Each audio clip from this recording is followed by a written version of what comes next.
the organizers announced, "The resurrection round of the Outer Sect competition now begins." As soon as the words fell, two swordsmen roared and charged at each other. A fierce red light erupted, covering the entire battlefield. Their faces flushed with anger, eyes burning with determination as they clashed in a life-and-death duel. The blades struck violently, waves of red and golden fire exploded across the arena. Ta Van watched closely. "They're fighting as if they've drunk chicken blood, going all out like that." Deep then crossed his arms and interrupted. "Do you think everyone can stay as calm as you?" Ignoring his words, Ta Van leaned back lazily. "This is nothing. Most of them are first-timers in the Outer Sect competition. And there's even a resurrection chance. Last time I joined, I lost to some guy. It was frustrating, but didn't I survive anyway?" Deep then asked curiously, "In the previous competition, who exactly did you lose to?" Ta Van replied casually, "The top personal disciple of Enhan Duong Peak from the last term. And speaking of him, his cousin is actually someone you know, a guy named Jiang Duong." Hearing that, Deep then was surprised. "Who? Someone from the Jiang family. Jiang Hao?" Ta Van took a long gulp of water before saying, "It wasn't that my strength or cultivation was inferior. I was just unlucky that day. If not for the dark clouds covering the sky, how could I have lost?" Deep then mocked, "Oh come on old man, what does the weather have to do with it? A loss is still a loss, no excuses." He immediately shot back, "You know nothing. That day we both used our final moves, and my secret art required sunlight to unleash its full power. But the sky was covered with clouds, I couldn't even use half of its might." Ta Van even teased Hoke Dang. "I thought I was unlucky enough, but that brat Hoke Dang had it worse." Hoke Dang, unaware, was still watching the match intently. Don't miss, damn it." Deep then asked, "What do you mean, there's someone more unlucky than you?" He replied, "That's right. Hoke Dang faced Fong Tao from Dia Duong Peak that day. Their battle shook the heavens, I still remember it. But just when he was about to unleash his final blow, his violet gold hammer exploded." He continued describing the match. "His whole body was blasted away. So Fong Tao won without even using his last move. Tell me, isn't that frustrating? But today he defeated Tu Sam from Dia Duong Peak, so I guess he's vented his anger." Ta Van tilted his head toward the sky, rambling endlessly. "Oh right, there's also Ta Kai Min, the top disciple of the law enforcement hall from the last term. He's no good either. When you enter the inner sect, be careful of that bastard Kong Tao. He's full of dirty tricks." Deep then replied blandly, making him angry, "Are you even listening? Winning the Outer Sect competition doesn't automatically get you into the Inner Sect. You still need to pass the Wild Forest trial." This time Deep then answered seriously, "I know. There are 7 formations inside, along with beasts, puppets, and Inner Sect disciples acting as hunters." His gaze turned distant, voice grave. "That's the problem. Jiang Duong I mentioned earlier, along with Fong Tao and Ta Kayumin, they're likely the Inner Sect disciples sent to test us in the Wild Forest. Those 3 are all cut from the same cloth. If they team up, it won't be good for us." Deep then pondered his words carefully. Those 3 had already shown their talents in the last competition. They're definitely not the gentle type, and after 3 years of cultivation in the Inner Sect, their strength must have grown tremendously. Given the grudges between him and those 2 peaks, if we meet in the Wild Forest, it would be strange if they didn't try to kill me. Ta Van regained his cheerful look, patted him on the shoulder. "Good luck to us both. Hopefully the heavens will put us in the same team." Just then, the organizers announced, "Next match, Deep then versus." Hearing his name, he smiled with excitement. The opponent he was about to face in this decisive battle was Dia Duong Peak's Tu Sam. Dao Haiyan clasped both hands behind side. "Revival match also can meet direct disciple ranked top 10. I have no words to say anymore. Whoever he meets all get crushed the same." Deep then stood on arena used provoking tone. "Come, new grudge old hatred count together always." Tu Sam angrily cursed, arrogant. From above he created a vortex aiming toward him. "Fong Van to you." Deep then flicked hand once easily cut that vortex in half. Tu Sam rushed forward, released a golden light ray. Hien Quangan, Deep then counterattacked with one palm, forcing him to retreat. Tu Sam was pushed, falling to arena. Both feet just touched ground, immediately knelt down. Seeing Deep then about to strike a kick toward him, he quickly activated defense, Lin Quang Thuan Jiap.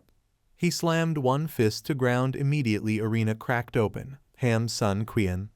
Tu Sam jumped high, dodged, but was pushed, sliding backward several meters by force of that punch. Deep then sneered, "Trash, you not even compare to Don Kai Bin."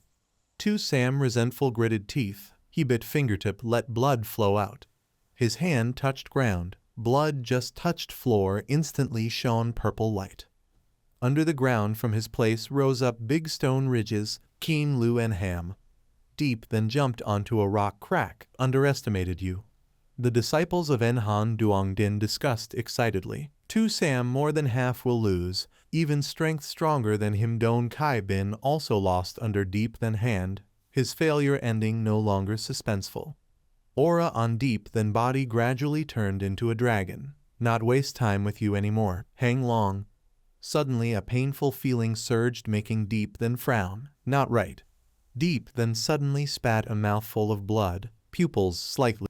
Deep then knelt on one knee on the ground, blood continuously spurting from his mouth. Those outside the arena were utterly confused. What is going on? It was fine just now, why is he spitting blood? From their angle they could see the light on Deep then's body weakening. Why do I feel that the true energy of Deep then has become chaotic? Tu Fuck Elder unconsciously frowned. Bao caught pill. Dai Fuck beside him was still stunned. This brat is crazy. After taking Bao caught pill, he still dares to use such a powerful secret art. Is this not courting death? Dao Hien glanced at So Hien, junior sister. She put her hands on her hips, refuting. How could I make him take Bao caught pill? The group of Cat Hong over there were not surprised at all. They were even grinning evilly. Deep then rubbed his chest with his hand, breathing heavily through his mouth to stabilize his blood and energy. The entire body of Tu Sam was gradually releasing an evil force. "Cannot blame me for this." He laughed loudly and launched a palm toward him. "Die." Deep then lay flat on the ground, rolling several times. He forced himself up. Why is there such a violent power inside my body? What on earth happened? This is absolutely not the power of the demonic path. Only now did Deep then realize something was wrong. Someone has plotted against me. Who is it? The sharp sword tip kept shining, cutting through the wind toward him. Taking advantage while his back was turned, Tu Sam dared to stab with his sword. Deep then angrily struck the ground with his palm, shameless. He leaped to one side so the sword tip only pierced the ground. Deep then's eyes were now blood red, full of resentment. "True flame, refine this violent true energy for me." Hung Nhi was sweating nervously. Junior sister. What on earth is happening with this brat Deep then's body? Ngayat carefully observed without missing a detail. He has taken Bao caught pill. He wondered, Bao caught pill? What kind of pill is that? She explained. Bao caught pill is a type of healing pill. The more she spoke, the wider Ngayat Nhi's eyes grew. Only that, though such a pill is a spiritual healing medicine, it has an enormous drawback. Moreover, it is a top grade among healing pills. The injury of Deep then before recovering so fast is very likely related to Bao caught pill. But once having used Bao caught pill, one absolutely cannot use too much true energy. Otherwise Bao caught pill will carry violent energy to attack the meridians and bones in the body. Hung Nhi's face gradually darkened. Dangerous. Just looking at Deep then's face constantly sweating, one could tell it was bad. If he slightly failed to suppress it, it would lead to body explosion and death. Hung Nhi stood among the crowd, gritting his teeth in anger. That brat Deep then, is he crazy? How dare he consume such a pill? And after eating it, he still dares to recklessly use his inner energy. Isn't that the same as seeking death? Vuong Lam furrowed his brows. Things are not that simple. Look closely at Deep then's expression. The expression on Deep then's face became increasingly twisted. Clearly he had no idea about the danger hidden within the violent bone pill. Tu Sam's face darkened with worry. Perhaps it could also be said this way. Deep then didn't even know that he had taken the violent bone pill. His voice suddenly dropped low. It's also possible that Deep then doesn't even know he had once consumed the violent bone pill before. A voice suddenly cut through their thoughts. He might have been set up. Hung Nhi turned his head and snapped at Ngayat Nhi. Junior Sister T, does Deep then face any life-threatening danger or not? She kept her eyes fixed forward, not daring to be distracted for even a moment. This, I cannot say for sure. What he drank was likely a low-grade violent bone pill. If it were a higher grade, the moment he used his inner energy, his body would have already exploded and died. His eyes widened in shock. Then what's the point of continuing the fight? If he keeps going, he'll lose his life. Hung Nhi looked up at the elders above and shouted, "Elders, Deep then has been sabotaged. I strongly suggest we suspend this match and save him first." A mocking voice rang out, "Sabotaged? What a joke." The disciples of Enhan Duong Peak laughed scornfully. There are so many elders here watching. Who would dare to harm someone in this place? Are you implying the elders are blind? The disciple beside him added, "That's right. It's clear Deep then consumed some random cultivation boosting pill, which caused his inner energy to go berserk." Talking about sabotage, aren't you afraid of biting your own tongue? The surrounding crowd joined in, shouting together, losing the fight and then calling for a pause. What kind of logic is that? If everyone did that, there would be no fairness left. The disciples sneered cunningly. Of course, if Deep then admits defeat and pauses the match, I wouldn't object. Hung Nhi, furious, pointed at them and cursed, "Shut your filthy mouths. Stop slandering Deep then here, with his strength. Do you think he needs some pill to raise his cultivation?" The disciples then pointed aggressively at Hok Dang, shouting, "Who knows what kind of scheme he's planning?" Hok Dang sneered coldly. "Scheme? I'd say it's you lot who are feeling guilty." They burst into angry shouts. "Hok Dang, what do you mean? Are you saying we're the ones who set up Deep then?" Flames of anger erupted from Hok Dang's body. "Whoever did it knows it themselves. What? If you're not convinced, come fight me." They shrank back in fear. "You?" Suddenly, a mass of rolling black smoke appeared in the sky, covering the heaven. "Enough." Dao Haiyan glared down and shouted sternly, "Isn't it chaotic enough already? If you want to fight, go to the wind cloud platform. I won't interfere." As he observed the match, he pondered deeply, a disciple of such integrity and uprightness. Why would he use a violent bone pill? With his cultivation and strength, does he really need to rely on that? Dao Haiyan turned to the side and whispered, "Sister So, Junior Brother Fong, what do you two think?" Vo Ngan's brows had already furrowed tightly. "This matter is indeed suspicious. I suggest we temporarily suspend the match." So Haiyan also agreed. "I agree to suspend the match." After reaching a consensus, they were about to announce, "Then let's suspend the match," when suddenly someone stepped forward. "Wait." Cat Hong frowned in displeasure. "Brother Dao Haiyan, aren't you being too biased toward that Deep then?" Vo Ngan glared at him and questioned, "Cat Hong, what do you mean by that?" He snorted coldly and said mockingly, "I mean nothing. I'm just saying, the sect master sent you to supervise the outer sect competition. You can't let personal feelings disturb order and discipline." Than Duong clasped his hands behind his back, speaking even more excitedly, "Senior Brother Cat is right. With so many disciples watching, if we suspend the match just because of some baseless claim of sabotage, that's far too arbitrary." Cat Hong smirked disdainfully. "I don't object to suspending the match, but before that..." The moment his last words came out, Dao Haiyan froze for a second. Deep then must first admit defeat. All the people on the stands began shouting in unison, "Deep then, admit defeat." So Haiyan gently brushed her hair, trying to reassure, "Today, even if you lose, you are still my disciple."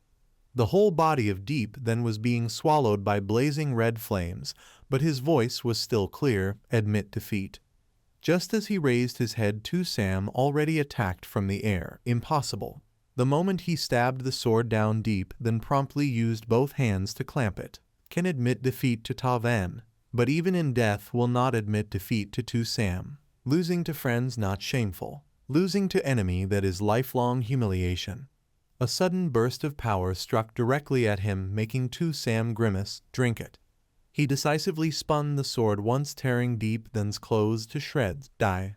So Hyen worried so much her eyebrows stood upright. Stop fighting. Deep Then dodged to one side, avoiding the sword path. Master, disciple of So Hyen, not coward. He opened palm, blocking the sword. This battle Deep Then even dies will not surrender. The pupils of So Hyen suddenly trembled. Her mouth kept murmuring, Deep Then.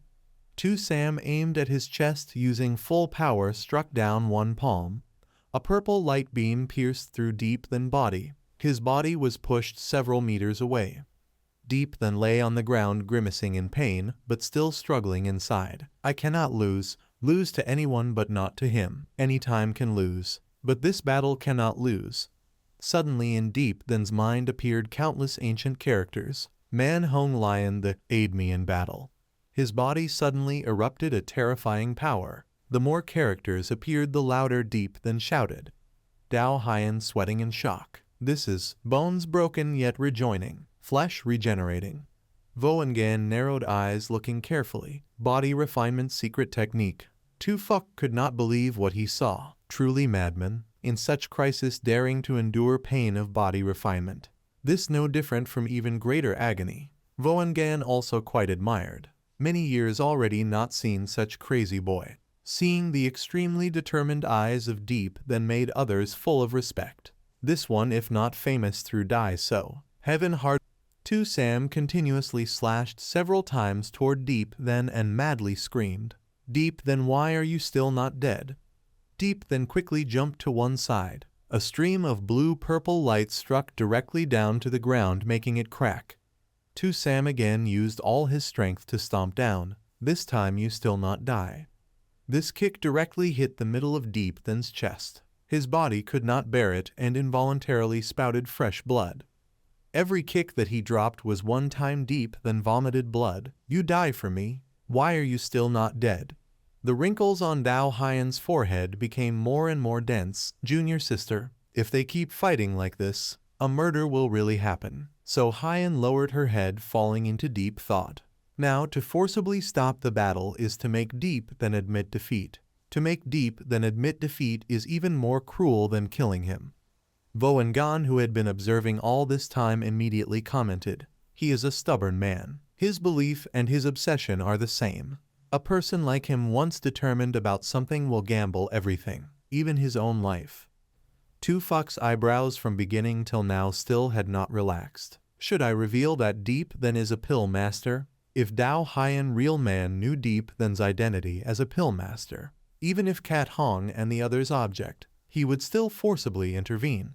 Looking at the aura of Deep Then still burning fiercely on the stage made him hesitate. If so, maybe it is even more painful than killing him. Sam again stabbed the sword tip into Deep Then's left chest. His eyes opened wide in fright. The group of Kai Kin stood to one side watching the show, smiling very cunningly and satisfied. Sam again struck down a palm at the stab wound earlier. Deep Then's mouth had not even closed when he again spurted red blood. He shot out a stream of blue-purple light. Deep Then's body took it all and became motionless. Sam laughed loudly in satisfaction. He was also exhausted, breathing heavily. Deep Then lay on the ground with his eyes closed. This time you still not dead. The disciples of Enhan Duongdin began to murmur. This time, he probably can't get up anymore, right? Injured that heavily, getting up would be strange. But even so, he is already proud enough. Even if he loses, he does not lose face. After a period of time passed, Deep Then's body still did not move at all. The whole grandstand held their breath waiting. So Hyen's pupils dilated to the maximum in worry. Deep Then. T-1ED Sam stood in a corner panting heavily. All the spectators below were watching intently, awaiting the result. The moment the referee began the countdown, T-1EC1 Van could not hold back a triumphant smile. 10. T-1EC1 go. Hung NH-1ECB, furious, wanted to rush up and give him a beating. See if I strip your skin. NGUY-1EC7 TNHI hurriedly restrained him. Don't get excited. Time slipped away, making them restless. 9, 8. Someone, unable to bear the injustice, shouted out, 7, Enhan Duong Peak, Law Hall, shameless. Hung Nhi and his group were furious to the point of red eyes, but could do nothing except glare as they were insulted. Shut your filthy mouths. If you keep shouting, I'll beat you to death. The disciples of Enhan Duong Peak gleefully counted down in unison each second. 6, 5. Only a few final seconds remained and everything would be over. Yet Deep then still lay motionless. 4. 2 Sam, though exhausted to the point of barely breathing, was wildly excited. 3. I won. I won. Nearing the final seconds, Suo Hyan still pressed her lips together, hoping for a miracle. 2.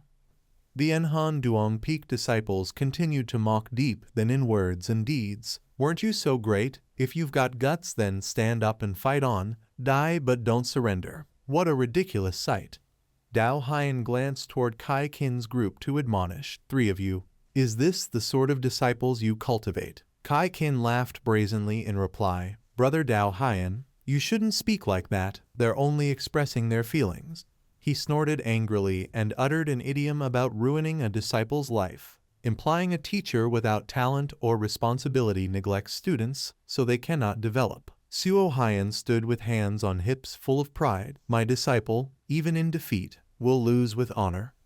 Moments later her pupils trembled violently, astonished to the point she involuntarily gasped. Deep Thin's body suddenly sprang up. The flame that seemed extinguished flared up once more. Not only Suo Hyan but Dao Hyan and Tu Fuck were shaken as well. That brat. Kai Kin and Cat Hong ground their teeth in rage in unison. How could this be? He opened his eyes wide and declared loudly, I have bet everything. On what basis do you expect me to lose? Tu Sam clenched his fists, his upper and lower jaws grinding together repeatedly. Impossible, impossible. He slashed out another purple light toward Deep then. Impossible. Deep then opened his palm, unable to hold back from cursing. Impossible, my crippled leg. Tu Sam also thrust out a palm, his hand seeming to grow several times larger in the air. When it reached its maximum size, he pressed it down, wanting to crush Deep then. Great hand seal. The giant hand completely covered Deep then's body, so he thought he had surely won. Die. Tu Sam grinned widely, full of pride. Now can you still live? A hand reached out from within the rubble, making no sound yet carrying immense power. Tu Sam glanced down nervously, cold sweat breaking out over his body. Deep then raised his arm high. Immediately countless stones of all sizes gathered and revolved around him. Deep then leapt high into the air, carrying thunder that shook the sky. You are the one who must die. He continuously pressured Tu Sam from one side of the arena to the other. Die, die. Dao Hyan, after observing for a while, suddenly spoke. Junior sister, this kid reminds me of someone. So Hyan had the same thought. Senior brother, you mean the Blade Emperor?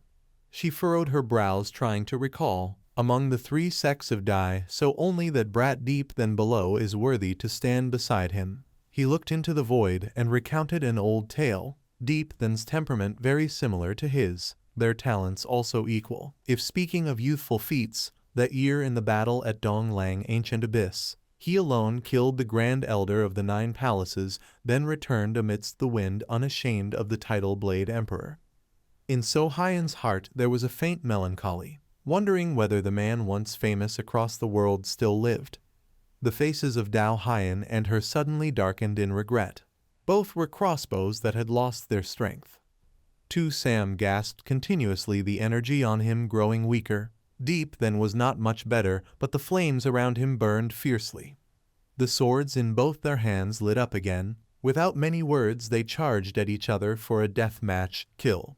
The 2 swords clashed head-on. After a few seconds of struggle, the purple swords snapped in 2. The space suddenly grew silent. The bodies of both of them froze on the spot. On the battlefield only Deep then remained standing, while the other's body collapsed heavily to the ground, accompanied by a weak groan. No, impossible, this cannot be.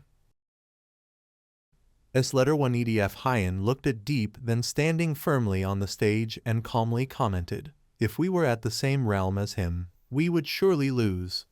Hung Nhi sitting next to her also remarked, an injured disciple at the Condensation Kai realm, only able to display 50% of his strength. Yet he could defeat a direct disciple stepping into the true Yang realm. If it were me, I definitely could not do it.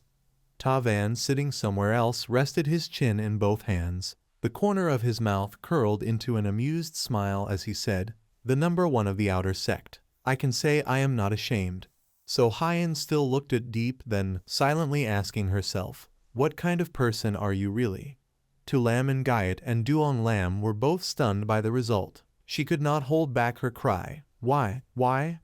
Triu Kai Kin and Kat Hong now had the same expression, shouting in unison, "How can this be? It is impossible."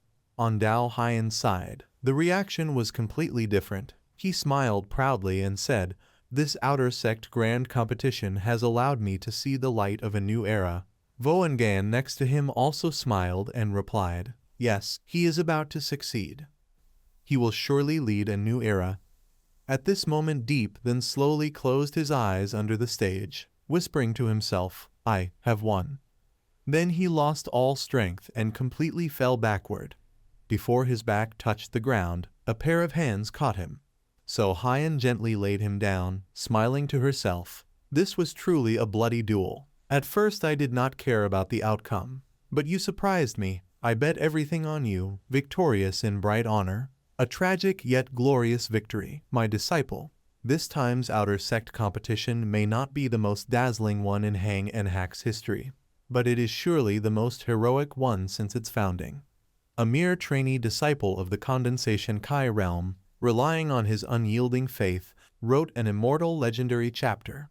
From that moment, the name Deep then would be engraved in many hearts. Don Kai Ben was defeated miserably. Jiang Hao and Tu Sam were beaten even more pitifully, defeated half to death by Deep then. This was no longer a matter of luck.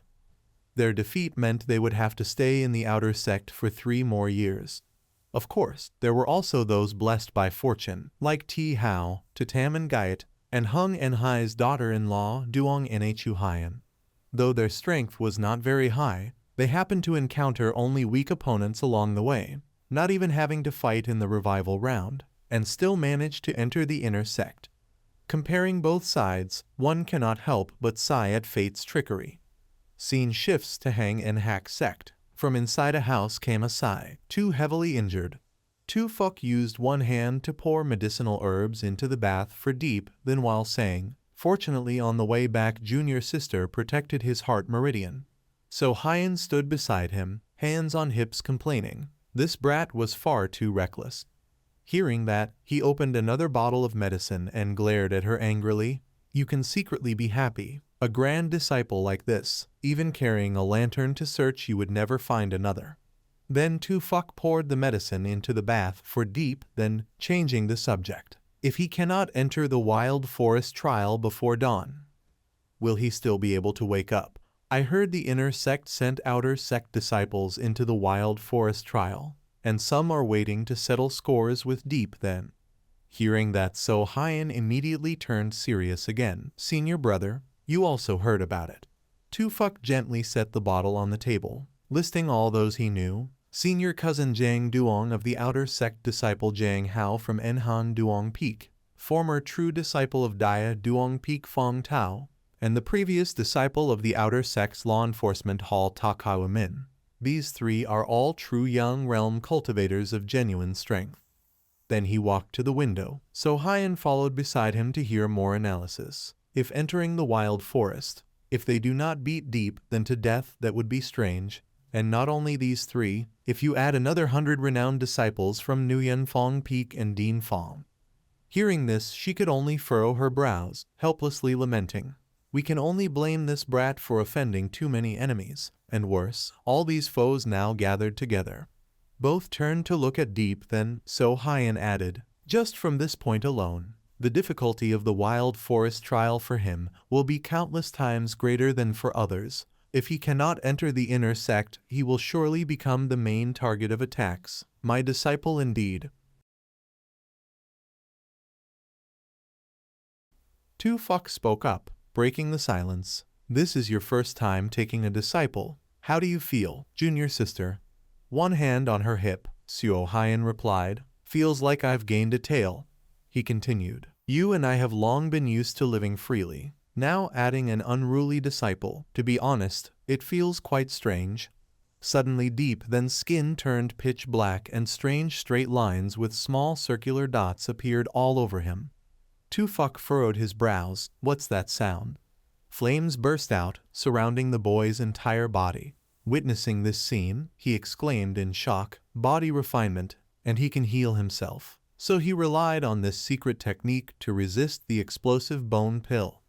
Tufok sighed in admiration. With such severe injuries, yet his cultivation still managed to break through from the 9th stage all the way to the peak of condensation. Just one step more, and he could reach the human origin realm. Beside him, Suo Hyan was panting heavily. She said, I've cultivated for over 100 years. Yet this is the first time I've met a brat with such terrifying recovery ability. Tufok sighed. Even if he recovers completely, he still can't compare to the mystic spirit physique. Suo Hyan turned to him with curiosity. Is the mystic spirit physique really that powerful? Tufok's expression grew solemn. I've heard that the mystic spirit physique has never been defeated. He exhaled heavily and continued. Many years ago, the mystic spirit physique appeared in the mortal world, but never once in our Hang and Hack sect. If it weren't for the spy we planted in the Xinjiang sect who sent the information out, we might not have known even by the time of the 3-sect tournament. Lowering his voice, Tufok said, the sudden appearance of the mystic spirit physique is a bad omen. Perhaps the order of the great state will change because of her. I once devoted myself to researching the secrets of the mystic spirit bloodline, and discovered that those with this bloodline hardly have any weaknesses. He concluded seriously, once they touch upon the power of heaven and earth itself, they are equal to the highest realm. Suo Hyan asked in astonishment, the highest realm? Are you saying that even someone as strong as the Blade Emperor would lose if facing a mystic spirit physique of the same level? Tufok answered, the Blade Emperor is indeed a peerless genius of 1,000 years, but if he faced a mystic spirit physique of equal realm, he would lose more often than win. He looked off into the distance. This is the most powerful bloodline in legend, possessing both divine talent and mysterious innate powers. It's not something we can predict. Tufok turned his gaze toward Deep Then behind him. These brats were born in the wrong era. Living in the same age as the mystic spirit physique means they'll spend their whole lives as mere stepping stones for others. Tufok and Suo Hyan left the room. He sighed, I just hope our Hang and Hack sect doesn't lose too miserably in the 3-sect tournament. The sun rose high to its peak. Deep Then was still soaking in the herbal bath. Suddenly he let out a startled cry. He felt a dark shadow appear behind his back.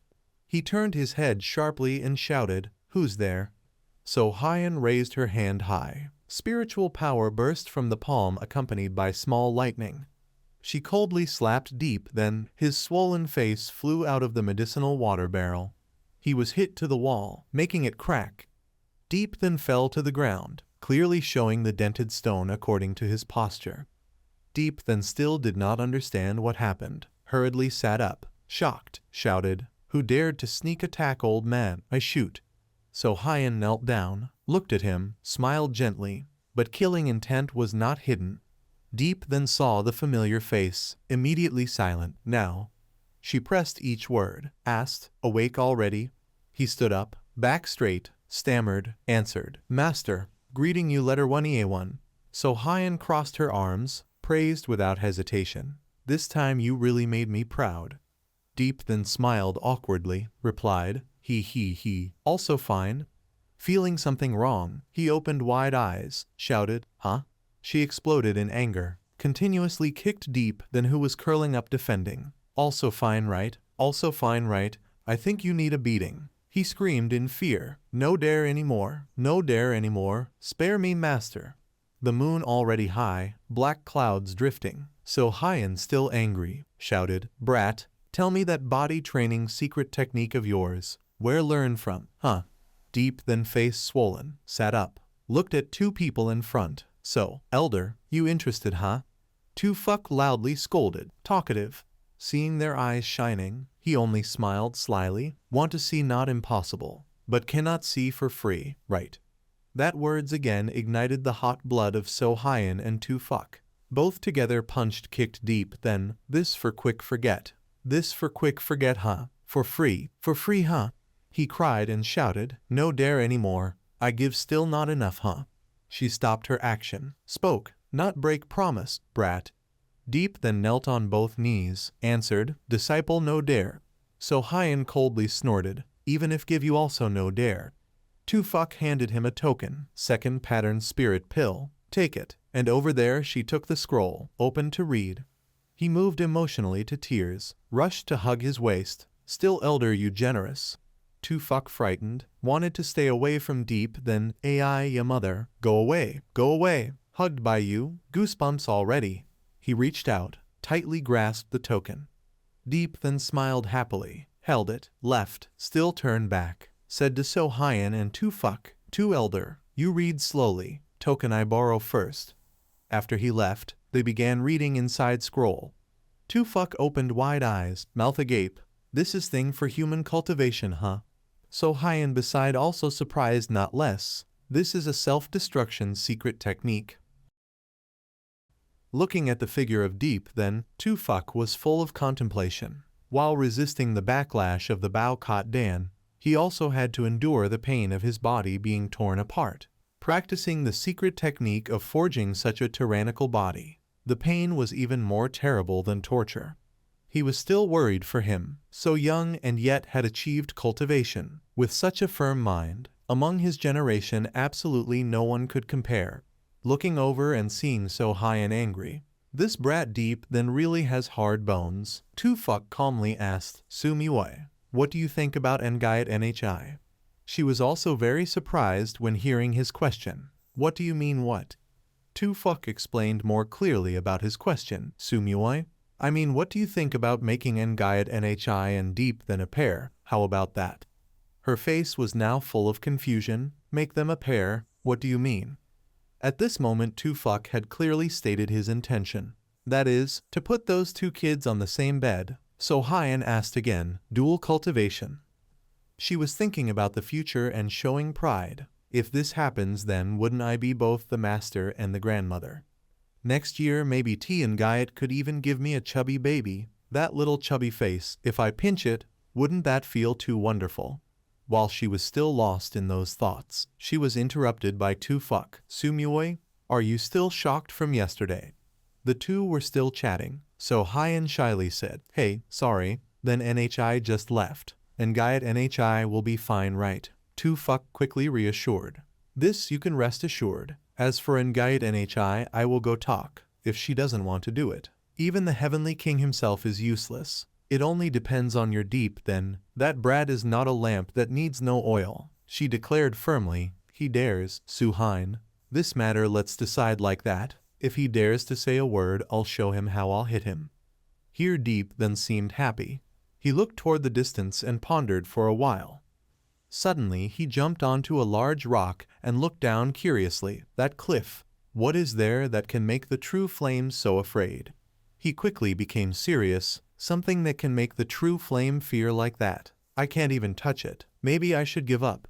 Suddenly a source of spiritual power shot toward Deep then making him panic.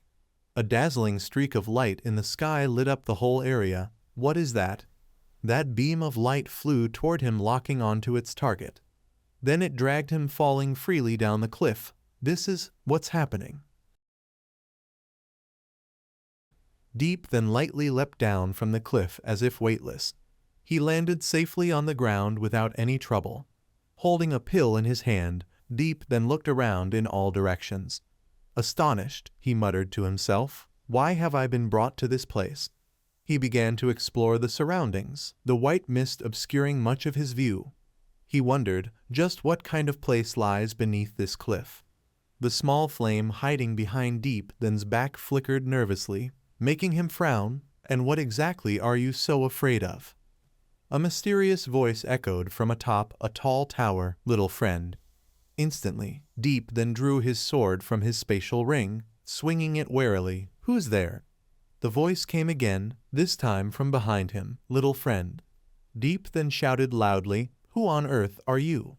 The voice answered, behind you. Deep then turned his head toward the direction and saw a huge boulder. Cracks began to spread across its surface, and pieces of stone fell away. Behind the rock was an old man with long silver hair and beard. Deep then raised his voice, you, who are you? The old man slowly opened his eyes, one pupil as dark as ink, the other vast like a miniature universe. He spoke his name calmly, I am Kuong Tai Hu. Deep then repeated in disbelief, Kuong Tai Hu? He frowned slightly. The great S-letter-1 EDF empire doesn't seem to have anyone with that surname. He questioned further, why are you hiding beneath the cliff of our Hang and Hack sect? Tai Hu replied, I was here long before your Hang and Hack sect was ever founded. He continued, I have been sitting here for 5,000 years. Tai Hu stood on one mountain peak looking toward another mountain peak, cultivator lifespan, though transcendent beyond mortals, yet not without limit. Cultivators of spirit void realm can live at most 300 years. Those of empty brightness realm can live up to 500 years. Even cultivators of heavenly realm and legend cannot surpass the fate of 1,000 years. 5,000 years, what extraordinary level of cultivation can maintain that? Deep then asked in disbelief, Senior, you really have lived 5,000 years, huh? The old man replied firmly, yes. He clicked his tongue, 5,000 years. Then how did you cultivate? Tai Hu lightly answered, Great Saint. Deep then sat cross-legged facing him, Great Saint. What cultivation is Great Saint? Streams of thought flashed in his mind. Heavenly realm can live up to 1,000 years. Then a cultivator who can live 5,000 years must be higher even than heavenly realm by 3 great realms. Heavenly realm can live up to 1,000 years. Then a cultivator who can live 5,000 years must be higher even than heavenly realm by 3 great realms. Tai Hu looked straight at Deep then, little friend, do you know why I brought you here? He immediately answered, do not know. The old man revealed the purpose, I want to borrow your celestial flame to use. Deep then looked at the fire in his hand, eyes sharpened, celestial flame, Senior, I have no celestial flame, only true flame. Tai Hu explained, that true flame of yours not awakened yet, that is celestial flame. He widened eyes surprised. I did not expect you have such powerful identity. Deep then curiously asked, dare to ask Senior, you use my true flame for what? Tai Hu coldly replied, to end myself. He widened eyes in shock, self-destroy huh? Deep then confused, if to self-destroy, you do not need my celestial flame right? Tai Hu kindly explained in detail, to be exact, to kill the demonic being inside my body. That year I was too arrogant, meddled with what should not meddle, what should do did not do. Now to the point neither human nor ghost-like current state, already full 5,000 years, my strength alone no longer can suppress it. Hearing that Deep then did not know what expression to make. This, the old man continued, my death indeed does not need celestial flame. When I die the demon in my body will break free from my seal. These 5,000 years I have exhausted all strength and effort to suppress it. Now body has weakened to the extreme, no way to restrain it. So before I die must destroy it first. Otherwise once the demon escapes it will cause great calamity. The demonic being in the circle roared wildly, Kuong Tai Hu, you think if I not die I will stop huh? The old man calmly replied, we have entangled for 5,000 years, should have an end now.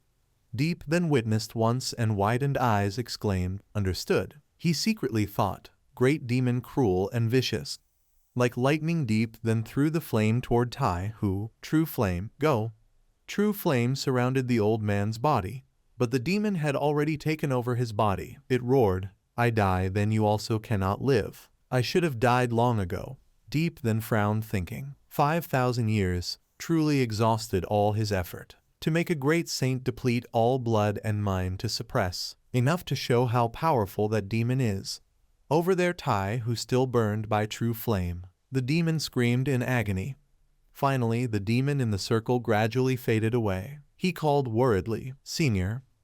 Tai Hu spread his arms wide, and all the lightning bolts were drawn toward him. A bolt struck Tai Hu's body, creating a loud explosion. He floated in midair and asked deep then below, "Little brat, can you tell me why there is demonic blood in your body?" Deep then shouted, "Ah." Then he raised a small cauldron to show Tai Hu.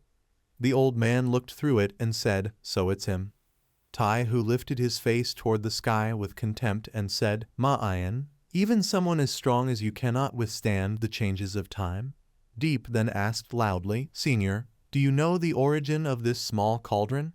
Tai Hu replied, "Little brat, this cauldron is a treasure. You must keep it safe, or it will bring disaster upon you." He then ordered, "Little brat, look into my eyes." Deep then obeyed and looked straight into Tai Hu's eyes. "What is this?" A beam of light appeared in the old man's pupils. Tai Hu explained, "The six-path immortal wheel the immortal treasure I am most proud of in my life." He said, "I want to entrust it to you." As soon as he finished speaking, Tai Hu transferred the power from his left eye into Deep then, unable to absorb the new power immediately, cried out in pain. He touched his tightly closed eyes, but the pain did not lessen. Internal injuries caused Deep then to spit out some blood. He temporarily opened the eye that had received the power. Tai Hu asked, "Can you feel the change in your left eye?" In Deep then's left eye appeared a beam of light similar to the old man's, but even larger. He thought to himself, such immense power, overwhelming enough to make one tremble.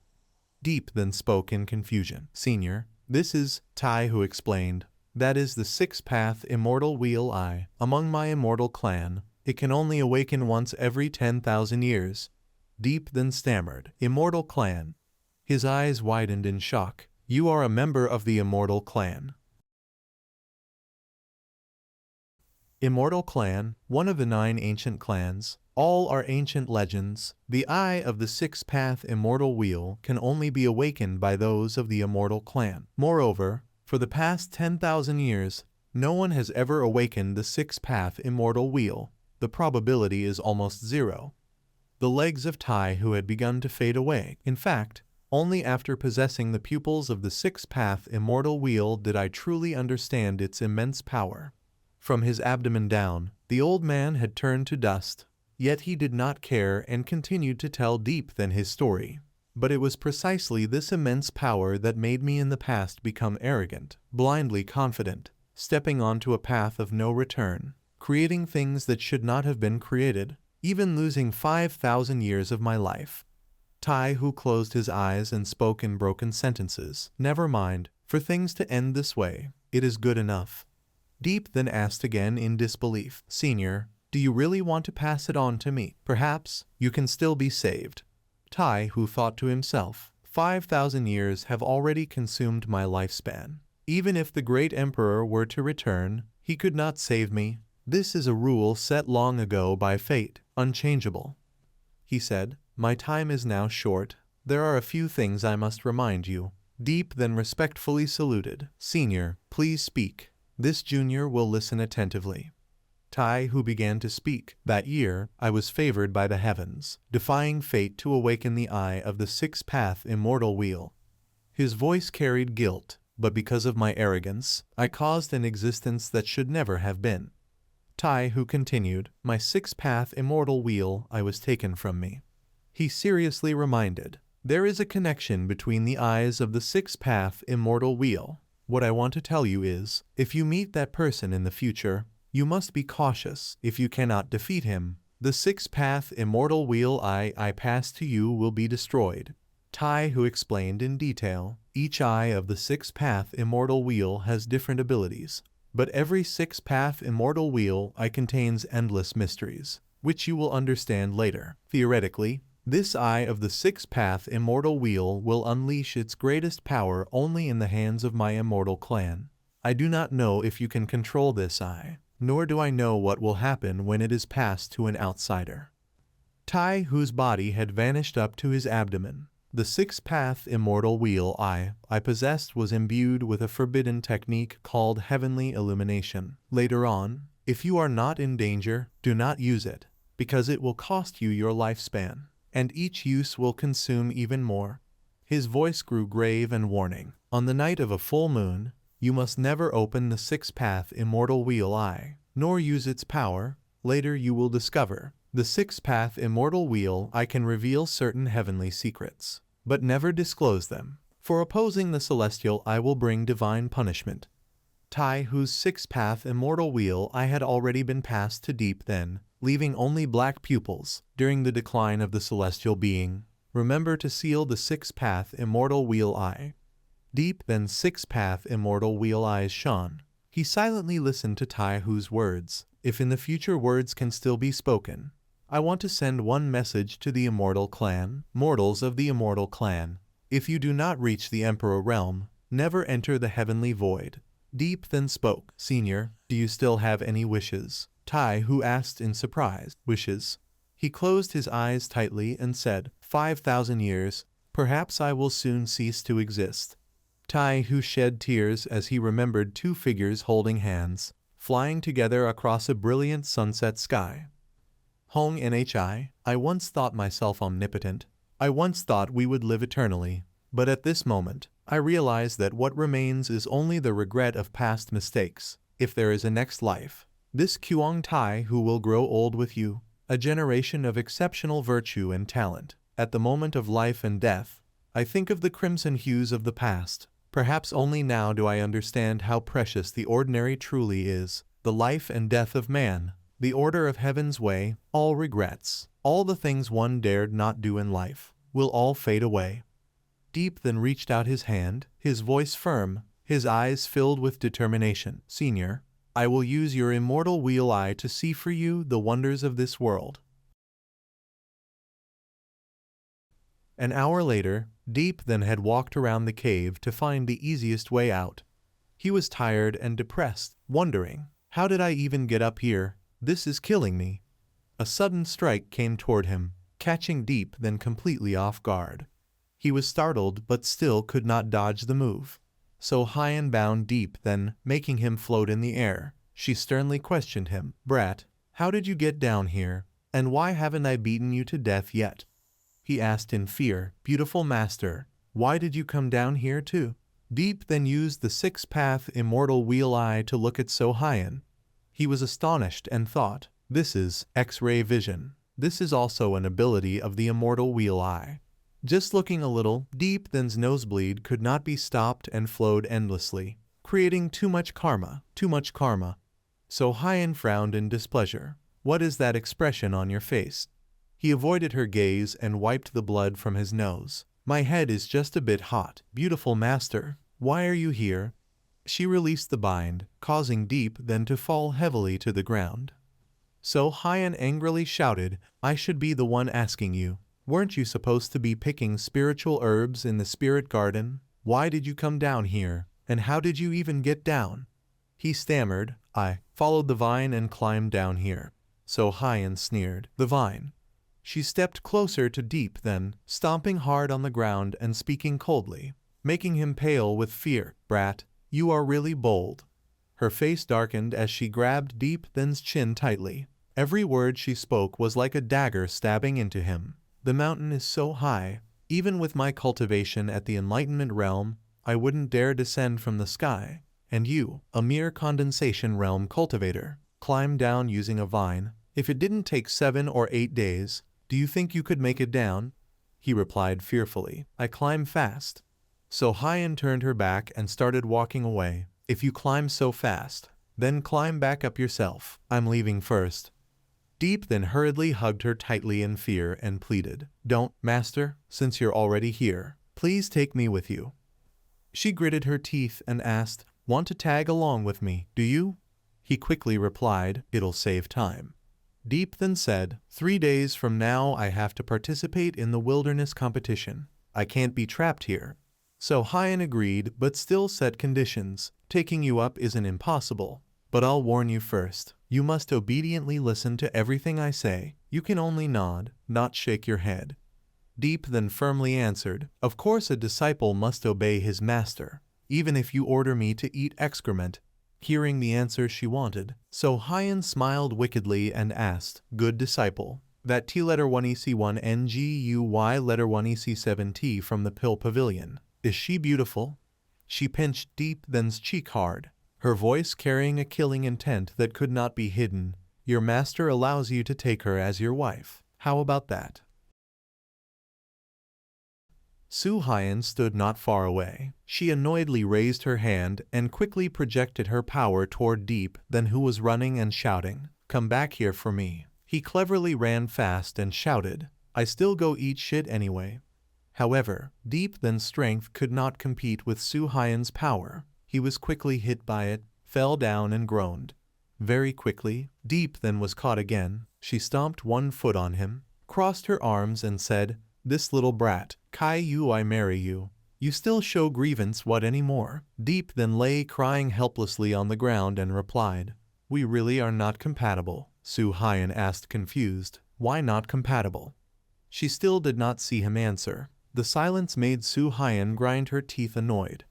At this moment, Deep Then finally tried to lift his head, eyes glanced backward and said, "We are too familiar with each other already. In case on the bed, unfortunately harm." Before he could finish speaking, she already mercilessly struck Deep Then violently. Immediately after, Su Hyan dragged him to a large tree, used a rope to tie Deep Then dangling on the branch. She sat on a rock looking up and asked, thought carefully yet.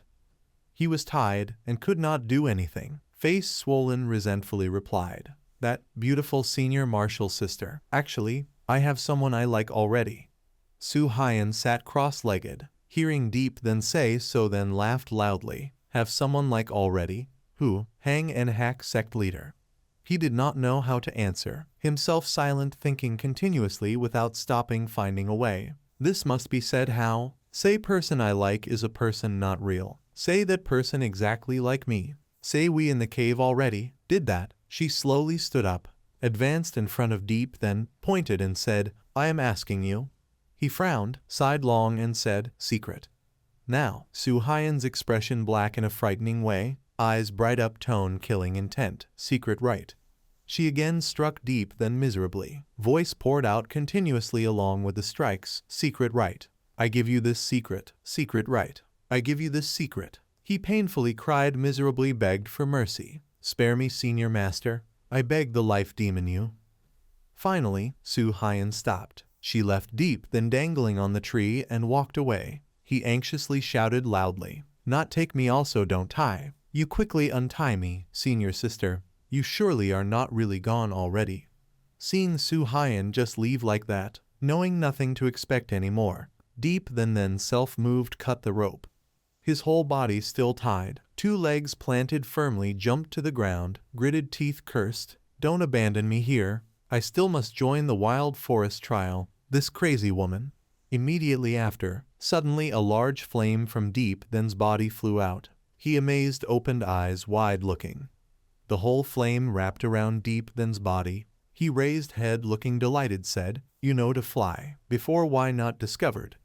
Immediately after, that source of power merged into one. Deep Then happily praised without stop, "You really are a treasure." He very quickly freed himself, jumped onto the flame, dashed, shouted, "Fly up to the sky."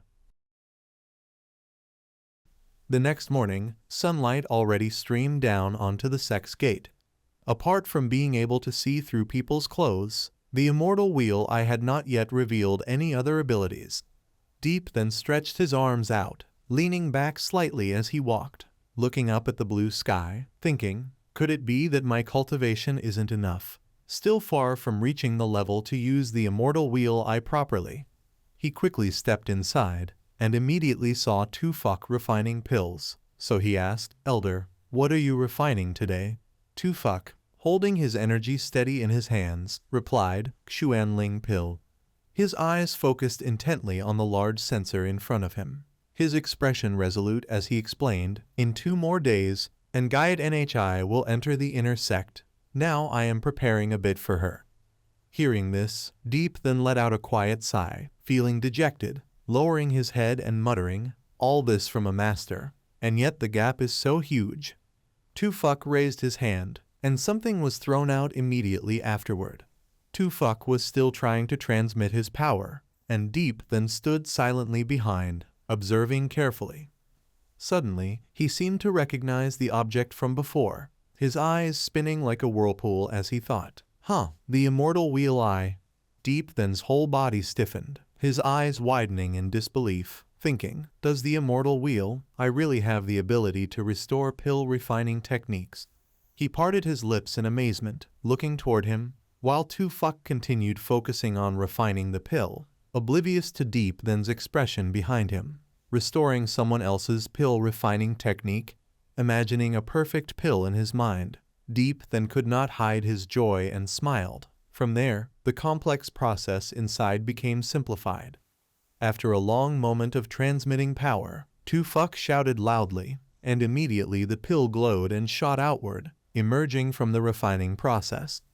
It spiraled a few times before landing in front of Tufuk, who stared intently, raising his hand slightly to catch it, saying, "It can be considered a top-grade pill." Deep then smiled slightly, his eyes calculating, and said, "Elder, let me try refining the Xuan Ling pill too." Hearing this, Tufuk turned to look at him, still holding the pill tightly. His eyes narrowed calmly as he said, "What did you just say? You want to go to heaven? You can barely refine even a single writ pill, and now you want to refine a Xuan Ling pill." Deep then rubbed his hands together, his expression not very pleasant, smiling and coaxing. "Look, how will you know if you don't try, right?" Tufuk, showing no mercy, hit him hard on the head, his eyes reddening in anger as he shouted, "What do you know?" Deep then, hit and bowing forward to the ground, cried out in pain, "Oh!" Tufuk pointed his hand at him, words continuously scolding Deep, then, speaking sternly, "I am telling you clearly, refining pills is like cultivation. You must never rush or be impatient. Building a solid foundation is the correct path. Although your talent is not low, you must be careful and precise, never be overconfident." At this moment, Deep then took a bold step, kneeling heavily to the ground. He raised one finger, his voice urgent, pleading, "Just once, only once, please." He knelt before Tufuk, making a pitiful, groaning expression, begging, "What are you doing, Elder? I only want to refine once, is that okay?" Tufuk stretched his hands behind, standing majestically looking straight at Deep. "Then you really must try, right?" The boy was kneeling on the ground, still begging, asking the elder to fulfill his face, suddenly darkened eyes, frightening voice, implying asked, "What if you cannot?" Deep then pursed his lips, looked determined, and replied without hesitation, "If I cannot, then I will eat feces." Receiving such a reasonable condition, Tufuk placed both hands on his hips and said, "Indeed, not seeing the coffin yet, not shedding tears, all right. Then I will give you one chance to eat feces." The boy clasped his hands above his head and laughed loudly with joy. "Thank you, Elder." Very quickly Deep then walked to the censer. He stood there and exhaled a breath. His eyes looked straight at the source of power that was active. The pupils gleamed in a strange circle, emitting blue light. Immediately after, Deep then raised his hands forward. The great fire power was released straight toward the censer. Tufuk still stood silently behind, observing him. Tufuk was slightly surprised by Deep then's action, thinking secretly, in just a few days this boy's alchemy has become so proficient, truly unusual. From a distance, Ngait Nhi slowly approached. She timidly called, "Master." He slightly responded, waiting for Ngait Nhi to get closer. He took out a small box and said, "This is the Hyen Lin pill. Wait for your master to make a few more for you. Use them in the inner sect tomorrow." She carefully reached out and replied, "Thank you, master." At this time Ngait Nhi turned her attention to him. Curiosity in her tone asked Tufuk, "What is he making?" He also looked in her direction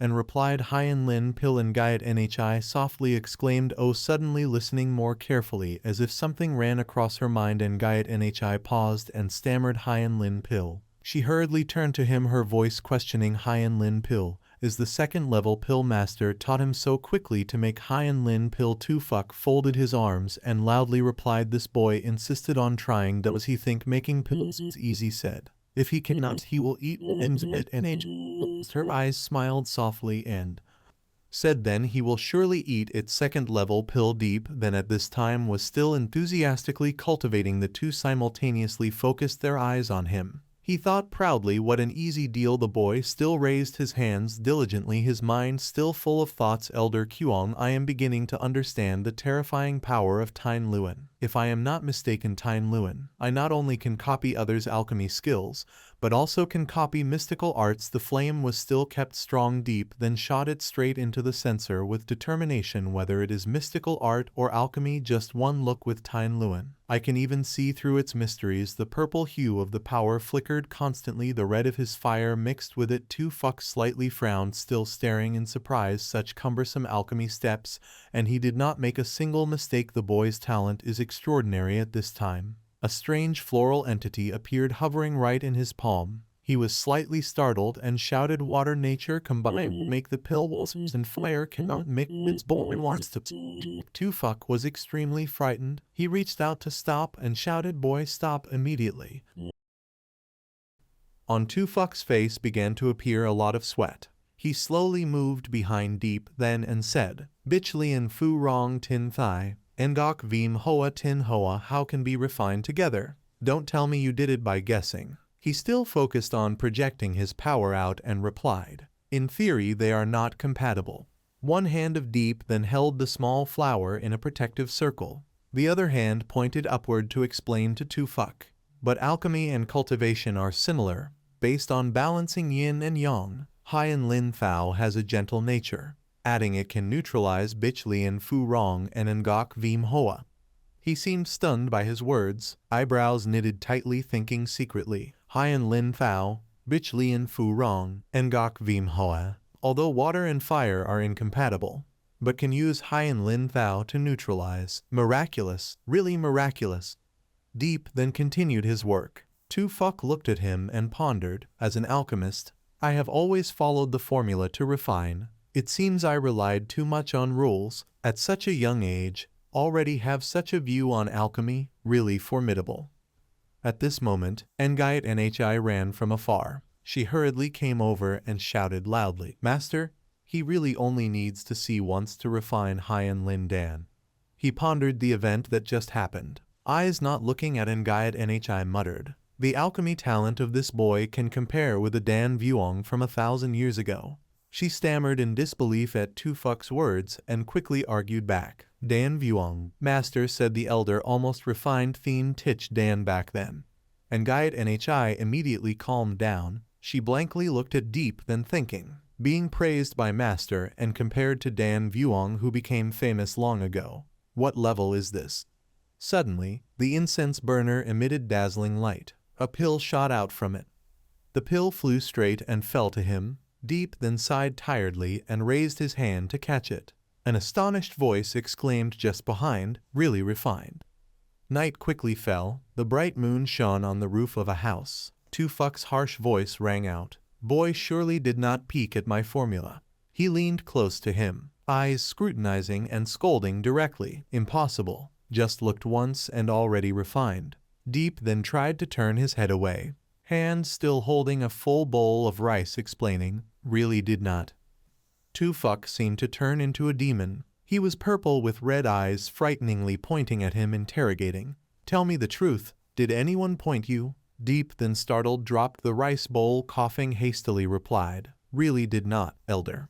Tu Fuck sadly turned his back, voice dejected and frustrated muttered, "Too strange, is it because I am old?" He then swallowed the rice he was eating relieved and rubbed his neck. Ngayat Nhi sitting beside slightly raised her hand to cover her mouth and laugh. She stood up and went to Deep then, holding a scroll in her hand and presented it. "Except for the Dan then elder, this is the first time I saw master praise someone like this. You really provoked my master." Immediately after, Ngayat Nhi used her hand to untie the rope. The long scroll slid out revealing a map. "Look at this, see what this is." He slightly raised his eyebrows and replied, "Seems like a map of Hong Lam." "What?" Hearing that she continued, 2 days later, "We must go to Hong Lam for a trial." Ngayat Nhi did not take her eyes off Deep then. Voice full of warning said, "The trap formations in Hong Lam and the magical beasts are arranged. The real difficulty is the inner sect disciples coming to test us." He slightly scared hesitated and looked up at her and said, "Senior sister, why are you looking at me like that?"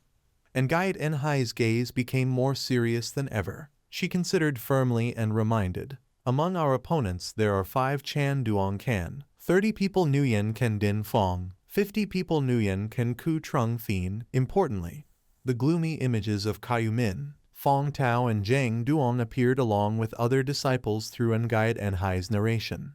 Her voice continuously narrated to Deep then, do you know who the Duong Kan disciples are? Enhan Duong Fong, Zhang Duong elder of Zhang Hao, Dia Duong Fong, Fong Tao disciple of Chan Trian first from last time, outer sect law disciple from last time to Caillou Min, all are genuine Chan Duong Kan cultivators.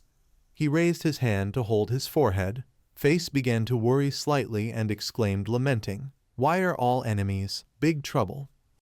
And Gaiet Nhi stood next to Deep, then she held a memorial tablet with both hands, her face worried, telling him, this is really a big matter. Kong Tao Zakaiumin and Zhang Duong have already spoken in the inner sect in the challenge at Hong Lam. They will eliminate you. Deep then tiredly raised his hand to his forehead. He softly coughed a few times and said, elder in the inner sect are not doing this intentionally. This matter simply cannot be manipulated. And Gaiet Nhi tilted her head, her eyes looking at Deep, then said, the challenge at Hong Lam is a team coordination. You should pray to be assigned to a stronger team. If you are assigned to the team of Tavan or Hoke Dang, infiltrating the inner sect will not be a problem. Then Gaiet Nhi bluntly turned away. She stood with her back to him, loudly said, the map is for you. I still have to practice swordsmanship. Go seek your own fortune. Deep then was endlessly frustrated. He leaned against the door frame and sighed, the inner sect challenge is too dangerous. I also have to prepare a bit earlier. Suddenly Deep then stood straight, eyes looking forward, shouted, practice swordsmanship. His eyes became even more clear and determined. Deep then keen and delighted, thought a good opportunity outside, and Gaiet Nhi was silently practicing swordsmanship alone. He just stepped to the door and immediately saw in front of him Lac An's sword technique, masterful sword movements continuously displayed, her body light and graceful as if dancing, her sharp strikes strong. Deep then still stood there observing. He raised his hand to rub his chin, silently admiring and Gaiet Enhai's sword practice performance. Tien Luen I is too formidable with it later. There will be no worry about lacking mystical arts. Night fell, the dim light of lanterns hung on the eaves. Deep then boldly shouted in the dark, elder, do you have smoke bombs and confusing incense? The shopkeeper squinted at him. He rested his hands on the table, asking, why would you want these? Deep then slightly uneasy quickly replied, they are very useful. After a while the shopkeeper took out 3 small bags placed on the table. He threw them in front of him and said, if you look at one you can control your bad intention. Look, go. Is this enough? Deep then felt embarrassed, shy. This is a bit little. The shopkeeper became even more puzzled. He continuously asked him questions. Little, do you want so many smoke bombs and confusing incense? Not for robbery. Deep then frowned, holding a big gold bag on the table, demanding, what I do is none of your concern. You just need to say yes or no. After getting more money, the shopkeeper quickly took out many small bags. Like before piling them into a small mound, he said, is this enough? The shopkeeper was amazed in his heart, fearing it might still be insufficient for him. He said, if not enough, I still have more inside. As long as you have money, you can buy all of it immediately. Deep then seized the opportunity, took out a paper. He presented it to the shopkeeper, then pointed and said, give me 1 more rope roll, 2 barrels of explosives, 3 bags of white powder. The shopkeeper, after hearing this, froze, not knowing what to do. After negotiating everything, the shopkeeper happily smiled, showing his teeth, pointing his index finger at Deep, then teasingly said, boy, take more, if not it will be a pity not to buy these items. He carried a big sack on his shoulder, replying, elder Bang, you tricked me for so much money at night. Be careful not to drop it into a trap. Being teased, he could not help getting angry, loudly shouting, boy rotten, come back here. Let me see if I will stone you to death. Deep then, seeing this, was not afraid, but smiled cunningly. He cheerfully walked out of there carrying a big round sack on his shoulder, smiling with satisfaction. With these items, the challenge at Hong Lam can be grasped a bit more. Suddenly in the distance white smoke rose. Deep then was confused. He turned back, asking, what is that smell? So Huyen appeared from somewhere. She crossed her arms, floating in the sky, looking down at Dieptan, and said, naughty child, the cliff is so high, yet in less than a day you have climbed up. Visu really underestimated you. He was praised and could not help feeling happy looking up, and replied, naughty child climbed very fast too. So Huyen slightly bent down, her gaze deeply focused on the main issue, and asked, "The matter I told you, what do you think?" Diepthan put the heavy sack down on the ground.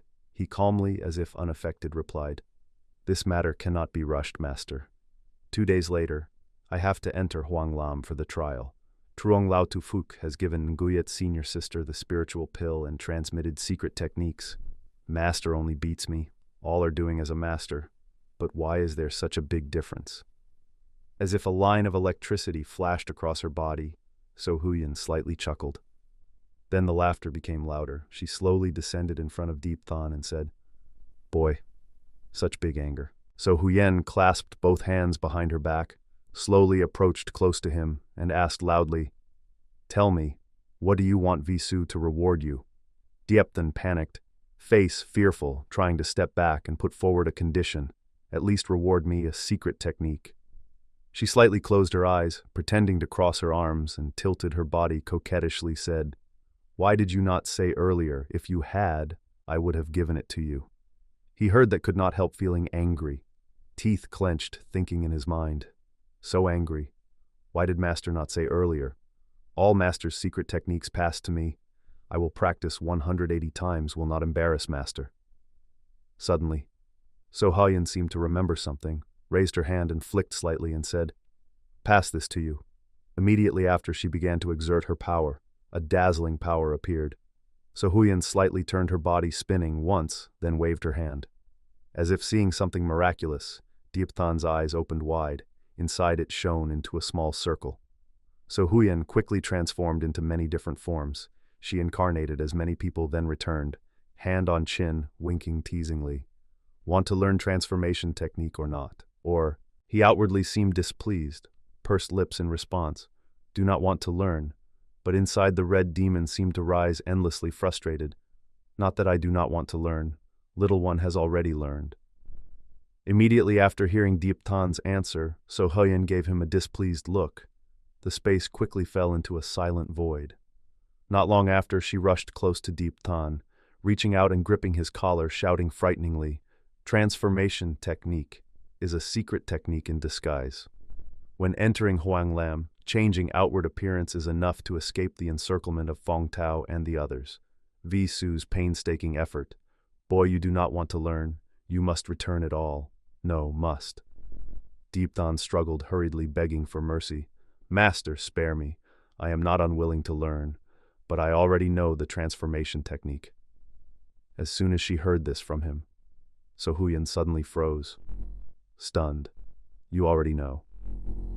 When escaping her oppression, Deep Than began twirling and spinning, jumping from here to there, hand raised, puckering lips, practicing 1 2 3 4, 2 2 3 4, 3 2 3 4, 4 2 3 4. Haya. His eyes looked up, determined, voice firm, teeth clenched, commanding, "Transform." Suddenly, Deep Than's body transformed exactly like So Huyen. He twisted and posed, winking at her coquettishly. "Beautiful master, how is it?" So Huyen could not help laughing. She observed Deep Than's process, then criticized. Still weak. He heard that, immediately felt aggrieved, teeth clenched silently, fiercely. Not letting Deep Than react too much, So Huyen's eyes suddenly reddened. She swung a fist straight to his face, hitting him, flying away. So Huyen pressed down on Deep, then she continuously swung her fists onto his body, shouting, "Who told you to grope around haphazardly? Who told you to grope around haphazardly? Who told you to grope around haphazardly?" Deep, then bruised, lay on the ground, crying, begging for mercy. "Spare me, I was wrong." Still not enough, his face swollen, lumps rising on his head. He tried to turn his face back, stammering, "I will not grope around at master anymore." Before Deep then could explain further, So Huyen punched strongly into his face, ordering, "Shut up." After a while of beating Deep, then she, satisfied, stood up, joyfully shouted, "Refreshing indeed." While he was left battered, his clothes torn, sitting hugging himself, turning his back, suffering, So Huyen had nothing else to do. She leapt high, flying away. Before leaving, she did not forget to throw a token at Deep. Then, "Master today is in a good mood. This secret method is a reward for you." That thing hit him straight on the head. Deep then curiously picked it up, mumbling, "What is this thing?" He lightly raised his hand to rub his nose. Squinting his eyes, pursing his lips, said, "Whatever, better than nothing." The sky cloudy, dark, and still. The full moon illuminated the whole area. Deep then sat cross-legged under a large tree, back straight, still staring at the token in his hand, saying, "Let's see what this damn thing really is." He began concentrating his strength. Eyes determined, sharp, frowning, then Deep then raised his hands high. A golden swirling power like a tornado appeared. Quang Long Thien No, it continued to operate powerfully. Growing larger as if it could reach the moon, he exhaled a long breath, clenching his hands to subdue the power. It gradually decreased, then shrank. The power had not completely extinguished. Still swirling around Deep then, he closed his eyes, thinking, control the vital energy, boost the soul force, use the method of sound waves to unleash Quang Long Thien No, inflict great damage to the enemy's soul, suddenly reaching the limit. Deep then suddenly widened his eyes, he spread his arms, shouted, then released a fierce aura to the ground, the power striking like lightning, causing rocks to scatter. Deep then was also stunned by his own power. He incredulously froze, eyes wide, saying, "Truly a formidable mystical technique." After a period of cultivation, Deep then lay calmly on the ground, hands behind his head as a pillow, legs crossed, thinking with the shape-shifting skill and Quang Long Thien No, plus the alchemy C, recuperation pills in large quantity. Also that woman's items. The Hong Lam trial is no longer as difficult as imagined. Deep then looked up at the sky, raised a hand high, staring, continuously thinking, Hong Lam Tu Than first rank, covering a wide area. I, young master, already have the resources and energy to greet those people of Zakayumin. His expression became more delighted, slightly smiling, full of confidence, being an inner sect disciple. Good items are never lacking on me. In the morning, sunlight shone down on the large ancient house. In the courtyard, everyone stood neatly in rows. Ken Khan Pavilion. A voice rang out, echoing through the space. The trial in Hong Lam. Perhaps you have all researched it. Here, I will repeat once more. In this trial, it is strictly forbidden to use Thien Loi Charm, Thien Lin Charm, and Thien Han Charm. The elder of Can Khan Pavilion, solemn and stern, held firmly a wooden token, demanding, each person may only bring one jade token. The jade token is engraved with your soul lost mark. In Hong Lam, if danger arises, you may leave proactively. Simply break the jade token. The elder continued to instruct everyone there. Deep then and Hung Nhi stood side by side, silently listening. The jade token has a transmission formation that will take you out of Hong Lam, which also means losing the qualification to enter the inner sect. Everyone would be divided into equally small groups. They held their swords tightly, standing alert. He began to lay out the rules. The trial is 5 people per group, drawn by lot to choose the team. The Hong Lam trial lasts 3 days. After 3 days, if no disciple passes the trial to enter the inner sect, the trial is considered a failure. After chatting for a while, the elder suddenly paused for a moment, lips trembling hesitantly. There is more. His eyebrows furrowed, his gaze filled with killing intent, looked straight threateningly and announced, Hong Lam is only a trial. You must not harm others, otherwise, you will be punished according to sect rules. After saying everything he needed to, those registered holding pens and paper stood ready, calling loudly. All disciples drew lots previously. Those with the same number form a group. Hung Nhi slowly stepped forward to the registration table, closing his eyes tightly, not daring to look, and prayed. Thien Lin Lin Dia Lin Lin, Supreme Tao Army, swiftly manifest. Let me be on a team with Ta Van. Let me be on a team with Hoke Dang. Let me be on a team with my wife.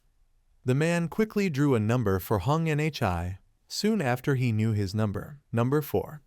Hung Nhi was thrilled with anticipation. He stepped close to Jiang Hao, eyes curiously looking at the wooden token in his hand. Is it number 4? Is it number 4? Jiang Hao crossed his arms, eyes on the token in his hand, smiled slightly, and replied, number 2.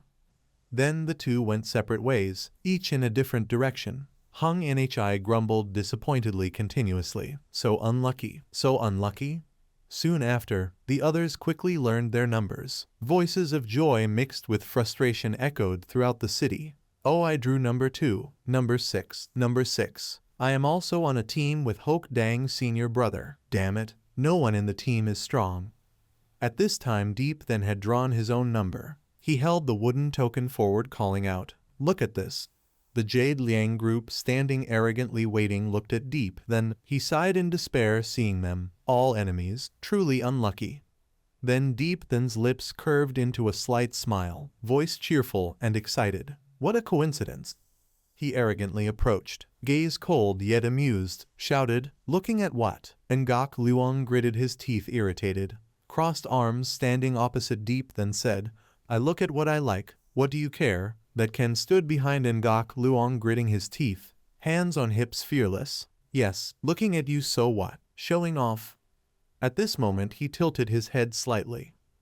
Eyes half closed, crossed arms softly. Do you know it is an honor to be drawn on the same team as me? Ngok Luong laughed out loud shouting, yes, an honor, to witness how you die.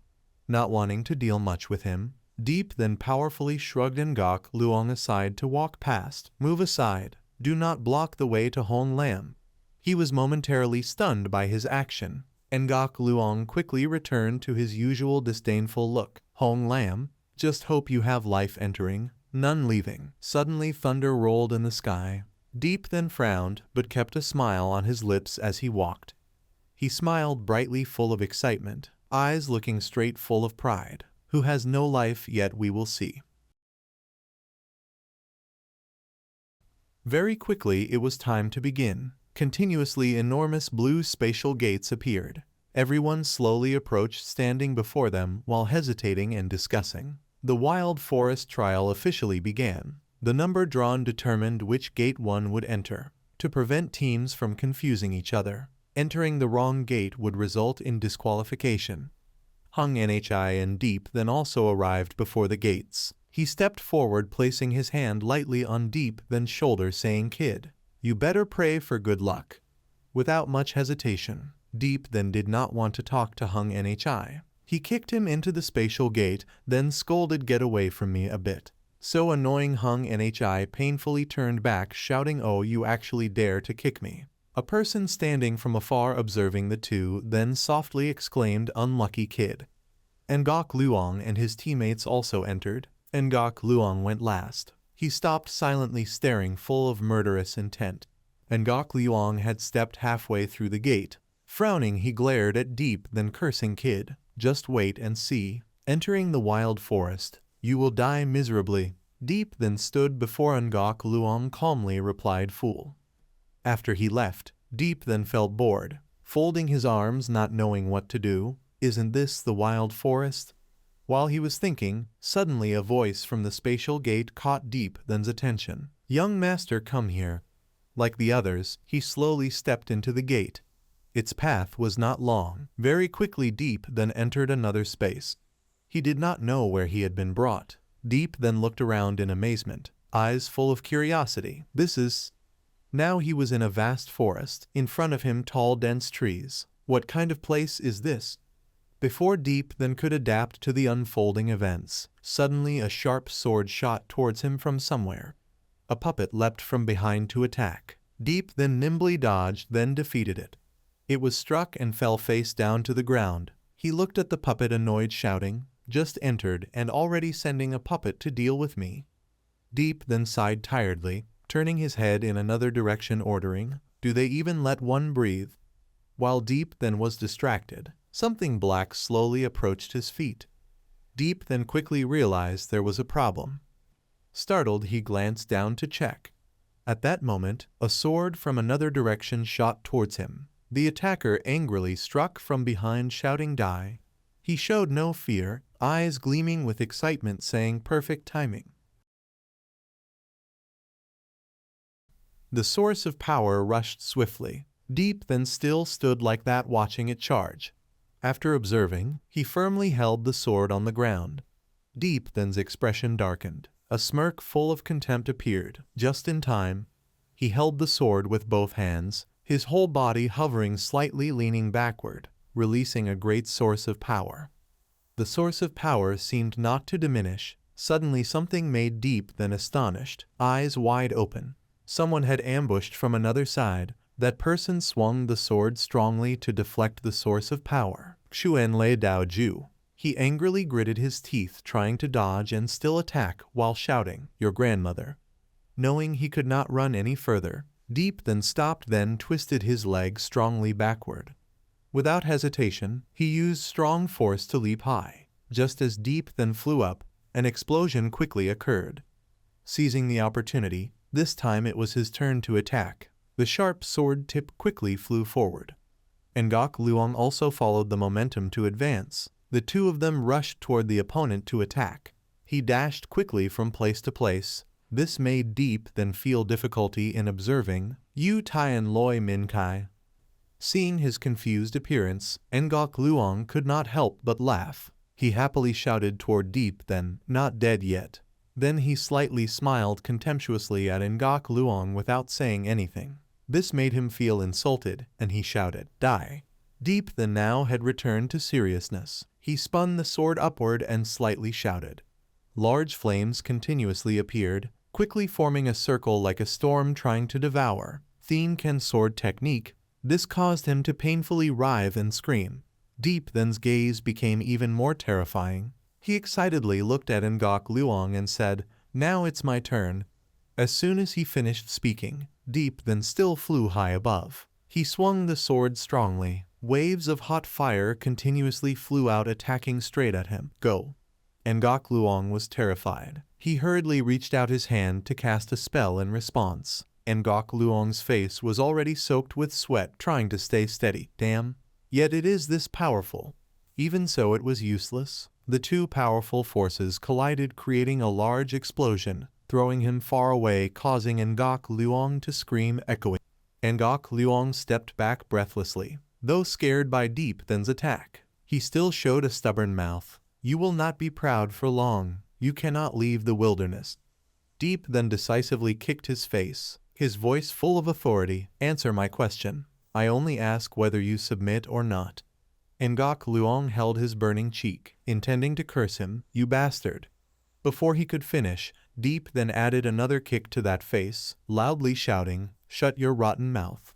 His face was distorted, scratched all over, yet he still looked at him with half-open eyes.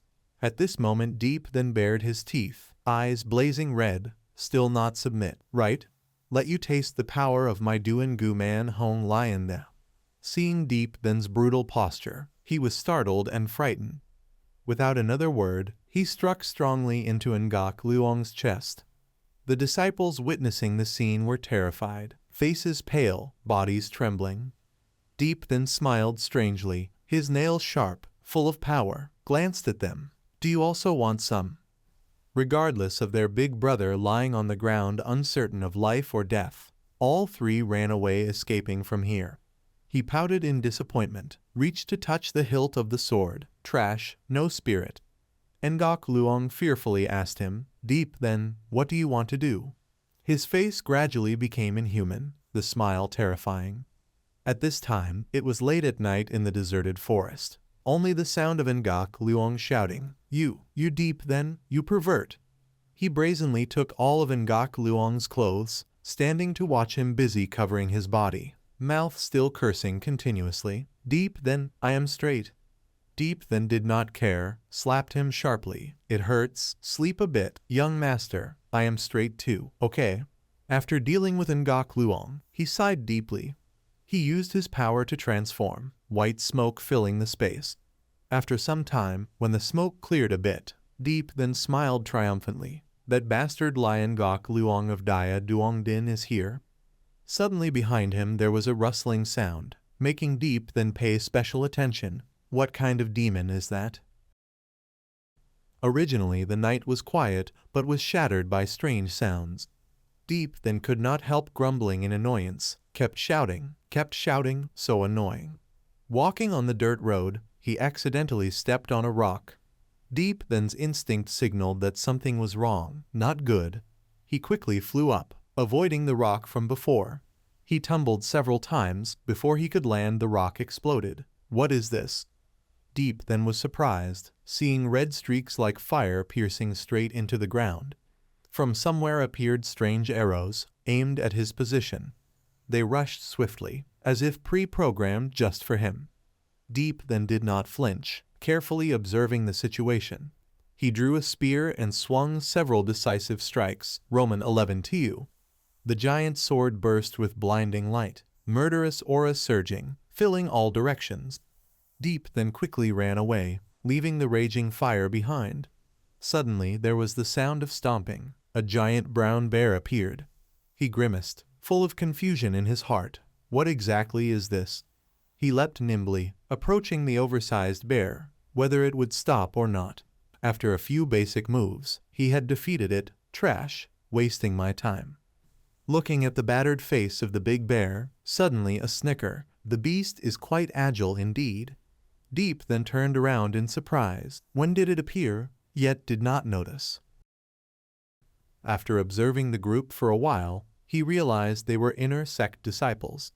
Deep then displayed a refined, gentle demeanor, so quickly already meeting. He tried to show that he was the real Ngok Luong, clasped hands respectfully and bowed. Senior brothers, I am Lion Ngok Luong, an outer sect disciple of Dia Duong Fong. One person opened Deep then's photo to examine. Lai, Ngok Luong. That person cunningly looked at him. Why are you alone? He had to find a reason.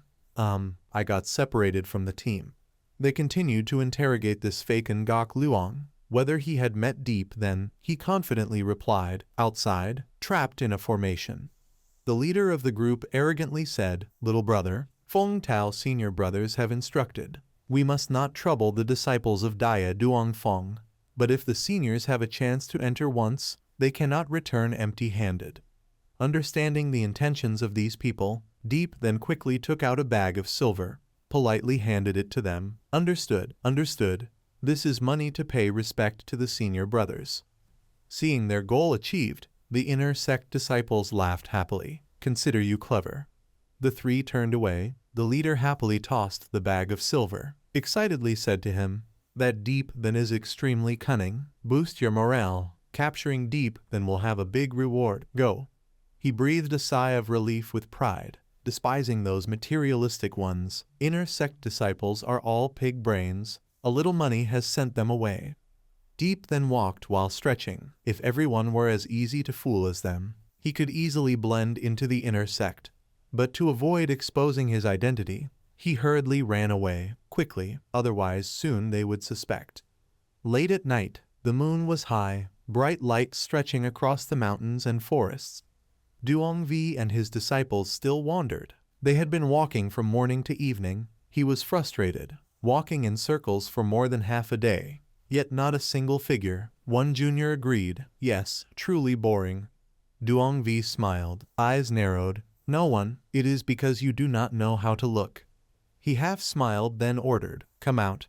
Deep then hiding nearby had to show himself, pretending shy and hesitant. Greeting, senior brothers.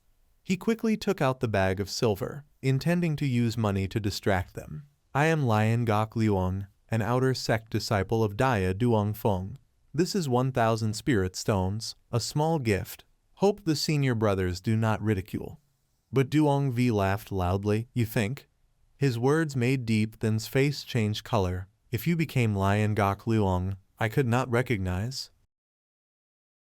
Deep then calmly faced Duong Vi, his eyes slightly closed with a faint smile pretending to ask, Senior brother, what did you say? Why do I not understand clearly? He craftily looked at Deep then, holding the fan up to cover his mouth and speculated. Lion Ngok Luong is a 7th level elemental person, although you can transform into his appearance. But can you imitate his 7th level elemental cultivation? He paused a little when he heard that.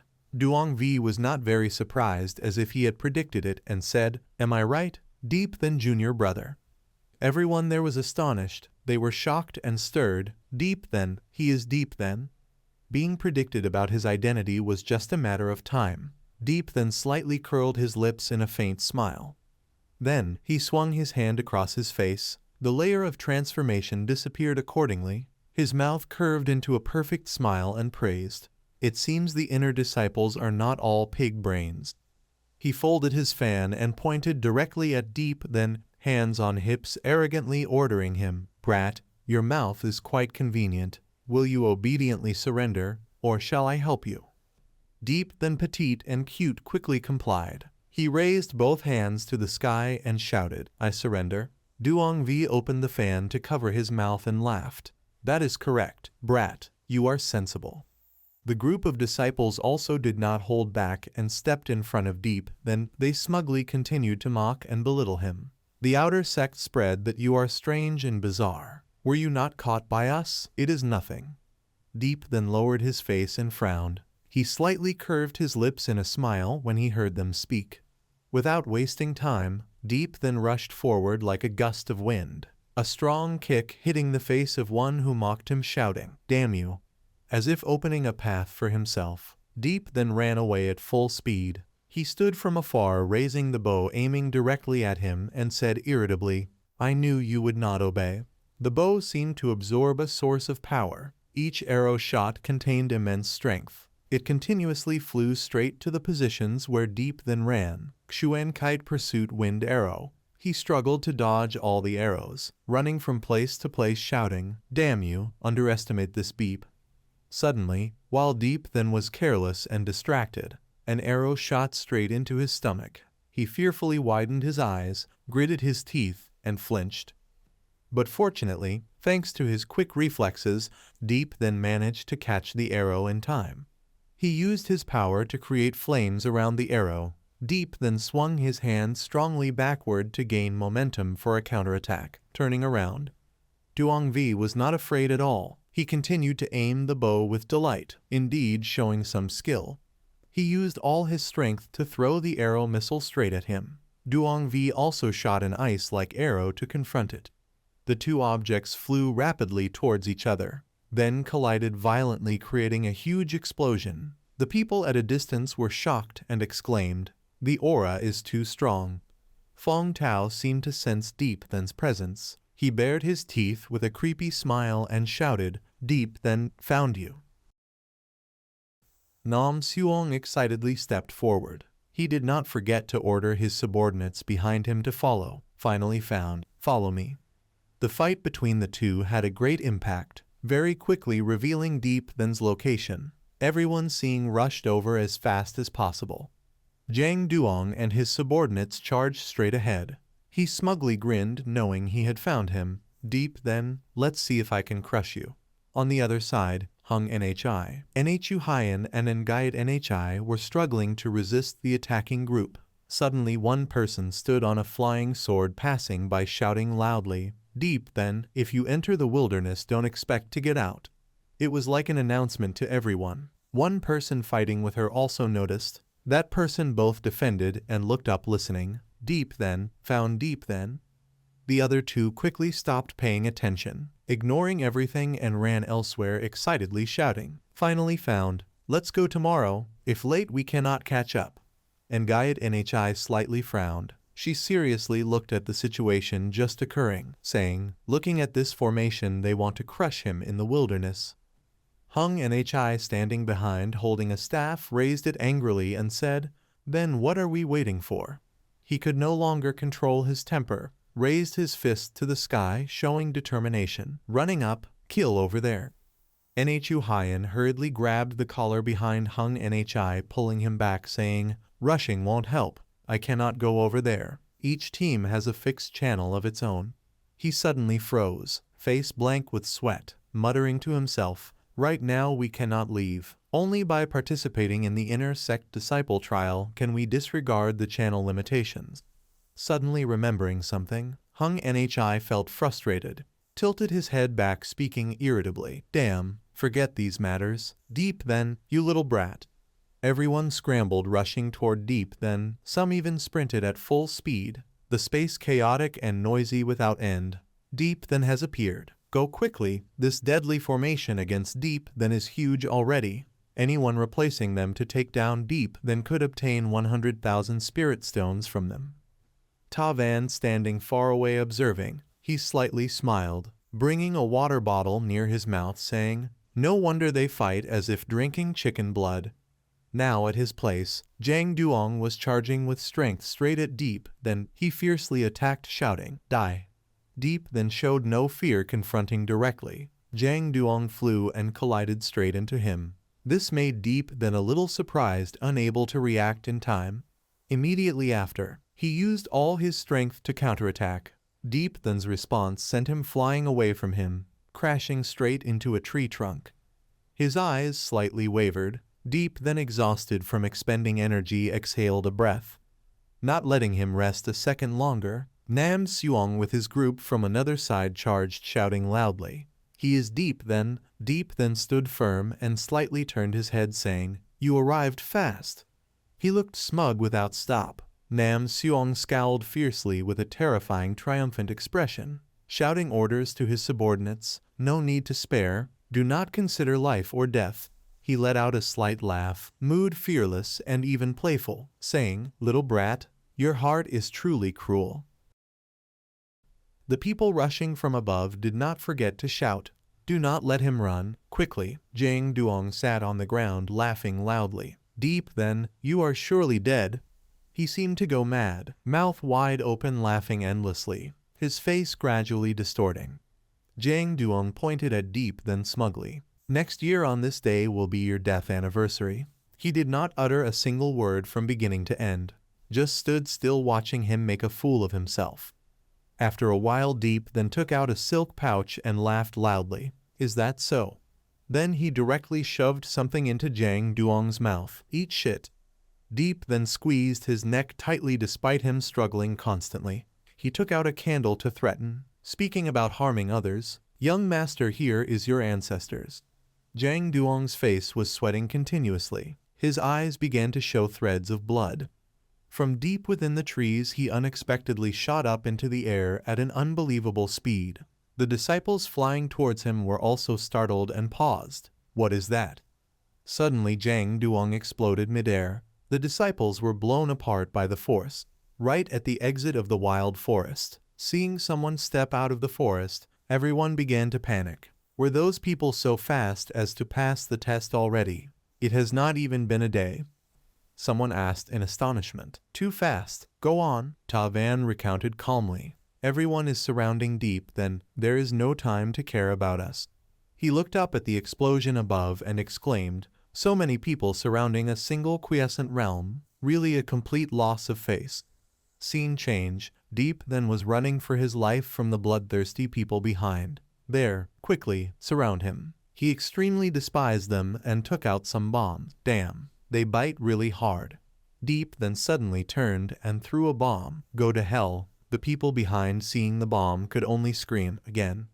The sky today was very blue, the air originally peaceful, but it was shattered by continuous large explosions. More than half of the pursuers had already fainted. Only Fan Hao remained extremely furious. "Deep then, you damn dog." His screams echoed throughout the forest. "I want to kill you." Some people were searching every corner of the forest. "That brat Deep then is really like a cockroach that cannot die." So many surrounding and attacking him. Yet he still escaped. "We have 3 people at the Young Realm. What is he even worth?" While they were babbling without knowing, Deep then was hiding on a tree behind. "Then see, sooner or later he will be caught by us." His face had long darkened with terror. 1 peak elemental person, 1 8th level elemental person, 1 7th level true spirit elemental person. This trip is doable. Deep then's pupils gradually narrowed and he smiled with a sinister feeling. "If you come, do not go." The group of people searching everywhere also began to feel tired, starving to death.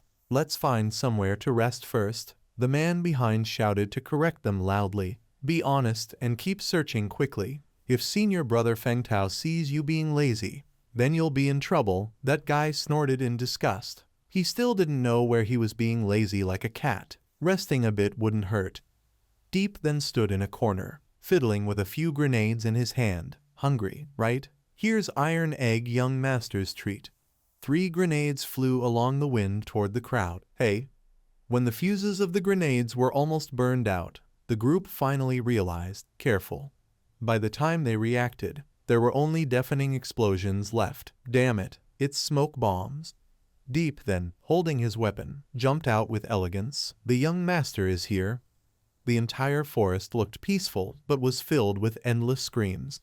Smoke bombs were thrown continuously. The group couldn't dodge and fell one after another, east then west. 1 man crawled out of the smoke, shouting angrily, "Get out here." Deep then stood separated by a layer of misty smoke. playing with the iron rod in his hand. This iron rod was so domineering, yet could beat someone until blood flowed from all 7 orifices. That man looked around warily. Deep, then, I know it's you. If you've got guts, then Solo, stop using those evil tricks. Just as he finished speaking, a strong force hit his back, causing him to vomit blood from pain. Deep then stepped forward from behind with a cold smile. Solo, a bunch of people soloing against me, huh? Deep then savage laughter echoed throughout the forest. Ordinary cultivation. Yet there were still plenty of spoils. After finishing off the group, he sat down to organize the loot he collected. A rod that could beat a peak human origin realm cultivator until blood flowed from 7 orifices. What on earth is this? Taking one hit from it, is it really that unbearable? Deep then bent the iron rod, then released it, letting it snap back and hit his face directly. His whole body shook with the rhythm of the metal, all his senses trembled. Deep then rubbed his face and sighed. Almost had my soul fly out of my 7 orifices. The next second he laughed heartily. Aren't you a weapon specialized in striking the soul? 50,000 spirit stones truly not wasted. Deep then pointed to the sky and arrogantly declared, just you wait, not a single one of you will escape. In the deep green forest, sunlight pierced through the leaves. Deep then dug the ground with fierce energy. After finishing his work, he dropped the shovel onto the ground. He squatted down, delighted to look at his achievement. Each pit placed with a bomb, each person an iron egg. Deep then's smile was extremely strange. In a moment you will all explode like popcorn. Suddenly a voice spoke, go check over there. He quickly turned to look and immediately hid from that spot. Those people were bounty hunters chasing Deep then for the reward. This brat Deep then is too slippery, like a loach, runs too fast, can't find him at all, that won't do. It's 100,000 spirit stones. How could someone easy to deal with be worth that much? One unlucky guy tripped right where the bomb was buried. The group accidentally triggered the trap. Bombs exploded continuously. Bodies flew everywhere. Screams echoed miserably.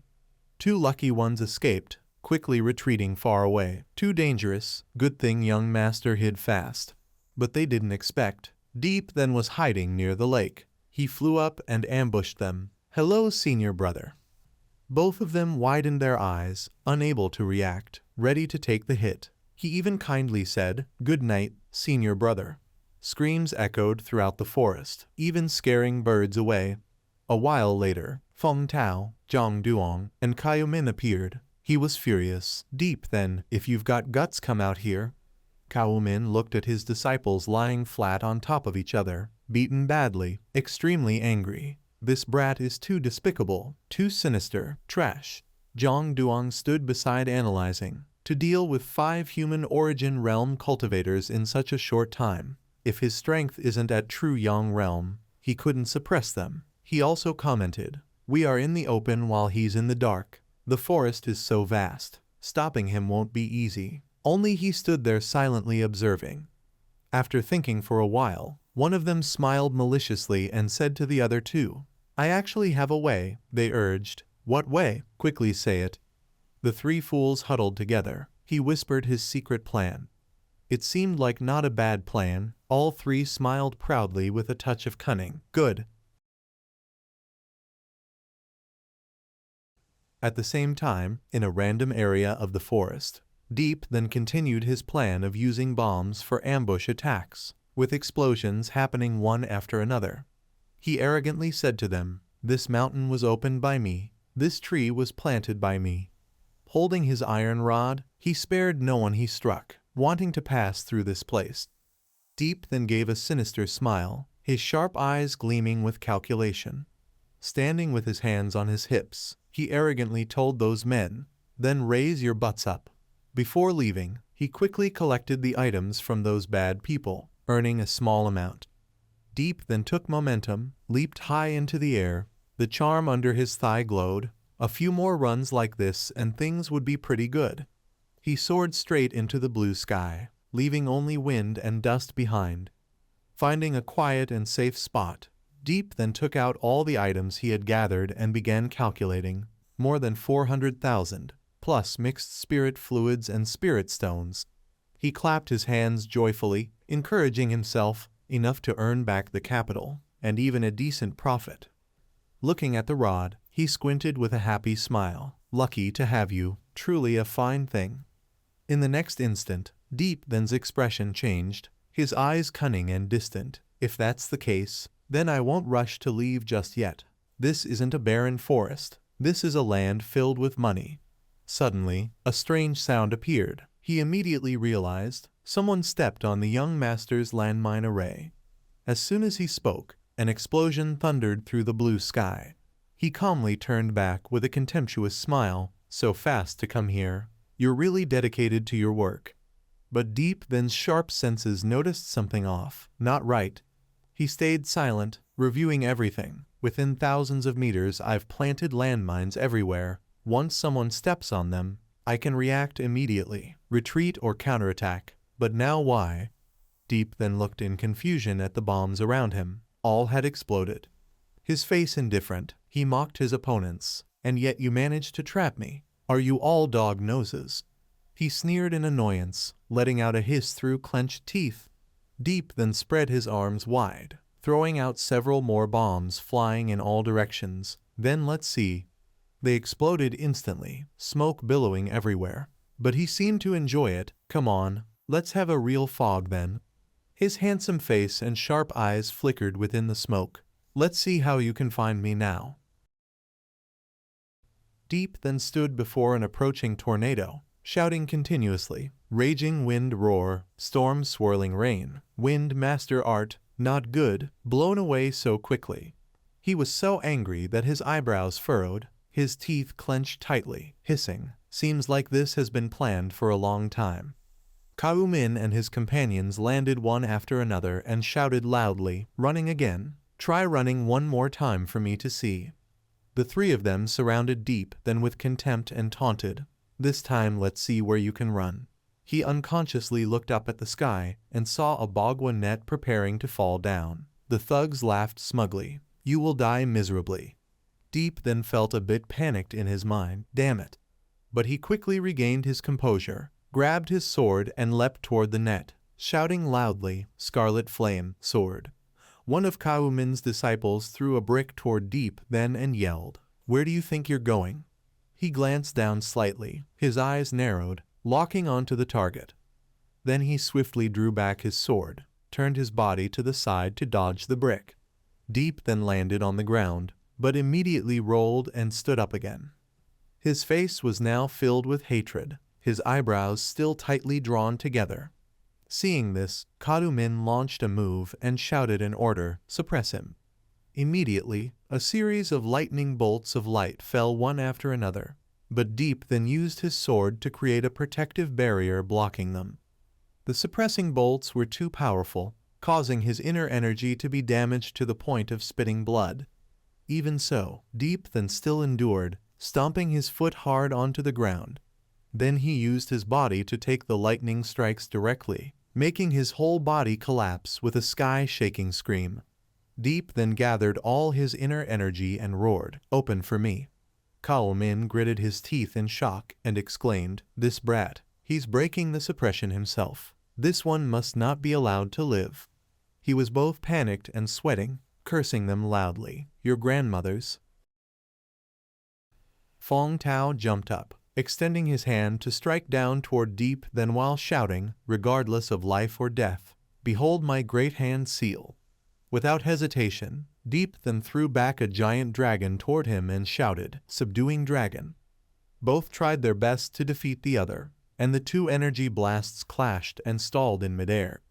Fong Tao's sword tip was descending. He ignored the giant hand and charged straight down. When Deep Then realized it, he was so enraged that he gritted his teeth, his cold eyes hissing out, shameless. He quickly raised his sword horizontally, barely managing to block the strike. Deep Then pulled his sword back, the two blades clashed and separated. To regain the initiative, the counterforce from the clash pushed him back several steps. Deep Then's gaze sharpened, his pupils focused and seemed frozen. Immediately after, Fong Tao used a teleporting technique to attack, but Deep then dodged each strike precisely. His body was trembling, sweat dripping from his face. He was surrounded on all sides by Fong Tao's clones, 4 directions with 4 different techniques. Deep then lowered his head, his expression darkened, and he sighed softly. He leapt up, forming a fiery vortex heavenly guard sword formation, and roared, "Break!" Just as Deep then soared upward, a spear was also thrown, its spinning tip whistling through the air. Unable to dodge in time, Deep then was pierced through by the spear, blood spraying from his abdomen. While dodging Fong Tao's arrows, he cursed, "Damn you, Duong Vi." 4 arrows descended in succession. One veered off course, shooting straight toward Deep then. The arrowhead sliced through the air with friction so intense it sparked, then sped toward his chest. Fong Tao shouted triumphantly, pierced through the chest, "Let's see you survive this time." But Deep then was faster than the arrow, leaping forward, grabbing the spear, unleashing the phantom shadow heavenly speed strike, and charged while saying, "Now it's my turn." Duong Vi realized the situation was bad. His face darkened, eyebrows furrowed, teeth clenched, too fast. He couldn't resist. With one swing of Deep then sword he was sent flying far away. Get lost. Deep then took advantage of the momentum, springing forward quickly, passing right by Duong Vi. Skillfully borrowing the force, he lightly stepped on the man's head. With one kick, Deep then sent Duong Vi flying and immediately used the momentum to escape. Caillou Min didn't want to end it there. He raised his hand forward and shouted loudly, "Don't even think of running." Caillou Min roared out an order. The magic mirror treasure flew out, shooting a strong beam of light directly into Deep then's back. "Hold him."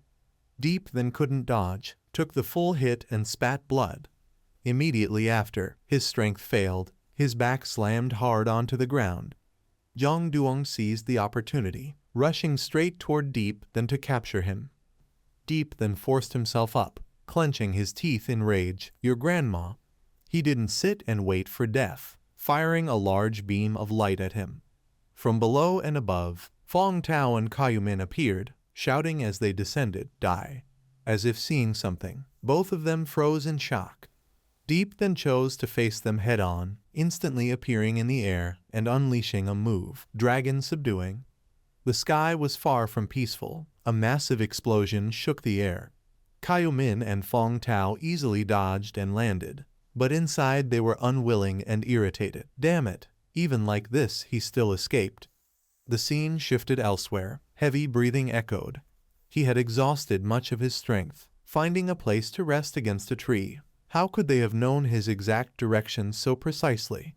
Quickly, Deep then looked down and found a talisman stuck to his leg, a tracking talisman. Deep then raised it up, sweating and muttering in admiration. What a clever trick. The blue sky shone sunlight through the treetops of the forest, accompanied by faint breathing sounds. Deep then moved down into a cave to hide, pulling out a vial of medicine to analyze. Truly sinister, 3 Yang Foundation cultivators, chasing to kill so ruthlessly. His face darkened, his expression firm as he looked ahead. "Just wait for me." Deep then bit hard into the pill in his mouth, revealing murderous intent. "If I don't wipe you all out, I won't be called Deep then." He drew a golden magic circle, which gradually gathered energy and began to glow. Deep then assumed a meditative posture, closing his eyes to feel the surging power. The scene shifted. On a hill nearby stood 3 people watching the disciples below. The outer sect disciples participating in the wilderness trial had mostly exited. Why hasn't that kid called Deep then appeared yet? Seems only he's missing. Afraid he might not make it out. So Hyan appeared there, trying to suppress her anger as she turned and asked, "Dao Hyan's senior brother, do you really want to make me die of anger? Look at those people you chose. You picked Fong Tao's group. How could Deep then possibly manage?" The man waved his hands awkwardly. "Junior sister, you're wronging me." Voangan suddenly stepped forward and spoke. "I can testify to this. To ensure fairness, the inner sect disciples sent into the wild forest were all decided by random draw. Fong Tao's group being selected was truly a coincidence." She too realized the absurdity. Such coincidence. How come everyone chosen happened to be Deep Then's enemies?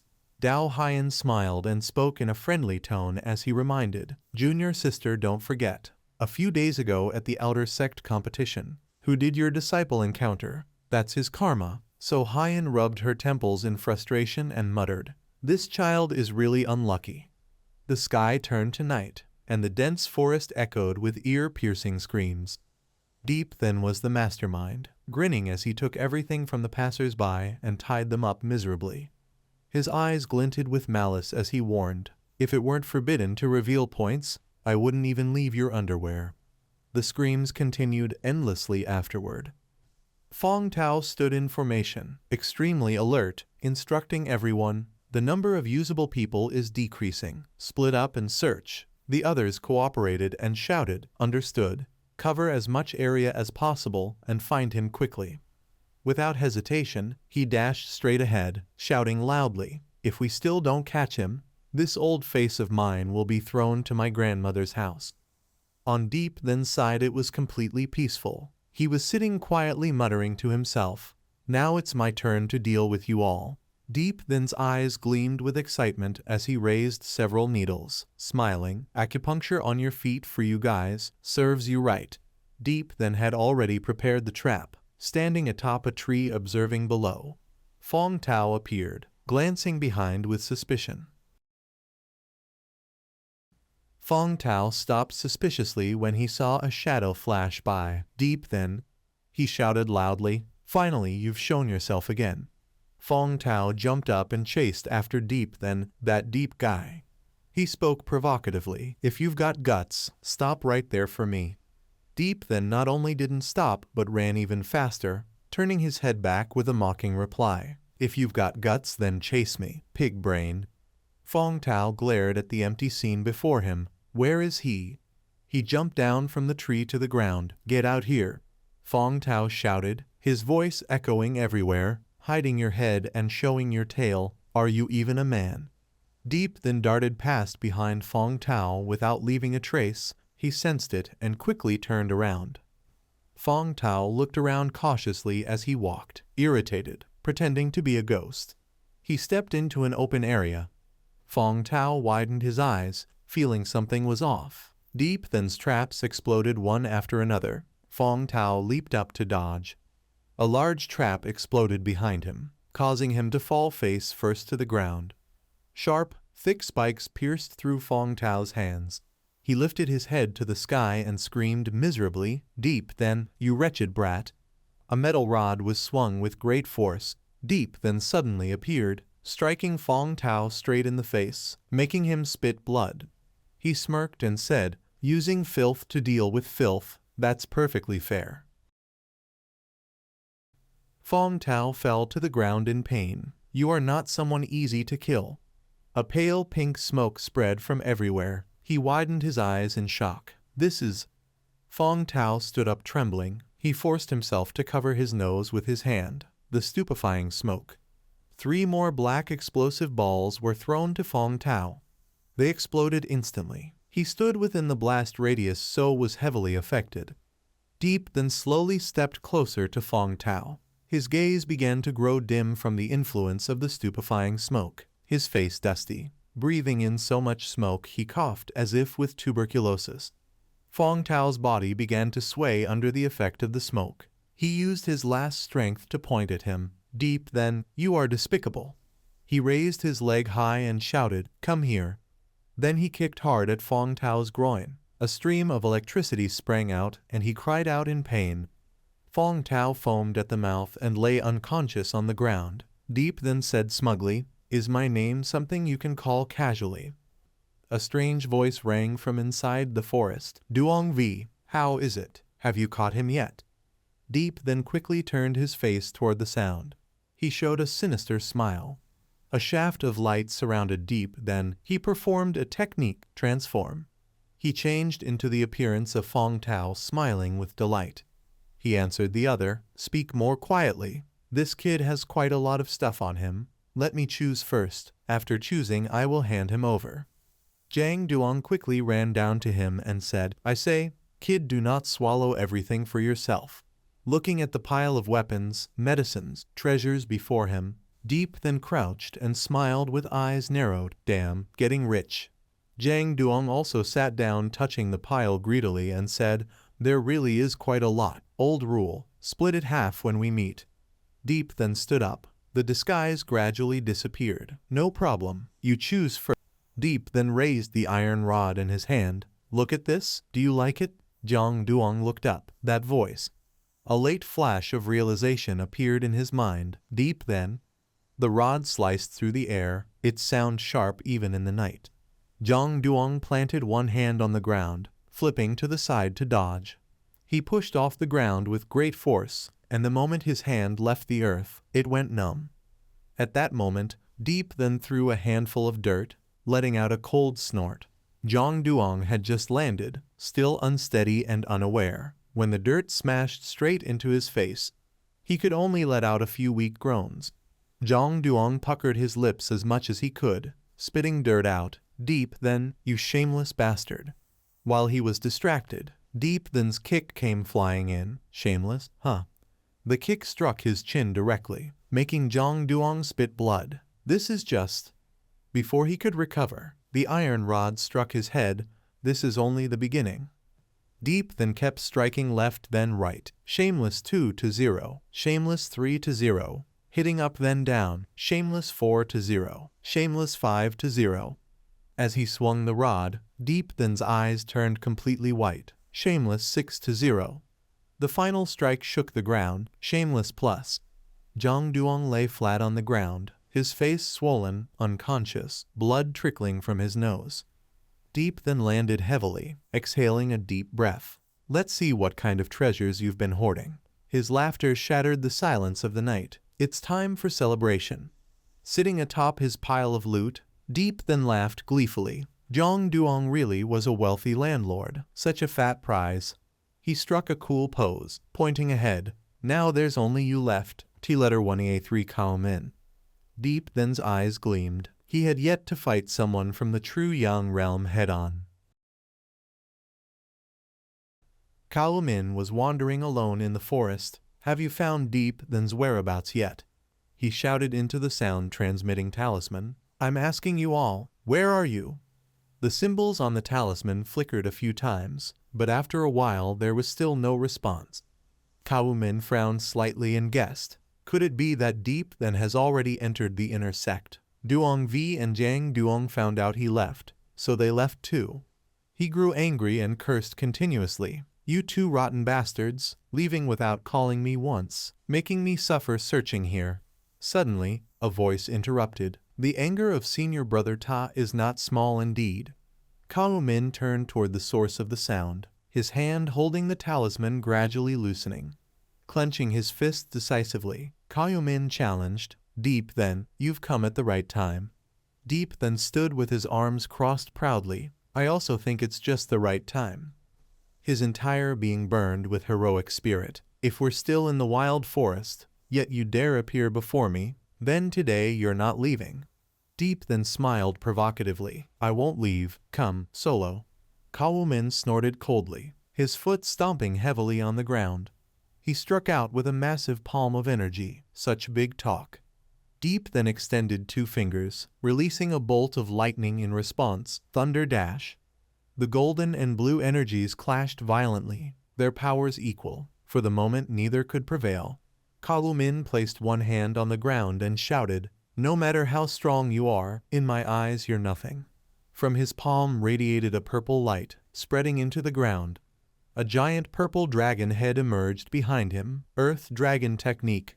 Deep then's entire body began to emit flames, patterns forming in his eyes. A fire dragon was summoned from his very flames. Earth Dragon Technique. Kao Min was stunned by what he saw before him. Deep then's face showed a triumphant smile. How do you know the Earth Dragon Technique? A massive explosion shook the entire area, the heavens and earth trembling as Kao Min was blown far away. He frowned slightly and shouted, where did you steal the Earth Dragon art from? Deep then retorted sharply, you ask and I have to answer, am I your father? Kaomin unleashed another move while scolding, "Such a filthy mouth. Then I'll keep hitting you until you talk." Earth Dragon Seal. Deep then was not one to back down. Greedy Mountain Fist, Azure Dragon Fist. The two once again created a heaven-shaking explosion. Kaomin released a move. A dragon flew straight toward Deep then. With firm eyes, a strange mark appeared in Deep then's pupils. This secret technique is quite interesting. Deep then also shouted loudly, "Azure Dragon Fist." He punched the ground, and a golden dragon burst out, clashing with Kaomin's dragon. The two dragons charged into each other without hesitation. Another explosion erupted as they collided. Kaomin was full of doubt. What kind of monster is this guy? He even knows Azure Dragon Fist. He was still thinking, a mere condensation stage cultivator can last this long against me without losing, in terms of strength alone. Even an outer sect disciple would struggle to defeat him. Suddenly his eyes widened in shock. Deep then rushed in with a punch to the stomach. He mocked sarcastically, "Senior Brother Ta, fighting without focus, you'll lose miserably." Those words made Kaomin furious. Kaomin summoned countless swords and sent them raining down. Flying flow sword formation. He raised his hand and several blades shot toward Deep then. Deep then's eyes remained firm. This is a bit troublesome. At that moment, Deep then summoned his swords to form a battle array against Kaomin. Heavenly Guard sword formation. He summoned countless swords and shouted loudly, "Now it's my turn, go." Hundreds of swords stabbed downward, creating a fierce and brutal scene.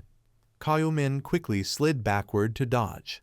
He took out a magical artifact just in time to block the strike.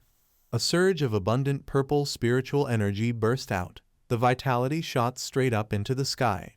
He then used his artifact to unleash a powerful beam of spiritual force. Taking the advantage, Kaomin shouted loudly, "Suppress for me." Deep then froze for a moment, spiritual energy. Another explosion occurred, rocks and dirt flying everywhere. Seeing that scene, Kaomin became even more smug. "Kai Condensation Realm is Kai Condensation Realm. What can you use to fight me?" But suddenly his expression turned to one of terror. Deep then had to use all his strength to withstand the fierce spiritual energy attacks. He was drenched in sweat, breathing heavily. Yet even so, Deep then stubbornly shouted, "Open for me." Seeing Deep then slowly gaining the upper hand, alone resisting that terrifying spiritual force, Kaomin bit his finger and used a secret technique. He raised his hand and drew a character in blood sacrifice. Empowered by the ritual, Kaomin's spiritual beam became even more destructive, forcing Deep then into danger as he spat out blood. Kaomin grinned wickedly, continuing his spell. "Let's see how long you can endure." He aimed directly at Deep then and attacked, sending you to the afterlife. Hit by Kaomin's strike, Deep then's breathing became labored, again with spiritual energy. "Trash bullying me just because I'm not at the true Yang realm, right?" Forcing himself to recover, Deep then counterattacked, dragon subduing. Golden rays of light illuminated the entire space. The powerful force shot straight toward him, the two energies clashing head-on. Deep then's strength began to overwhelm his opponent. Kaomin's mirror shattered, his face darkened, even spitting blood. This guy actually used his bare hands to counter spiritual energy. His eyes widened as he watched Deep then's dragon subduing technique grow larger and more dazzling. Deep then's fire dragon drew close to Kaomin's face, leaving him utterly shocked. "This is impossible." Deep then commanded the dragon boldly, "Climb up," and his words were followed by Kaomin's terrified screams. Deep then withdrew the technique. The mirror crashed heavily to the ground. Kaomin lay sprawled out, groaning weakly, "I don't believe it. How could this be?" While Deep then stood panting, drained of strength. His face was covered in scratches, muttering in disbelief, "Impossible." Step by step, Deep then slowly picked up the mirror. "You only relied on this thing, and yet dared to wave your hands before me." He mocked arrogantly. "True Yang realm, what kind of trash is that? You're nothing at all." Being ridiculed, Kaomin grew agitated. "You." But now he had no strength left to resist. Lying helplessly on the ground, Deep Then's eyes turned indifferent. It's over. He savored his victory. At last, everything has been taken. The next morning at the exit of the wilderness forest, the people who participated in the hunt for Deep Then were talking noisily. The 3-day deadline is coming. What is this situation? Why has Deep Then still not come out? Tavan seriously reasoned. This is not right. If Deep Then had already been dealt with, then Duong V and his group should have come out earlier. No one has come out these past 2 days. What are they doing inside? Husband and wife Hung Nhi were also very worried for Deep Then's safety. Hok Dang turned his neck, frowned, and said, "Why do I have a bad feeling?" And Guyet Nhi also agreed. This matter is really strange. T How standing nearby spoke mockingly. Deep Then, even if you are stronger, you cannot enter the inner sect. Maybe you have become a useless person who cannot cultivate. His words were extremely harsh. Just wait, sooner or later I will kill you. So Hyen stood high up, crossed her arms, and scolded Deep Then, "You stinky kid, every time you make me worry." She frowned very angrily. "Hurry out here for me. Stop pretending." Dao Hyen stood next to her, comforting her. "When it is time to come out, he will come out. Junior sister, do not be impatient." But before he could calm her anger, So Hyen turned fiercely to shout, "Old man, if Deep Then still does not come out, you will look bad." He was scared, sweating. "This has nothing to do with me." Suddenly someone shouted loudly, "Someone is coming out, someone is coming out." The 4 people, Tavan, Hung Nhi and Guyet Nhi and So Hyen, all turned to look. At that moment Deep Then ran out of the forest, followed by Fierce chasing Deep Then. "Do not run." He ran around shouting for help. "Save me, master." Everyone was surprised. What is this situation? Tavan was so shocked, he choked. Hung Nhi stood frozen. "Oh damn," and Nhu Hyen quickly covered her eyes, because at that moment Deep Then was being chased by a group of young men. Wearing only shorts, bare-chested. Deep Then, "Stop for me, I want to kill you," he shouted loudly, calling for help. "Master, save me." Killing innocent people in broad daylight. Dao Hyen could not believe what was happening before his eyes. This is too lawless. Voengan was helpless, speechless. Finally Dao Hyen stepped forward to stop the chaos. He shouted, "Insolent." He ordered the naked group, "The wilderness trial has ended. Stop at once." Deep Then quickly hid behind So Hyen's back, even tattled. "Master, look, they are still threatening me with their expressions." But she quickly scolded him, "Shut up." At this time Voengan realized something not right, still missing one person. Dao Hyen also looked around in confusion. So Hyen questioned Deep Then, "Where is Ta Kao Min?" He stammered, replying, "Still inside the wilderness forest." Tavan and the others huddled together, looking at Kayumin. Heaven. Was it really necessary? This is too much. Seeing Kayumin's miserable state, Hok Dang was stunned. This was done by Deep Then. Tavan felt the pain for him. He really did not hold back this time. The group of young men suddenly dropped to their knees, the sound of their knees hitting the ground echoing. They began to wail pitifully, as if suffering great injustice. "Elders, Deep Then used despicable tricks to plot against us. Senior brother Ta Kaomin was defeated by him. Please, elders, give us justice." The elders looked at each other in surprise. Deep Then, calm and composed, defended himself. "Honorable elders, they attacked me first. I had no choice but to use such methods to protect my life. The wild forest trial never stated that cunning tactics were forbidden, did it?" Then he turned towards So Hyen, massaging her shoulders flatteringly. "Master, please speak on my behalf." Hung Nhi stepped forward, scolding the others. "Shameless brats, over a dozen of you ganged up on one man, and you still complain about him using tricks. What did you expect me to stand still and let you beat him?" One of the disciples tried to retort, "You but..." Dao Hyen raised his hand solemnly enough. "Anyone who made it out of the wild forest has passed the trial. The wild forest assessment is hereby concluded." Deep Then smirked triumphantly, clearly amused at their frustration. Dao Hyen then announced to everyone, "From this day forth, you are all inner disciples. I hope you will continue to cultivate diligently as you did while in the outer sect. The sect will now provide abundant training resources for your progress. However, if you violate the sect's rules, I will not show mercy." With that, he and Elder Voengan rose into the air and departed. "You may all disperse." Still the 2 elders showed mercy and granted clothing to the half-naked disciples. "Fix your attire before speaking again." Zhang Duong and Fong Tao accepted the garments amid Dao Hyen's mocking tone. "Aren't you ashamed, bearing your behinds like that?" Once dressed, the 2 stormed off in anger, shouting back at Deep Then, "Deep Then, just you wait." Deep Then sneered, "Wait. For you beep at worst, I'll strip you both naked again. Tavan and Hope Dang burst into laughter, throwing an arm around Tavan's shoulders. Deep then grinned. It's not every day we get to celebrate like this. How about a few drinks tonight? Drink, of course. Not going home till we're drunk. Just then So Hyen appeared, her gentle voice laced with deadly intent. You want to drink him? Deep then froze, his face pale and spine cold. She calmly brushed her hair aside and smiled sweetly. Your master will take you out for a drink, enough for a lifetime. Sweating bullets. Deep then tried to refuse. Master, perhaps we should, but So Hyen cut him off. Your master will also show you your new home. Before he could react, she grabbed him by the collar and soared into the sky, leaving Hope Dang and Tavan staring in horror. Both pressed their palms together, praying earnestly. Brother Deep, stay safe. Brother Deep, have a nice trip. A while later, on a bare rock outcrop, So Hyen scolded Deep then non-stop. You brat, you really have skill indeed. Deep then had been beaten again. He sat curled on the ground listening to her scolding. What if a female disciple were sent into the wilderness? Would you strip her naked? He cried out, full of grievance. They attacked me first by banding together. So Hyen questioned him.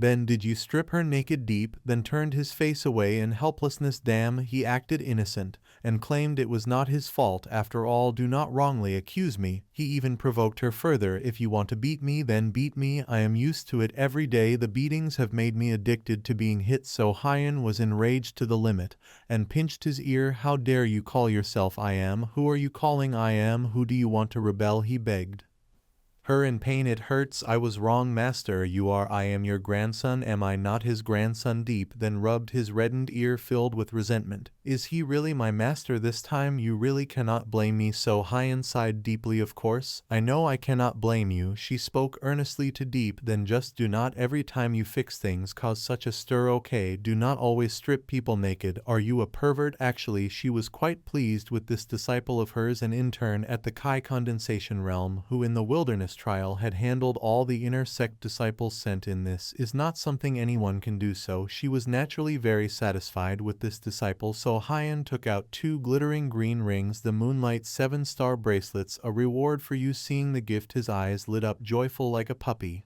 I told you taking that beating was not wasted. She kindly told him put them on. Deep then happily put them on and asked eagerly, not bad, master. Do the Moonlight 7-star bracelets have any power? So Hyen answered yes. She smiled meaningfully, performed a spell, and ordered the bracelet open. The bracelet began to activate, emitting bolts of electricity around it, making him puzzled. Immediately the change in the bracelet left Deep, then astonished, and exclaiming its weight pulled his whole body down, creating a giant column of smoke. So Hyen excitedly asked, how does it feel? Deep then coughed and marveled, why is it so heavy? He frowned, looking at her. At least 250 kilograms. Is this the power of the Moonlight 7-star bracelets pulling you down? So Hyen asked innocently. Otherwise, what did you think? Deep then turned to throw a tantrum, demanding the bracelet be returned. I do not need it. I do not want to wear this damned thing all day. If I fight someone and do not get killed by them, I will be exhausted and collapse. She threatened him. Do not waste effort once you wear the Moonlight 7-star bracelets. Unless I lift the restriction for you, you cannot take them off. Only then did he realize. His face went pale. How did it fall like this? Su Hyen sat relaxing, leaning on a big tree branch. She crossed her arms, looking down at Deep, then who was below, and said, starting from today, you will carry it to cultivate. Above it there are 7 stars. When 1 star shines, the weight will be 250 kilograms. After you adapt to the weight of 250 kilograms, the 2nd star will automatically light up. The weight will increase to 500 kilograms. On his hands were 2 mysterious green bracelets. They tightly wrapped around Deep then's wrists and continuously shone. He sat on the ground, blankly looking up. Each time 1 more star lights up, the weight will increase by 250 kilograms. When all 7 stars are bright, the restriction will automatically be released. Hearing Su Hyen say so, inside Deep then felt endlessly wronged. He gritted his teeth and looked up at her, saying, if I carry it to fight, not being cut to death would be strange. Su Hyen slightly smiled, leaning on the tree behind, and said, if you want to become stronger, how can you not suffer a bit? The Moon Shadow 7-star bracelets can pierce your roots, can stimulate your potential to the highest degree.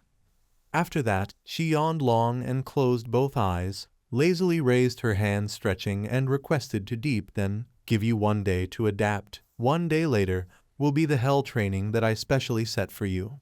He looked at Su Hyan confusedly, raised his eyebrows full of curiosity. Hell training. Hearing this, Deep then felt not right about this way. Isn't this a joke? This crazy woman don't be fooled by her beauty, but any strange thing she can do. After stretching her body, she jumped down from the tree, gently landed beside him. Su Hyan smiled gently, turned her head to Deep then kindly saying, "Come, let Master take you to visit Jade Maiden Peak around." As soon as she finished, she quickly jumped up from there. He also couldn't see her figure anywhere. Su Hyan flew swiftly across the sky, reached before a dark hall, and pointed her hand toward it introducing, "This is Jade Maiden Pavilion. Normally I cultivate here." Deep then was not very interested and replied casually. She didn't care about him, happily flew quickly pointing to another place saying, "Over there is a lake, called Jade Spirit Pool. Soaking the body in that lake can heal injuries. Later you will have to go there often." He had dead fish eyes, not looking even once. His face expressionless, unconsciously shouted. Su Hyan flew at an extremely fast speed. She smiled with eyes narrowed, enthusiastically guiding. "Have you seen that shiny stone platform? That is Insight Stone. On normal days when you have nothing to do, then go sit there more. It helps enlightenment." At this time, Su Hyan could not bear Deep then ignoring everything. She slightly turned back, pouting, asking, "Why do you look like you have no interest? Your master is not someone who casually guides others." He no longer had the appearance like before. Instead, Deep then's face became irritated, frowning tightly, saying, "Can you put me down first or not?" Su Hyan was holding the back of his collar, dragging him. Deep then now was floating, being pulled uncomfortably, shouting, "The way you drag is really like walking a dog." Su Hyan did not react when scolded. She still gently smiled to Deep then saying, "Good words." However, her action was opposite of her words. Su Hyan without hesitation released her hand from his collar. Right after that, she calmly slowly landed on the ground, while Deep then without force could only fearfully watch himself fall face first into the ground. He tiredly crawled up, seeing before him a stone door, then wondered, "Where is this place?" Su Hyan stood nearby. She looked up and answered, "This is Jade Spirit Cave Mansion. This place normally cannot be approached." Deep then regained his spirit. He stood up and went behind Su Hu.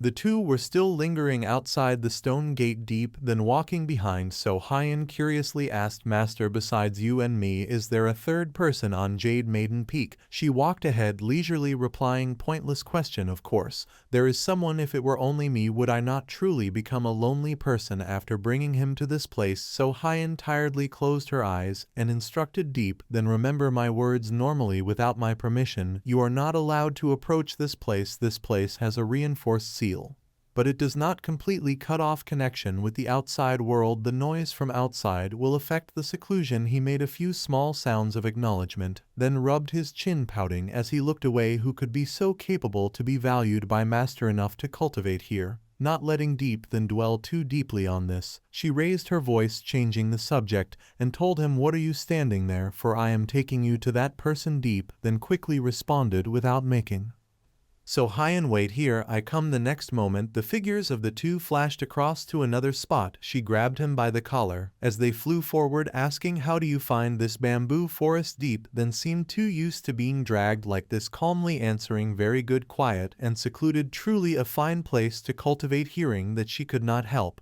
but be curious while running, she turned back to look at him expectantly and asked, "Then why are you sitting cross-legged?" Deep then folded his arms, ignoring So Hyan, and proudly replied, "I am not sitting cross-legged.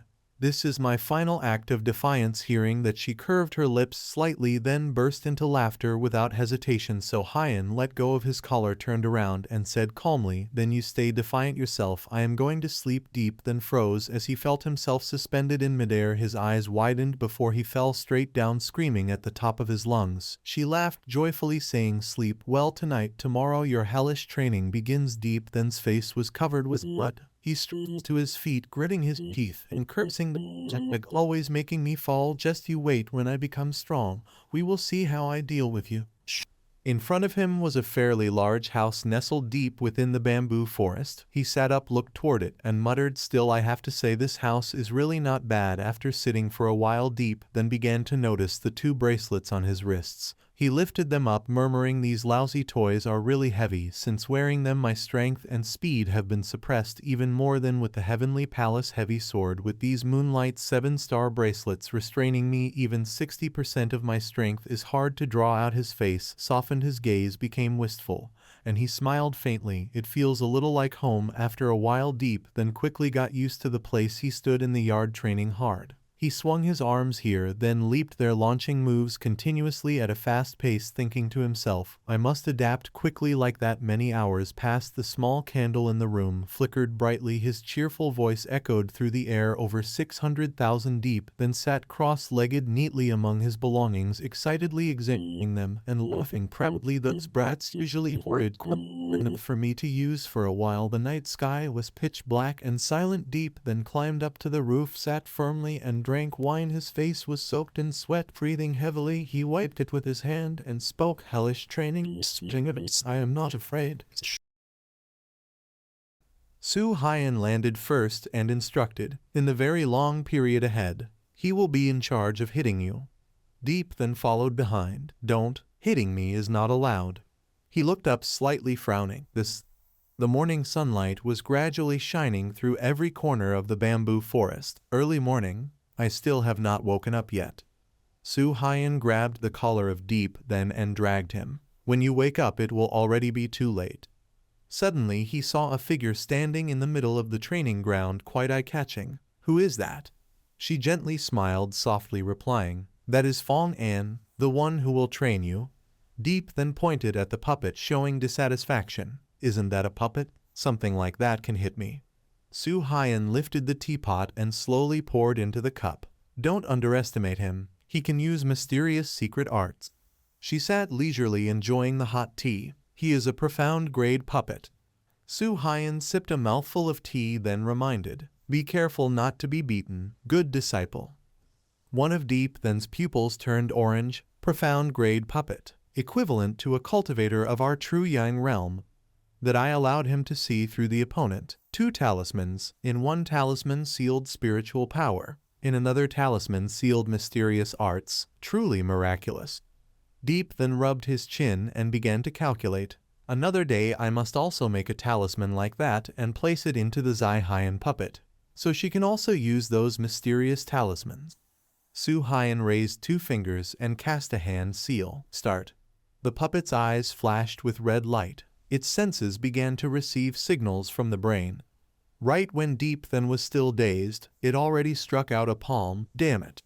He sent out a lightning strike, blocking the puppet's attack. "Damn it." Ambushing this young master, not speaking reason. The power of the explosion made Deep then step back several meters. Smoke and dust filled the sky. He worriedly clenched his teeth tightly. The profound grade puppet, truly strong beyond ordinary. Deep then was almost motionless before the puppet's attacks. So fast, luckily, he still managed to jump high in time to dodge. "Damn you." Deep then pinched his 2 fingers together and pointed straight down one young finger. The puppet crossed its arms in front of its chest, bracing itself to take the strike. He was slightly stunned by its reaction. "Damn, what kind of material was this thing made from such a strong body?" Deep then switched to beast fist style ape leap. He continuously changed techniques. Tiger pounce. Suddenly Deep then grabbed the puppet's neck. He tightened his grip slowly. The puppet unexpectedly grabbed his arm back with strong force, startling him with just a slight lift of its arm. His entire body was flipped upside down. Something whizzed through the air, smashing straight into the ground, shattering the dirt and stones. Deep then lay limp on the ground, but the puppet still held his arm down. He coughed violently, his body covered in dust. Suddenly a bad feeling spread through him. His eyes began to glaze over. The puppet lifted him up high again. Ignoring his loud screams, it shifted to another spot on the arena floor, still cool to the touch, and slammed him down once more. The puppet gave Deep then the full experience of every angle of the arena floor. It only had to stand still and spin him around. By now Deep then's eyes had turned completely white, and he began to babble deliriously before the puppet finally hurled him far away. He landed face first on the ground, while So Hyun watched from the side smiling happily. Deep then coughed non-stop, struggling to stand up. Basically, he could not win. So Hyun asked softly, "How does it feel?" Deep then helplessly replied, "No more fighting. I will not fight anymore." Being suppressed in speed, being suppressed in strength, the opponent's body is hard, and there is an endless supply of spiritual energy. No matter what I do, I am being beaten. Tell me, how can I fight?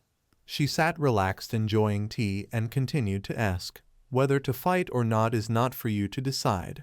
He also made an excuse, "I can fight, but you must remove this damn Moon Shadow 7-star bracelet for me. See if I don't beat him to death." So Hyun gave a sinister smile, not much to look at, but thinking the other way, also quite handsome. She spoke indifferently, making Deep then feel aggrieved and speechless. Cultivation. No matter what, one must suffer some pain. If you want to become stronger, you must first learn to endure blows. Being beaten often, the skin will naturally become thicker. Don't worry, you won't die. So Hyun threw him a pill, giving you 1 hour to recover. 1 hour later, Deep then was still continuing. There was a pair of sharp, cold eyes staring straight at him. He suddenly startled in panic. Deep then cursed silently, "This crazy woman." But he still swallowed it down and focused on recovering spiritual energy. Seeing that, So Hyun thought to herself, cultivation of the Kai condensation realm, being able to persist for 3 hours under continuous attack of the Fong An puppet. You truly make me feel unexpected. Time passed quickly. After 1 hour, a puppet controlled by So Hyun stood in front of her, watching Deep then cultivate. It looked at him with sharp and cold eyes. Deep then at that moment also felt somewhat fearful. The puppet flew forward, striking a palm toward Deep, then, making him a bit surprised, truly not even half a moment delayed. The moment the time arrived, it immediately attacked. Quickly, Deep then also used his special technique to counterattack, Ham Sun Fist. One of his strikes made the puppet disappear, but it also consumed a huge amount of spiritual energy, causing him to spit blood. Seeing that scene, So Hyun mocked, after only 1 round already spitting blood. Deep then, full of irritation, shouted, "Remove this damn bracelet for me. I will crush him crippled." So Hyun quickly replied, "Is this the reason you found for your master?" Deep then angrily argued, "Of course it is. I was already at a disadvantage, and you even used this damn bracelet to suppress my speed and strength. It would be strange if I could win." She closed her eyes, suppressing her anger. Deep then. So Hyun continued to explain, "That day when facing Zai Sam, you were dying but could still turn defeat into victory. Now facing a puppet without emotions, where has your undefeated belief gone?" At that moment, Deep then was full of confusion, but also realized something. So Hyun confided in Deep, then under oppression people will explode with potential different from ordinary ones. But what about you? From what I heard, all I could sense was resentment. There is a difference in strength between you and them. But is the gap only in power and speed? She continued, making Deep then fall deep into thought. From the very beginning you never had the belief to win. Once a person lacks that conviction, even if given greater strength, it will all be in vain. So Hyun looked up at the sky and added, "On the path of cultivation, there will naturally be trials. Nothing to fear. If your Tao heart is unstable when facing the thorns ahead, you may lose. But if you must lose, then do it in a way worthy of yourself." She looked at Deep then seriously and said, "Next, I will no longer command the seal shadow to stop attacking." So Hyun then flew away, leaving him there alone until the moment you fall. Deep then trained with all his might. One young finger, a surge of great energy struck the puppet, but it still had little effect. His eyes became resolute again. Once more Deep then gathered power in his hand and struck out, mountain crushing. He shouted fiercely, "Come on!" The puppet leapt into the air, dodging the blow, and launched a strike at his face. Deep then growled, "I have never been afraid of hardship." The puppet unleashed a blow that shook the heavens and the earth. Its kick hit Deep, then making him roar, "Kill!" from afar. So Hyun watched the fierce battle with heavy emotions. Deep then, "Do not blame your master for being too harsh." Her expression darkened. "From the moment you became my disciple, it was already destined that you would have to bear this mission." The profound level puppet continuously launched attacks to suppress Deep then, its blows exhausting him and covering his body in wounds. Deep then landed on the ground with blood still at the corner of his mouth, his eyes filled with hatred staring at it. He clenched his teeth tightly and encouraged himself. Deep then, you cannot lose, you do not deserve to lose. Could it be that you still want to? Deep then's pupils flashed red, his eyebrows furrowed in thought. Being thrown away once again. He clenched his fists so tightly that flames burst out and shouted loudly, "Savage wilderness body training." Deep then strained his body and roared as he used the technique, savage wilderness body training, tempering bones and marrow, refining tendons and meridians, hardening blood and spirit, polishing skin and flesh. Even though immediately after that, within the flames burning around his body, he vomited blood. On the opposite side, the profound level puppet had just landed on the ground. Its eyes flashed red and it moved toward Deep then, while on the opposite side he also maintained savage wilderness body training as he advanced. The two began charging at each other. The battle was evenly matched. Deep then suddenly exerted all his strength and shouted loudly, "Come on!" His iron fist struck the profound level puppet's body with great force, and the friction of their bodies created a huge explosion. Finally, a large crater was formed. Deep then was struck down lying sprawled on the ground. It seemed that he had been severely injured, when suddenly a woman approached. Su Hyan sat down and gently stroked Deep then's head, then softly said, "This is who you truly are. Although defeated, your battle spirit remains." The night sky gradually descended, and the night mist began to cover the mountain peak. At a lake, the Jade Spirit Pool of Jade Maiden Peak. There he was soaking himself to heal. The clear blue water of the lake shimmered, steaming with heat, together with the spiritual energy that aided recovery. Deep then soaked in the lake, his back leaning against the edge, eyes closed, lying comfortably. His body seemed to have recovered somewhat, so Deep then subconsciously opened his eyes and looked around in a daze. He muttered softly, "This is the Jade Spirit Pool." Su Hyan stood at the opposite shore and spoke, "You are awake." Seeing her, he called out, "Master, this." But before he could ask, Su Hyan stopped him. "First, do not say anything. Your master has something to ask you." Her eyes narrowed with concern as she asked, "Is it that you are hiding something from me?" Deep then repeated the question, then thought for a moment and confirmed, "There is nothing hidden from you, no." So Hyan lowered her voice slightly and asked again, "Are you sure?" Then he swam from the other side of the lake, and as he climbed up said, "I am 100% certain. How could I hide anything from you?" Then he stood naked with arms outstretched before her and swore, "I am standing naked before you. How could I?" So Hyan helplessly said, "Shut up. Who wants to see you naked?" She set the medicine tray down to one side and wondered. Then this is strange. The spiritual energy in the Jade Spirit container is so abundant. You were already at the peak of Kai Condensation realm. Given that you should have broken through to the human origin realm by now, why are you still at Kai Condensation realm? So Hyan gently picked up a bottle of medicine and said, "Maybe it is because your aptitude is too poor." Then she poured the bottle into the lake with a slightly petulant voice and said, "If you do not want to speak, then fine. I will not ask much. What will you use poor aptitude to cover up? If your aptitude is poor, how can you let others live?" Deep then scratched his head and awkwardly replied, "Thank you, master." So Hyan turned to look at him, then teased, "Thick-skinned indeed. I just complimented you in passing and you actually accepted it." But Deep then's expression turned serious and he said, "This thank you from Deep then is to thank master for spending much thought and care." He clasped his hands in return, eyes sharp and sincere said, "Fighting life and death is how one forges an invincible fighting will." Then he bowed in thanks. Deep then, "Thank you master for nurturing me." Thinking to tease, she did not expect this scene. Her eyes widened, cheeks flushed, both surprised and shy, thinking. He still hid from her that he had opened the elixir sea with So Hyan. Reaching Kai Condensation, one can open the elixir sea. He is an exception. Compared to a normal Kai Condensation person, his breakthrough is harder, not just 10 times. This bow comes from the bottom of his heart to become So Hyan's disciple, although he suffered much pain. Under this oppression his cultivation path could become richer. Out of pride she turned her back and looked up while pouring medicine and warned loudly. "What are you suddenly patting your horse butt for? Do you want to beg me to be lenient?" Deep then thought she misunderstood, so awkwardly replied, "Not really." So Hyen played coy and asked, "So what do you actually want? Do not say you do not beg for anything. I do not believe you."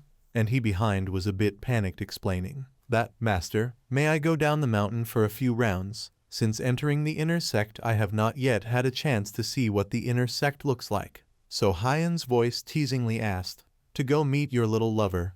Deep then helplessly cried out, "Oh mom, this is my first time coming to the inner sect. Where would I get a little lover?" She calmly set the bottle down, then said, "Whether you have one is your business." So Hyen still turned her back to him, voice sulky, said, "You may go down the mountain, but first you must defeat the phantoms. If you can defeat him today, then I will let you down the mountain today. If you can defeat him tomorrow, then I will let you down the mountain tomorrow." Suddenly she turned to him with affectionate eyes and said, "If you never beat him all your life, then stay on Jade Maiden Peak for your whole life."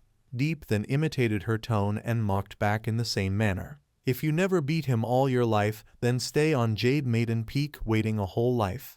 Then he returned to his usual voice after a moment and asked, "Crazy woman, I am not leaving. Are you going to feed me?" After saying that, Deep then bit his lip, anxiously thinking how to defeat the mysterious level puppet. How can he possibly knock him down?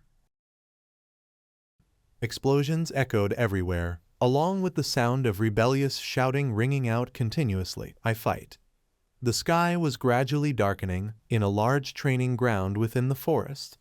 Deep then, covered in wounds and looking utterly disheveled, struggled to stand up. Damn it. He refused to submit, forcefully leaping up to attack his opponent once again. But the outcome was the same. Not even a second had passed before he was slammed down.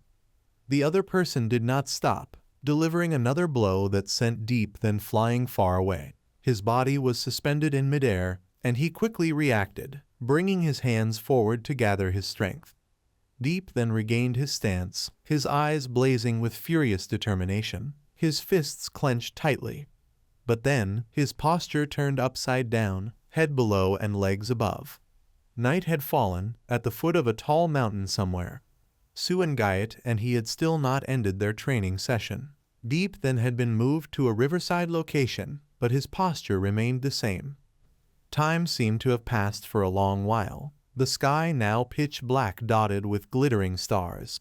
His appearance before and now seemed almost identical, as if time had rewound. Finally, he made a new movement, channeling energy into his hand and shouting the technique's name, Dragon Resistance. Immediately after, a massive golden dragon appeared and charged forward. He let out a sigh of relief, smiling with satisfaction as he looked at the powerful explosion, finally able to adapt to the suppression of this 7-star bracelet. But to defeat that guy, still not enough.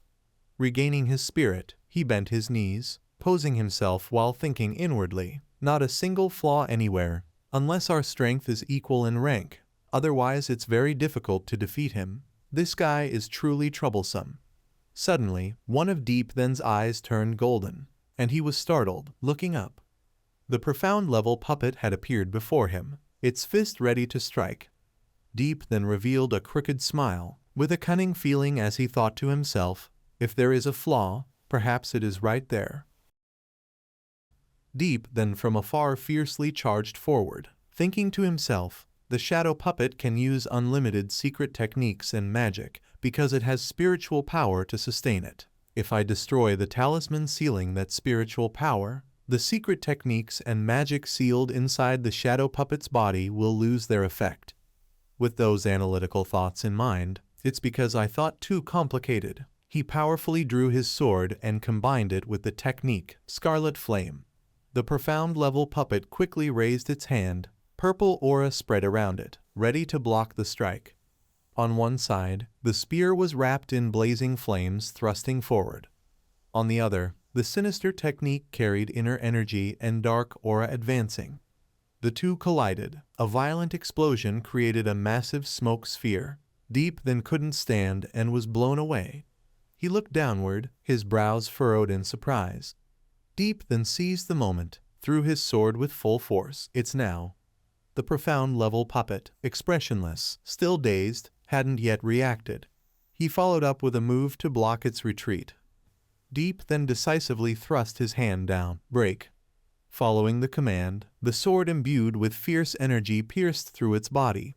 After finishing off the opponent, he gently landed. Without spiritual power, you cannot use secret techniques or magic. You're just a pile of scrap metal. Deep then's spirit burned fiercely. Flames surrounded him, blazing higher. This time it's my turn. He straightened his body fully, eyes filled with determination, shouting loudly, "Let's see if I can finish you off beautifully." The technique, mountain-crushing fist, was unleashed. The once flat ground now erupted into rocks combined with powerful bursts, leaping to attack the profound level puppet. Deep then took the chance to vent his pent-up anger, pushing forward strongly. "You bastard. Finally I can vent this rage." Heat surged. He charged fiercely with a loud roar.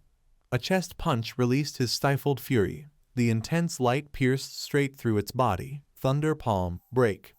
Deep then tightly grasped the talisman, raising it high with pride. He gradually landed steadily. The profound level puppet was struck headfirst into the ground. Good stuff. He smiled brightly, joyfully lifting his hand without letting go of the reward. It could be installed inside the body of the violet puppet. Deep then after the victory, his cold eyes swept down at the unmoving profound level puppet. The corner of his lips slightly curved, his voice low and sinister. "Finally, it's my turn to deal with you."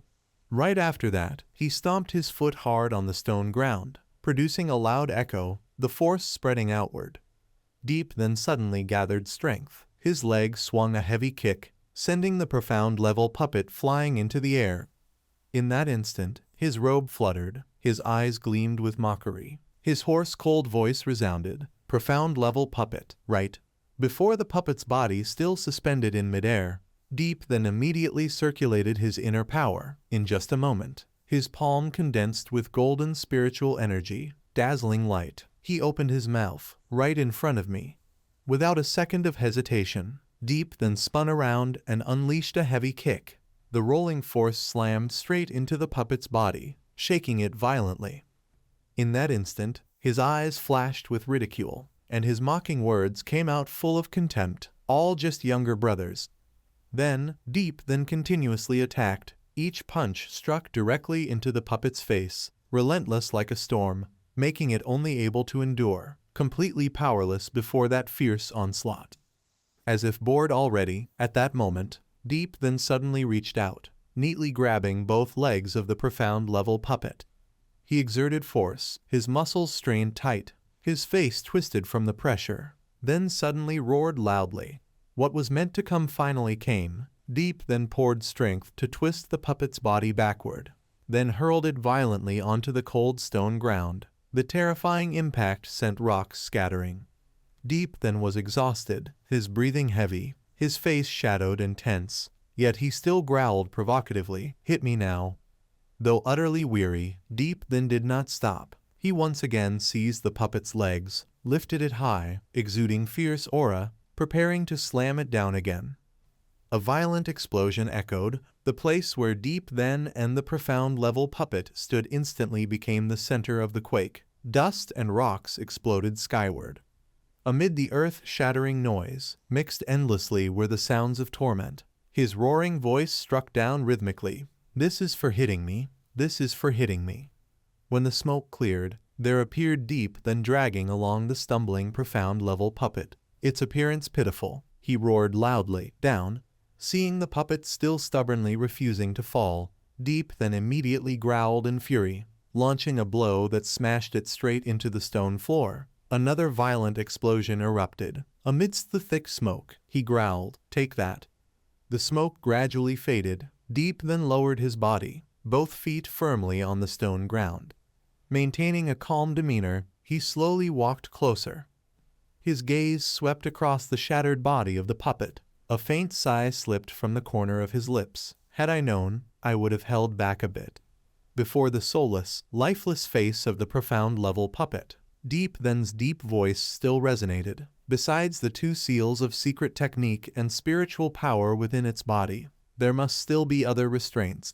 He helplessly raised his hand, covering half his face, his tone regretful. Such a pity, earlier I was beaten too much. When I struck back, I only focused on venting my anger. Ended up breaking many of the restraints. Deep then took out the talisman in his hand, gazed at it attentively for a long while, then murmured in a deep tone, "Truly marvelous, to be able to seal secret techniques and magic inside a talisman. The Grand Master who first created this puppet art of the Hangyu sect must have been a cultivator of extraordinary skill." Suddenly, from afar came a clear voice calling out. So Hyan flew over, speaking softly. "Deep then, you should go heal your wounds now." As she approached, seeing the scene before her, she couldn't help but be shocked. Her face changed, her voice trembling in surprise. This, how could it be? So Hyan immediately changed her expression, her face flaring up in anger. She shouted loudly, her voice trembling with rage, "Countless superior materials, secret techniques and spells along with spirit talismans of spiritual power painstakingly refined, now all turned into—" Before she could finish her words, So Hyan's gaze lowered, catching the avoiding expression of Deep then and the body of the mysterious level puppet, now only a pile of shattered scrap metal. Thinking that Deep then would be sensible and stay silent, unexpectedly he raised his head. His clear voice rang out, "Master, I defeated him already." Deep then seemed not to care at all about So Hyan's expression, raised his hand to scratch his neck, his face showing a bit of joy, speaking to ask if he could go down the mountain now. On one side, So Hyan trembled with anger, her whole body kneeling down, her gloomy voice choked. "Still want to go down the mountain?" He still did not realize the calamity close by, his foolish face blank, asking with innocent tone, "Wasn't it said already? Defeat him and I can go down the mountain."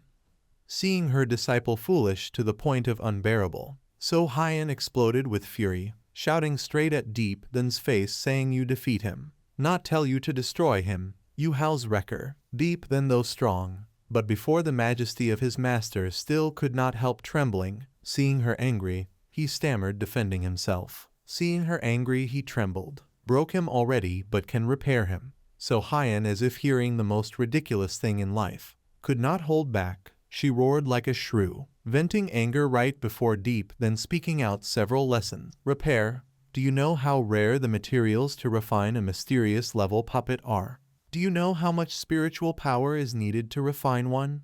Yet he still shamelessly, without any sign of remorse, "Then cannot blame me, right? Besides, wasn't it you who told me to hit him?" Being blamed in reverse by Deep then, So Hyan froze, her eyes wide open in astonishment, only uttered a short sound, her voice lost, as if her nerve was struck. So Hyan bit her lips slightly, her eyes flashing with calculation, her voice lowered. "Want to go down the mountain is fine." Without hesitation, So Hyan immediately channeled her inner force. A palm strike surged like waves, sweeping straight at Deep, then throwing him far away over 100 meters. In the muffled scream of dissatisfaction, her voice echoed loudly, "Get down there."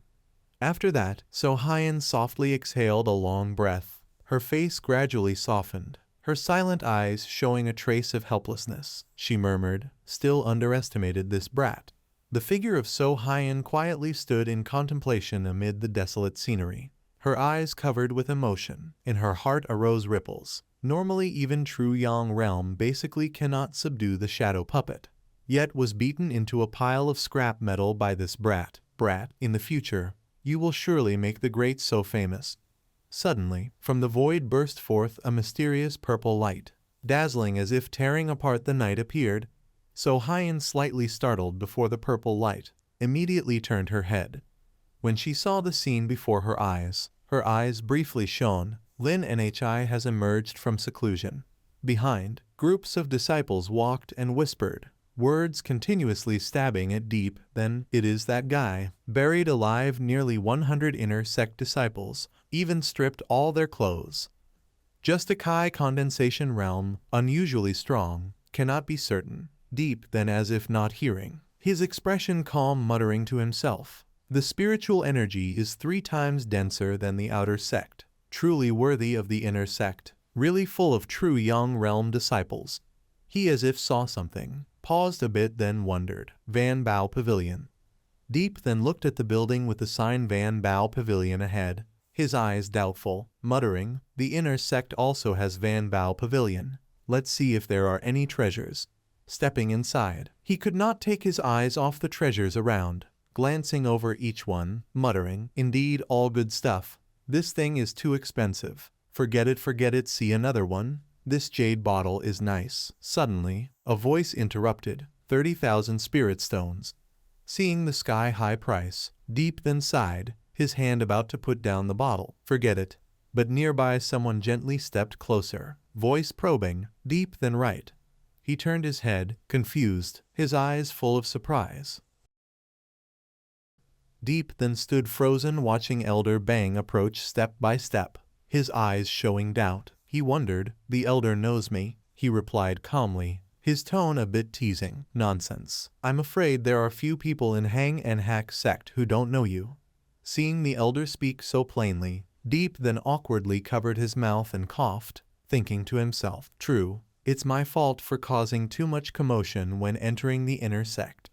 After a brief silence, Elder Bang calmly asked, you came to my Van Bao Pavilion to look for what? Deep then replied honestly, and without haste, Elder Bang, I came to see if there were any talismans for sale. He explained, talismans are divided into many types. Which kind do you mean? The young man quickly described. The type of talisman that seals spiritual energy inside. The same kind placed in the puppet's body. Hearing that, Elder Bang understood. He took a few steps forward and said, that would be the gathering spirit talisman. Deep then quickly followed, uncertain, I think that's it. Without waiting, Elder Bang clasped his hands and explained. Only a profound grade puppet can use the gathering spirit talisman. What do you want it for? He seemed to realize something and hesitated. Could it be? Shocked, Elder Bang suddenly turned back and asked, do you have a profound grade puppet? Deep then calmly denied, I don't have a profound grade puppet, but I do have a human grade one. To prove his words, Deep then quickly took out a human grade puppet. Speaking seriously, please take a look. Elder Bang, this is her, he exclaimed in surprise. After recovering, the elder asked with suspicion, why is this puppet in your possession? Seeing his changing expression, the youth asked, Elder, you know this puppet? Elder Bang frowned, recalling the image of the human grade puppet among others. He revealed, this puppet is one of the earliest ones crafted by the first-generation sect master of Hang and Hack. Because many of its functions were incomplete, it was sealed away.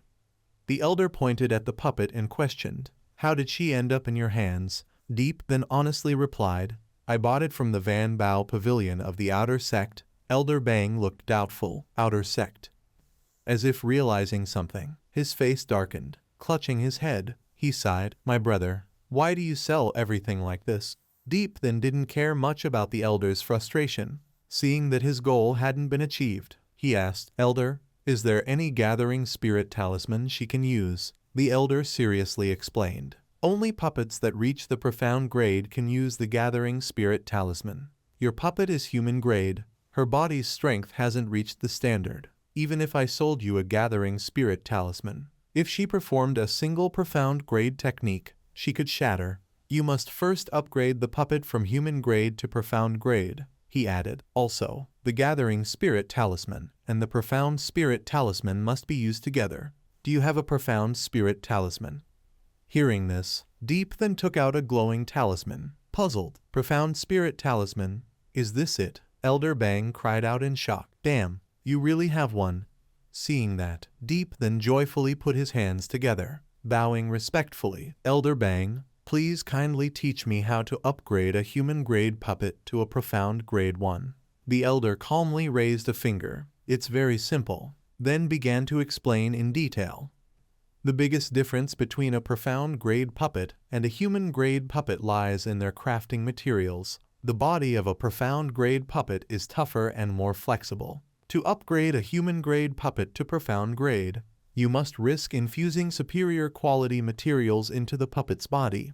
Deep then misunderstood and asked softly, So if I make the human-grade puppet's body as tough and flexible as the profound-grade one, that means it's upgraded. Elder Bang shouted angrily. It's not that simple.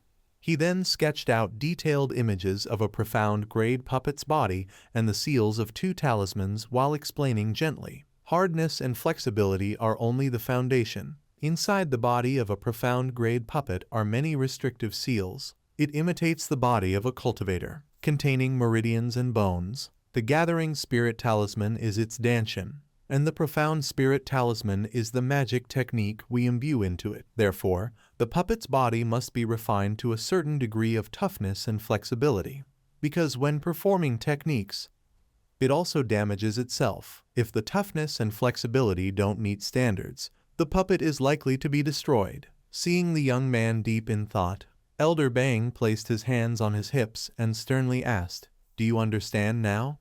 Deep then pretended to understand fully, his tone flattering. "I understand completely, Elder Bang. How many spirit stones for a gathering spirit talisman? I'll buy it." The elder's face didn't change as he raised 2 fingers. Deep then blinked and asked for confirmation. 20,000. Seeing the young man trying to bargain, Elder Bang exploded, spitting in anger. "Are you joking with me? 20 spirit stones to buy a gathering spirit talisman. A joke." Deep then waved his hands nervously, face a little pale. "Not 20 spirit stones, right?" "Nonsense." Elder Bang grumbled impatiently. "Nonsense. 20,000 spirit stones would only let you touch one a little." The young man staggered weakly, mumbling to himself, 20,000. That's too expensive. After hearing him murmur and complain weakly, Elder Bang calmly said, 20,000 is already very cheap. A high-level gathering talisman costs 60,000. Deep then woke up completely upon hearing that, startled and shouted, 60,000. Elder Bang was not surprised by his reaction, as if he was too familiar with it. He pointed at the puppet and explained, "This puppet of yours only needs a low-level gathering talisman. It can also last for a very long time." Deep then lowered his head in frustration, thinking, "I am too poor. I originally thought having a few tens of thousands meant I was rich, but it seems I am not even close." Then Elder Bang walked next to the puppet, bent his finger and knocked on its arm as if checking its hardness. After pressing and touching for a while, he said, "The hardness of this puppet of yours is much stronger than normal puppets, but it still cannot resist the recoil of secret arts. If you want to upgrade it to profound level." Deep then upon hearing that could not help but become excited, and asked the cost. "How much will it take, Elder?" He rubbed his chin, lightly stroking his beard, and said, "These materials at least cost 80,000. Deep then was so shocked that his face turned green. He could not stand still and stepped back a few times, mouth wide open, shouting, 80,000. Hearing that, Deep then could not help but start calculating. 80,000 spirit stones for materials, 20,000 for the gathering talisman, 30,000 for the profound talisman. Each one stacked up like heavy stones pressing on his trembling shoulders. Elder Bang, after hearing that, immediately helped him calculate. Not long after he got the result, clapped his hands and laughed brightly, saying, "About 120,000. Kid, do you have that many spirit stones?" Deep then was out of breath, his face pale as if his soul left his body. He thought, "I already have the profound level talisman, only missing materials for upgrade and the gathering talisman, which means..." Then he immediately changed his attitude, no longer tired or discouraged, but with firm eyes and a decisive mind. "I need 100,000. He could not help but imagine the scene of upgrading the puppet, stronger when facing strong enemies, powerful attacks, even absorbing moonlight and starlight, upgrading her to profound level, definitely stronger than that shadow puppet. Spending 100,000 spirit stones to get a profound level puppet comparable to true sun realm, worth it." Just like that, Deep then convinced himself, no longer felt pain for spending money, smiled softly looking at the puppet in front of him, comforting it. Money is meant to be spent anyway. The puppet in front of him looked very realistic, only the eyes were a bit lifeless, looking forward without focus. Thinking so, he turned sly, glancing sideways, eyes full of cunning.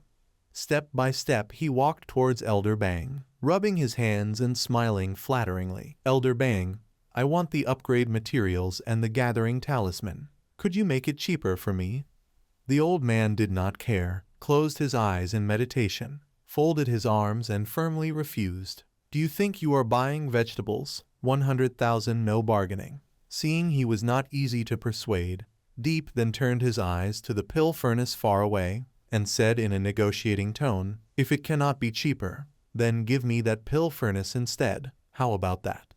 Elder Bang upon hearing that opened one eye and said in admiration, you have good taste, kid. That pill furnace can be sold for 20,000. You are not an alchemist. What do you need a pill furnace for? Choose something else. This time Deep then refused firmly. I want that, no exchange.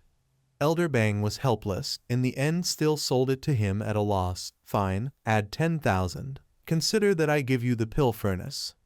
Deep then did not hesitate, afraid of missing the chance, quickly took out his money bag. Deal. The old man took the money then turned away saying, kid, you are quite rich, huh? Follow me to get the materials. Deep then smiled awkwardly denying, just normal. The two of them went on like that, the old man walking ahead happily counting the money, not forgetting to praise, junior sister so Hyen is really generous, kid, you really got yourself a good master. Deep then walking behind almost cried silently, helplessly protesting inside, good my ass. All that money I risked my life to earn. Suddenly Elder Bang stopped, as if remembering something, turned around and asked, right kid, has junior sister So Lin Nhi come out of seclusion yet? Deep then puzzled, unconsciously asked back, So Lin Nhi? He tilted his head, the question mark clearly visible on his face, asked again, who is So Lin Nhi? Elder Bang was quite surprised, suspiciously asked back him, you do not know So Lin Nhi? Who is she? Deep then seemed truly not to know, both hands raised to show, really do not know. After hearing this he burst out laughing, all right, take the documents then quickly scram. I do not like this fake act of yours. Earlier you said I would believe it, but then you told him to pretend. Deep then unjustly followed behind to explain, I really do not know Elder. He raised his hand to rub his chin, eyes glanced thinking, So Lin Nhi, very powerful huh? Not knowing her is a crime. Suddenly, the bright blue sky was covered by a gloomy hue, scattered stars glittering, the moonlight shining over the world. The scene changed to a certain forest. Deep then walked while complaining, hugging the puppet, heartbroken. 110,000, only exchanged for these few items, must quickly raise the puppet to mysterious rank, comfort my wallet a bit. Suddenly he startled and stepped back a few paces, mouth agape, could not help but shout loudly, oh my mother. In front of him were two faces battered, swollen like steamed cakes, teeth broken and eyes blackened, still tied up like pupae hanging upside down on a tree, mouths croaking oe oe. Deep then could not help fear, looked up at them shouting, what is the situation here? Looking for a while he realized, oh it was Hung Nhi and Ta Van. Deep then seeing this mocked, your welcome posture for me is a bit unique. They were furious spitting blood and cursed loudly, welcome my ass, quickly let me down. He agreed immediately, but his tone full of humor, all right. A sharp blade cut the rope tying the two. They by reflex slammed face down into the ground, legs sticking up to the sky, fell with a loud thud, not forgetting to curse, damn. He walked to them, untied each of them, after finishing pulled out 2 water bottles, handing them while asking, who beat you like this? As if touched a sore spot, Ta Van and Hung Nhi shouted in turn, Ti Duong, Kong Tao. They quickly grabbed the water. Deep then began to inquire for the reason. You two got a good beating, right? Kong Tao, though not a good person, is still a real true Yang realm. Ti Duong, the brother of Tianyo that you provoked. I heard he is ranked 8th on the 9 great true disciple list of the inner sect. Find him to fight. Not being beaten big would be strange. Hearing this they were even more resentful, as if oil poured on the flame inside. Sprang up pointing at his face blaming. Isn't it because of you? You hide like a turtle at Jade Maiden Peak all day. They couldn't find you so they naturally came for us. Suddenly not far away, a heavy sledgehammer hit the ground, crushing the grass underfoot. Hoke Dang with a tattered and miserable body dragged the hammer forward, face downcast. The three deep then saw this immediately shouted, "Hok Dang, you were beaten too." Hok Dang looked up, even more ragged than Hung Nhi and Ta Van, shirt half torn, the whole body bruised and red, scratches all over his face, but his eyes full of hatred, teeth clenched uttering each word, "Nonsense. That brat Jang Duong clearly said solo. Yet they played dirty on me." Hearing this, the three could not help but add a few words. Is this the revenge of the Red Rope? The Phantom Hunters and Jade Forest are more vicious. More than half will be beaten, beat, forced to fight. From young to old I never suffered like this. Hok Dang also furious, waving his feet and hands, cursing. Damn it, fight back. Suddenly Deep then smirked slyly. Mysterious and dangerous posture slightly relaxed. Not bad. After saying that, they huddled heads together, whispering something, seeming to make a plan of revenge. How about this? They are not easily tricked. If they pull a group here, more than half of us will be ganged up on. After discussing, they all dispersed. He stood straight with head held high, eyes determined, and confidently smiled, saying, "Why not try to know?" Deep then, after the plan had been discussed, Hok Dang's face clearly showed excitement. He slapped Deep then's shoulder, the other hand easily holding the hammer resting on his own shoulder as if it weighed nothing. He immediately responded with enthusiasm. "Good. Then we brothers will make a bet. Let's beat them." "All right." Watching Deep then's back as he turned to leave after his decision, with long confident strides, the three people behind stood silently watching. Finally Hung Nhi shouted loudly in encouragement. "You must aim properly, don't worry. Trapping others is already my specialty." Leaving behind the mountain forest scene, before his eyes appeared a trading gate, with wooden planks that still looked new despite time. Inside came the lively sound of conversation. "Senior brother Jang, take care." From within, a figure slowly stepped out of the trading hall, hand on hip, eyes staring up at the quiet night sky, not knowing when that Deep then would come down from Ngok New Peak. Jang Duong unconsciously lowered his head, his face turning into a frown, showing obvious irritation as he gritted through his teeth. I must fix him good to vent this anger. Just as he finished speaking, he sensed something, quickly raised his head, eyes widening in astonishment at the sight before him. Deep then walked leisurely toward him, mouth opening wide, one hand covering a yawn of boredom. Despite the large bag slung over his shoulder, a bag seemingly larger than himself, Jang Duong exclaimed loudly in surprise. Deep then, it didn't take long for him to recognize the person ahead. His brows rose reflexively, mouth slightly open as he spoke in surprise. While Jang Duong's body was gradually stiffening, his hand clenched into a trembling fist. Deep then casually raised his hand and waved after letting out a few cheerful laughs, trembling. "Hello, senior brother Jang." In an instant, without hesitation, he turned around, face bright with a smile, showing no concern in contrast to the man's irritation and anger. "Bye-bye, senior brother Jang. Where do you think you're running?" Soon after, the two of them seemed to have started a chase through the dark forest, every step sending them flying through the air, Deep then running while loudly explaining, yet only making Jang Duong feel like he was pouring oil onto fire. "Senior brother Jang Duong, the wilderness trial matter was just a misunderstanding. Your junior brother was forced, only then stripped your clothes. You damn brat, stop right there." Light streaked past, marking every path they took, and thus they entered the forest. Deep then ran swiftly, but clearly Jang Duong was no slower, keeping close behind. He almost roared right after the younger man spoke again. "Don't chase me anymore. At worst I'll strip naked and return your clothes. You bastard, let's see if I don't kill you."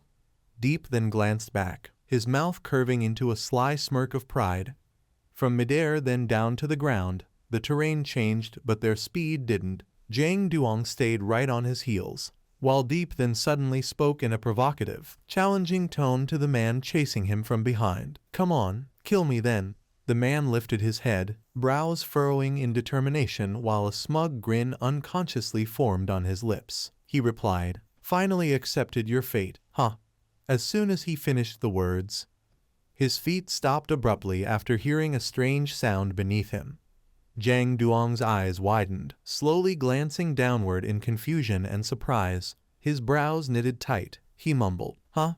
Before he could even react to what happened, a massive explosion suddenly erupted, bursting out with dazzling light and thick smoke, releasing unrestrained force that blasted him into the air, making him scream instinctively in panic.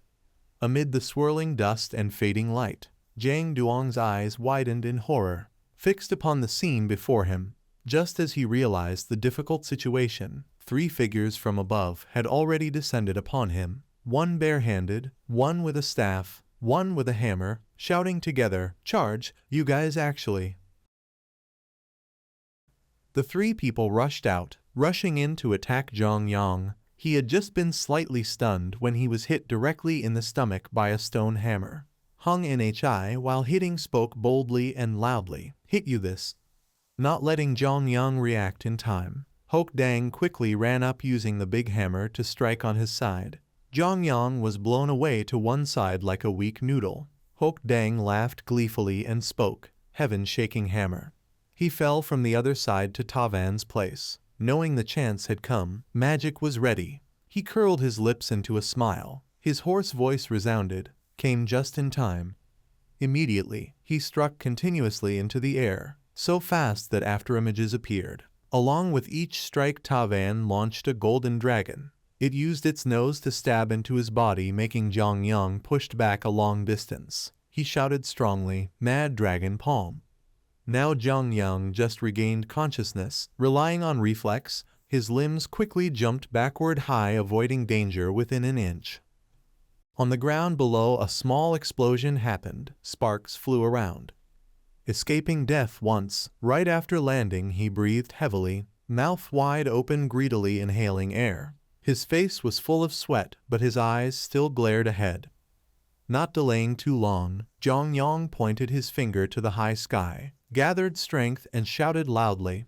Along with his shout, a purple spiritual force appeared surging. In the center of that force was a gray token, finished or not. His spiritual power expanded more and more, making a part of the sky dyed light purple. He stared straight at Tavan floating in midair, furiously declaring, "Go die for me."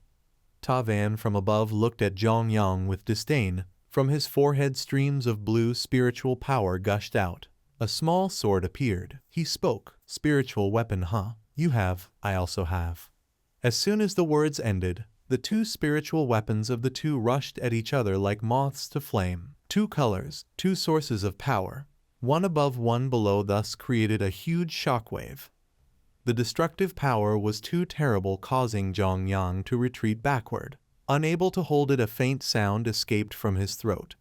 Jumping back to a safe enough distance, he crouched down, cautiously speaking, "Didn't expect you, brat, to be that strong." Suddenly, from another side came a strange voice with eerie laughter, Zhang's senior brother.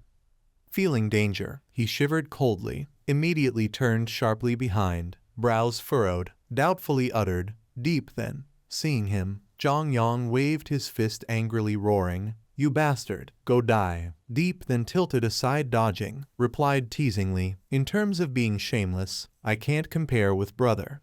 Right after that, an iron rod was raised high, striking straight down with great force. He shouted fiercely, "Take one strike from me." The rod hadn't even touched Zhang Yang, yet he screamed in terror, face pale, eyes wide, staring at the iron rod getting closer bit by bit. Deep then decisively struck one blow on his right cheek, making him spit fresh blood. From right to left, his mouth still gushing blood, pupils shrank, eyes wide open like 2 ping-pong balls. The hits were too fast, making Zhang Yang only able to take the blows without fighting back. The third strike Deep then raised high up, hitting strongly on his head. A strong thud resounded. After the third strike, Zhang Yang completely lost consciousness, staggering, unable to stand. Seeing that, he grabbed his sleeve and threw him down. "Go down."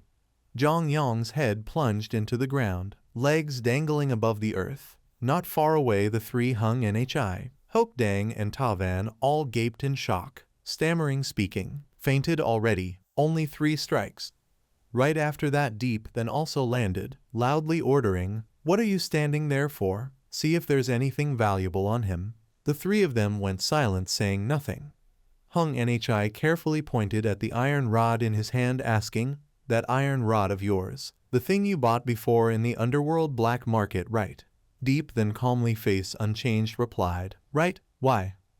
After answering, he sat down, hand fumbling, taking out storage bag, at the same time urging the three, "Hurry, see if anything valuable. Then dig a hole, hide this guy in. After that, deal with the next one." Hung Nhi, hearing his answer, was stunned, raised his hand holding forehead, face darkened, sighed long, muttering, "At first truly blind eyes. If I had bought that rod it would be so good." After a while, a loud surprised shout echoed throughout the forest. What a joke! The four sat at four corners forming a circle. In the middle were the items taken from Zhongyang. All complained messily. Only 8,000 spirit stones, some bottles of spiritual liquid, half a day wasted. Hok Dang picked up a piece of cloth, looked at it thoughtfully, sighed. Only 8,000 spirit stones, some bottles of spirit liquid. So poor. Deep then, sitting beside, raised one finger, touching lightly on his cheek, thinking silently. Immediately, the other three in turn criticized. "It's because you stripped him clean in the wild forest, right? Right. Because of you, we were robbed clean. See how you'll solve this." He timidly waved hands, denying. "But I just spent all the money." His words shocked everyone. Hung Nhi was first to shout angrily, "Spent all, robbed so many people, and you tell me you spent all." Deep then, guilty, pointed at the bag, started explaining, "Just bought herbs and gathering talismans, advanced talismans to upgrade human rank puppet. Now my bag is cleaner than my face."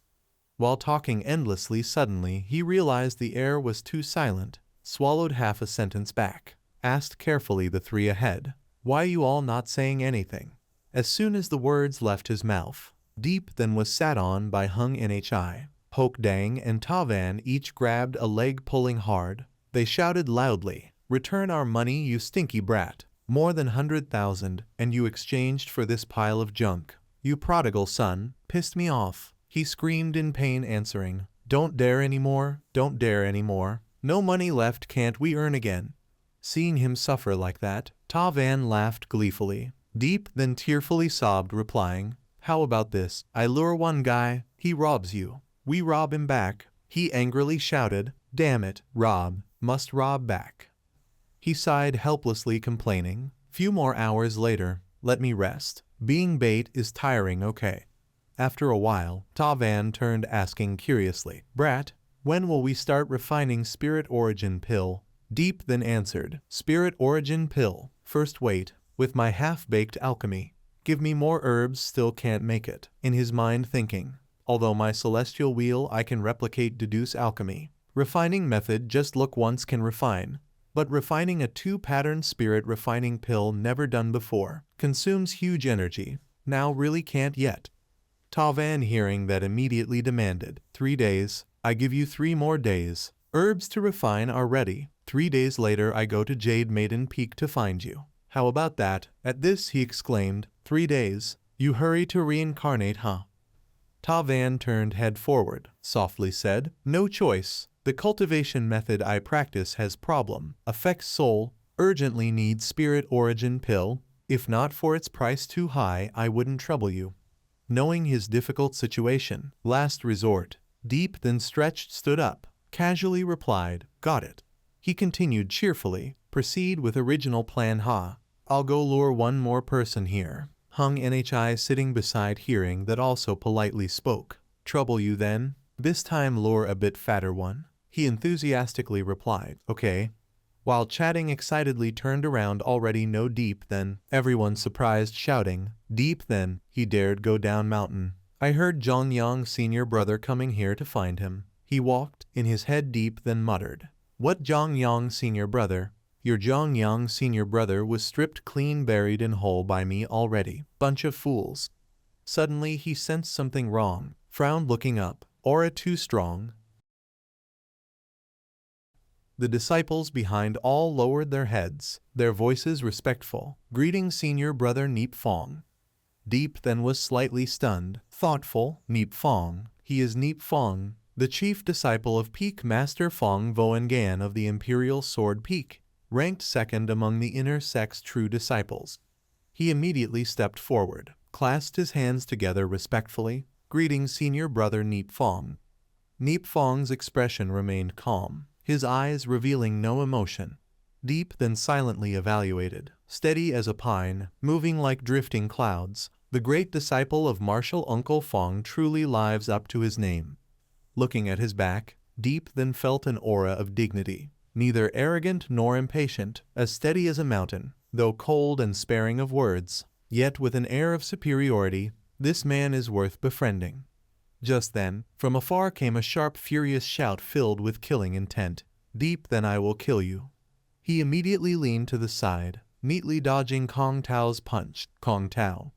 The two palms clashed fiercely. Instantly, the force of impact made both stagger back several steps. Deep Than's lips curved up in a smug grin. I was looking for you. His body suddenly leapt into the air, voice feigning weakness. Senior brother Kong. It's all a misunderstanding. A misunderstanding. He roared back in fury. Misunderstanding your mother. Kong Tao charged like a raging tiger, cursing non-stop. Deep then, don't you dare run. Deep then remained calm as he moved forward. If you stop chasing, I'll stop running.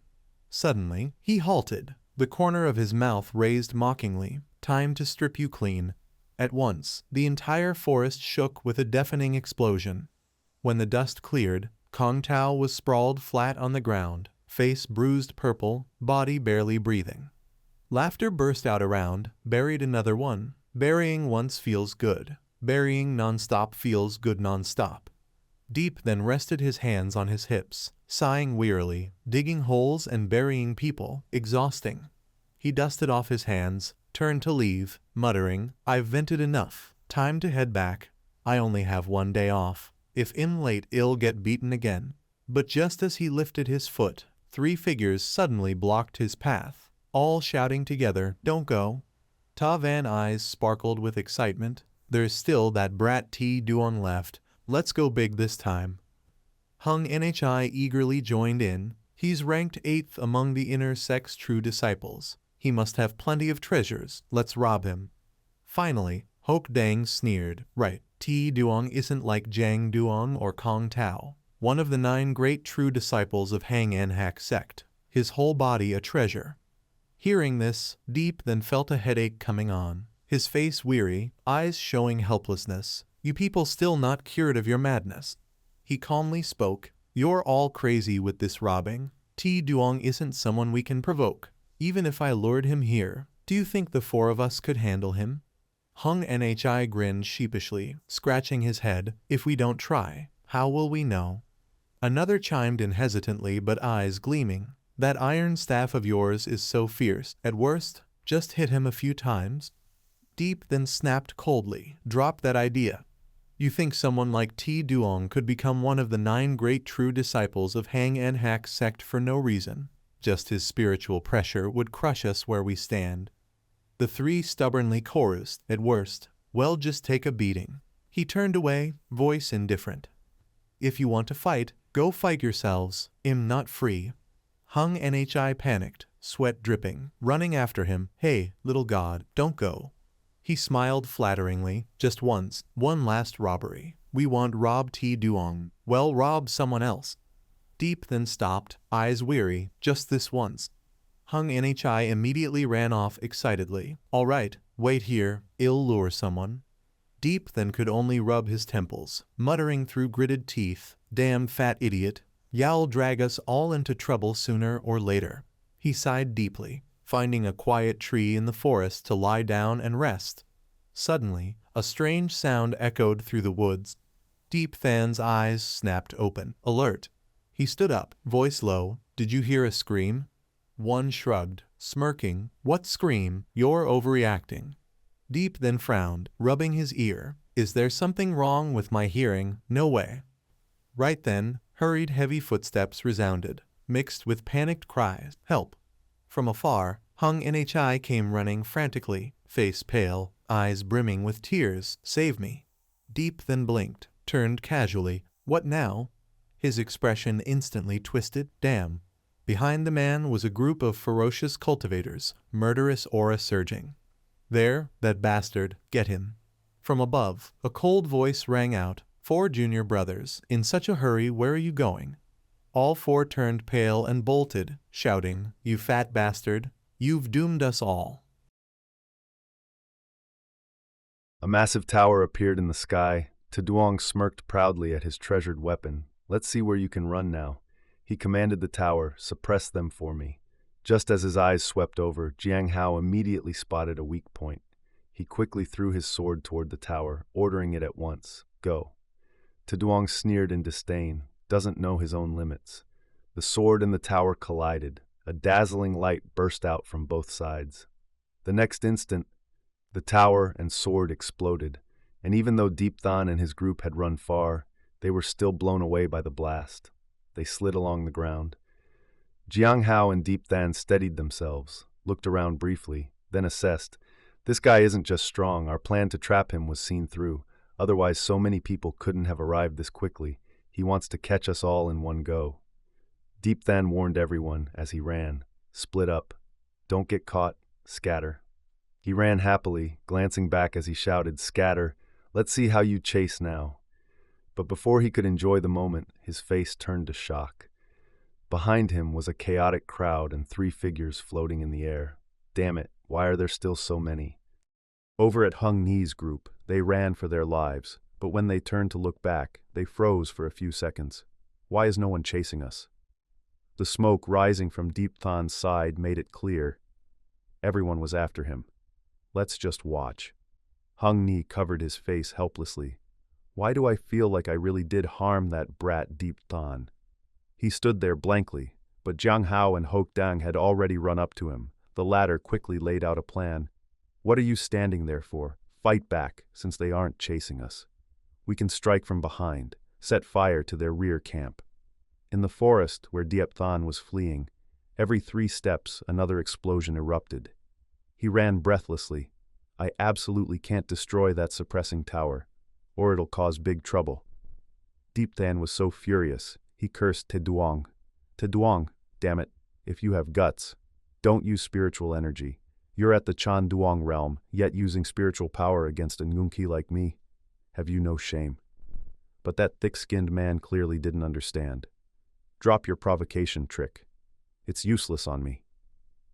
Sensing something, Diep Than gritted his teeth and endured. The next instant, someone seemed to flash past him. He immediately launched a move, a fire dragon rushing toward Taduong. The man still looked at him with disdain, subduing dragon, so weak. Deep Than's attack collided with Taeduong's tower. Another explosion erupted, sending Deep Than flying.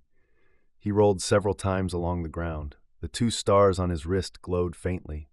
Unable to hold back, Deep Than shouted angrily, "Damn it, are you serious? You just had to pick this moment." Taeduong replied lazily, mocking him, still running. "Can I rest for a bit?" The man showed no restraint, still wanting to trap Deep Than inside the tower. "You're about to die and still talk tough. Let's see how long you can keep it up." He enlarged the tower, his voice full of excitement. "It's over. Go die for me." The tower high above came crashing down, striking Deep Than and kicking up a cloud of dust. Taeduong, still unaware of what was coming, felt triumphant. This is the fate of anyone who offends the Tae family of Nam Quang. The next instant, retribution came for him. Deep Than hadn't been crushed. He held the tower up with one hand. His deep eyes flickered with thought. As expected, the Silver Tower is a life-bound spiritual artifact linked to Taeduong through soul power. When the Silver Tower collides with the Iron Staff, it must strike the soul mark Taeduong left inside. Taeduong stared in shock. "You, what did you do?" Deep Than sneered provocatively. "Look at you, like someone who's never seen the world before. This is..." Before the words finished, he let the tower drop, then jumped twice, landing atop it, dog-beating celestial strike. Duong chased behind, screaming continuously, "Deep, then, I want to kill you." He ran and taunted him, "I spit on you. Look at your skill." Duong ground his teeth in anger, "Die for me." Not even 3 seconds later, a barrage of spiritual energy shot toward Deep. Then he glanced down and saw it. But his speed did not allow him. He was blasted away by the explosion. The dragon rushed into the tree trunk opposite. Dust filled the air. Deep then squeezed his eyes shut and could not see. When he opened his eyes, he saw many people surrounding him. Damn, trapped in an ambush. Kong Tao also appeared there. He pointed his weapon at Deep, then, let me see how you run today. Kong Tao frowned and gave a small exclamation. He did not have time to dodge and was struck by Deep Then's move. Damn you. He rushed toward the crowd. Kayumin ordered, stop him. Deep Then refused to yield and called Hang Long to fight. Hang Long. It obeyed and shot toward Kayumin, knocking him away. The remaining men, ignorant, ran straight at him. Get out. Deep Then showed no restraint and gave each of them a move. For me. Ti Duong turned back and saw him running off. He was furious watching Deep Then escape. A bunch of trash. Still let him get away. Ti Duong commanded those present, guard the exit behind the mountain for me. He definitely cannot escape out the back of the mountain. Others, search every inch for me. Let's see how long he can run. Before he finished, Ti Duong suddenly shouted, and more. His voice seemed to want to devour those men. Go invite Duong Ban here for me. The junior brothers there were all surprised. Senior brother Duong Ban. Kawumin inwardly judged Ti Duong's words. Openly one of the 9 true disciples of Hang and Hak sect, plus over 100 inner sect disciples, had been fighting all night. This counted as the greatest humiliation Ti Duong had ever suffered. Duong Ban ranked 7th among the 9 true disciples of Hang and Hak sect, stronger than Ti Duong by a margin. This time Ti Duong was truly furious. In the quiet late night, strange sounds appeared in a large cave. It turned out Deep Then had come here to rest. He breathed heavily and drained half a bottle of water, waiting until he recovered to normal. Suddenly Deep Then raised his vigilance.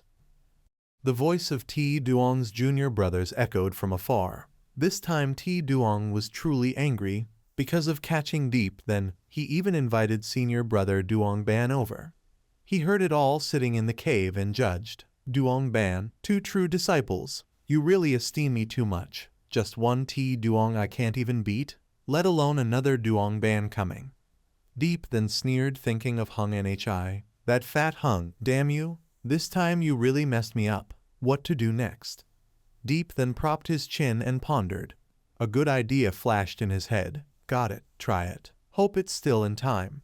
He transformed into 2 Hyen and began to execute. Upgrade you into a profound grade puppet. You can help me pass this gate. 5 gems wrapped in flames formed a circle. Deep Then was channeling power into them to make the upgrade easier. The talisman at his hip moved. Hung Enhai's voice rang out. Little bastard, are you still alive? Hearing him, Deep Then scolded. You fat Hung, damn you, nearly killed your old man, still have the guts to scold me, that proves you're alive. Grin, go away, if I see you I'll beat you to death. Damn you, so angry. We didn't abandon you. The 3 of us are also behind the mountain. Where are you? We're coming to find you. Hung Enhai's group outside were following his directions, groping their way in a cave, southeast. This time be precise. Don't lead a bunch of people here. Got it. After a while, Hung Enhai's voice echoed in the cave. What are you doing? He turned to look at the 3 of them and froze. Leave me alone, you guys. Hung Enhai's group were battered and bruised, each with a swelling lump on the head, badly beaten. Go aside. Hurry and negotiate how to get out. Deep Then sneered and told them, I have a plan, but it needs time. In a dark cave with an extremely quiet atmosphere, Hung Nhi asked, what way? 2 Hyen. Deep Then was attentively casting spells and replied, upgrade her into a profound puppet. Maybe can fight Ti Duong. Ta Van, seeing that, also felt a little worried. Is that okay? Rest assured. Recently I have always been fighting with profound puppets, knowing too well their perverted level. Deep Then used all his power, face full of confidence. 2 Hyen was already extremely abnormal. Adding with a big bag of refining materials of mine here, surely there will be no problem. You think more than 100,000 is a joke. In the silence of everyone standing beside observing, he still calmly said, as long as the refining finishes before they find out, we surely can get out. While Deep Then was casting magic for 2 Hyen, he also explained a few words to them. Have you heard or not? Ti Duong has found another direct disciple again. This is wanting to deal with us already. This is behind the mountain. Even if they kill us, they do not need to fear sect punishment. In this place sooner or later will be caught. After saying a long string but did not receive any reply, which made Deep then startled. He turned around abruptly. Damn, what are you doing? Over here, Hope Dang was angry. He wanted to rush up to argue with Deep then but was immediately held back by Hung Nhi and Ta Van. Don't pull me. Just hearing over 100,000 I already want to hit him. Go. We go outside wait. Now seeing him I also want to hit his mother. Dang Ka, calm down. By now, night gradually fell. The scene became quiet and not a single wind blew through. Far away were the silhouettes of 3 strangers discussing together. They stood observing for a while then together decided, go in to see, maybe that kid is inside. As soon as the words ended, they were about to step into the cave when immediately the group of Hung Nhi, Taivan, Hoke Dang rushed up to attack from behind. Damn. And so the two sides clashed. Those people fought each other fiercely, making the scene filled only with screams of misery. At this time, the situation leaned toward Hung Nhi. He asked Deep then heroically, I say, how long do you still need? A few small minions are easy to deal with. If T Duong comes, we brothers cannot handle. He quickly replied, 1 Zheng hour. Hung Nhi sensed something wrong. He signaled to urge Deep then do faster. My right eye keeps twitching. Feeling not good at this moment, he still focused on practicing. Got it. You lower your voice, stop shouting nonsense. Call more people here, we all are done for. Suddenly Deep then sighed. He was a bit exhausted because had used too much inner power. Deep then's mind appeared with the line of thought. Profound iron essence refines bones, tendons of barbaric ox forge meridians, snow true wood milk merges and connects. He with a serious posture sat facing Tu Hien to complete the final stage, finally supplementing the missing left arm. Deep then's eyes then were very focused. He raised 2 spirit talismans and firmly said, all right, seal the spirit talismans. The 2 talismans began to fly up. They intertwined with each other then cast magic. In another space, T Duong and Duong Ban were standing in a corner talking with each other. Duong Ban mocked. T Junior brother, behind the inner mountain said wide not wide, said small also not small, searching like you. Search till morning maybe still not find. He replied, Duong Ban, I spent 30,000 spirit stones to invite brother, not to hear you mock. Duong Ban covered his mouth with a fan. He laughed. T Duong, 8th ranked direct disciple of Hang En Hak.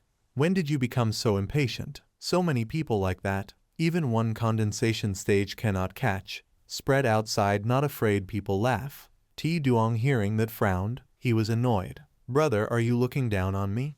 Duong Ban closed the fan in his hand neatly. Smiling replied to T Duong's anger. Look down then not. I am speaking truth. Add 20,000 spirit stones. I help you find him. He turned angrily and asked, you have a way to find him. Why not say earlier?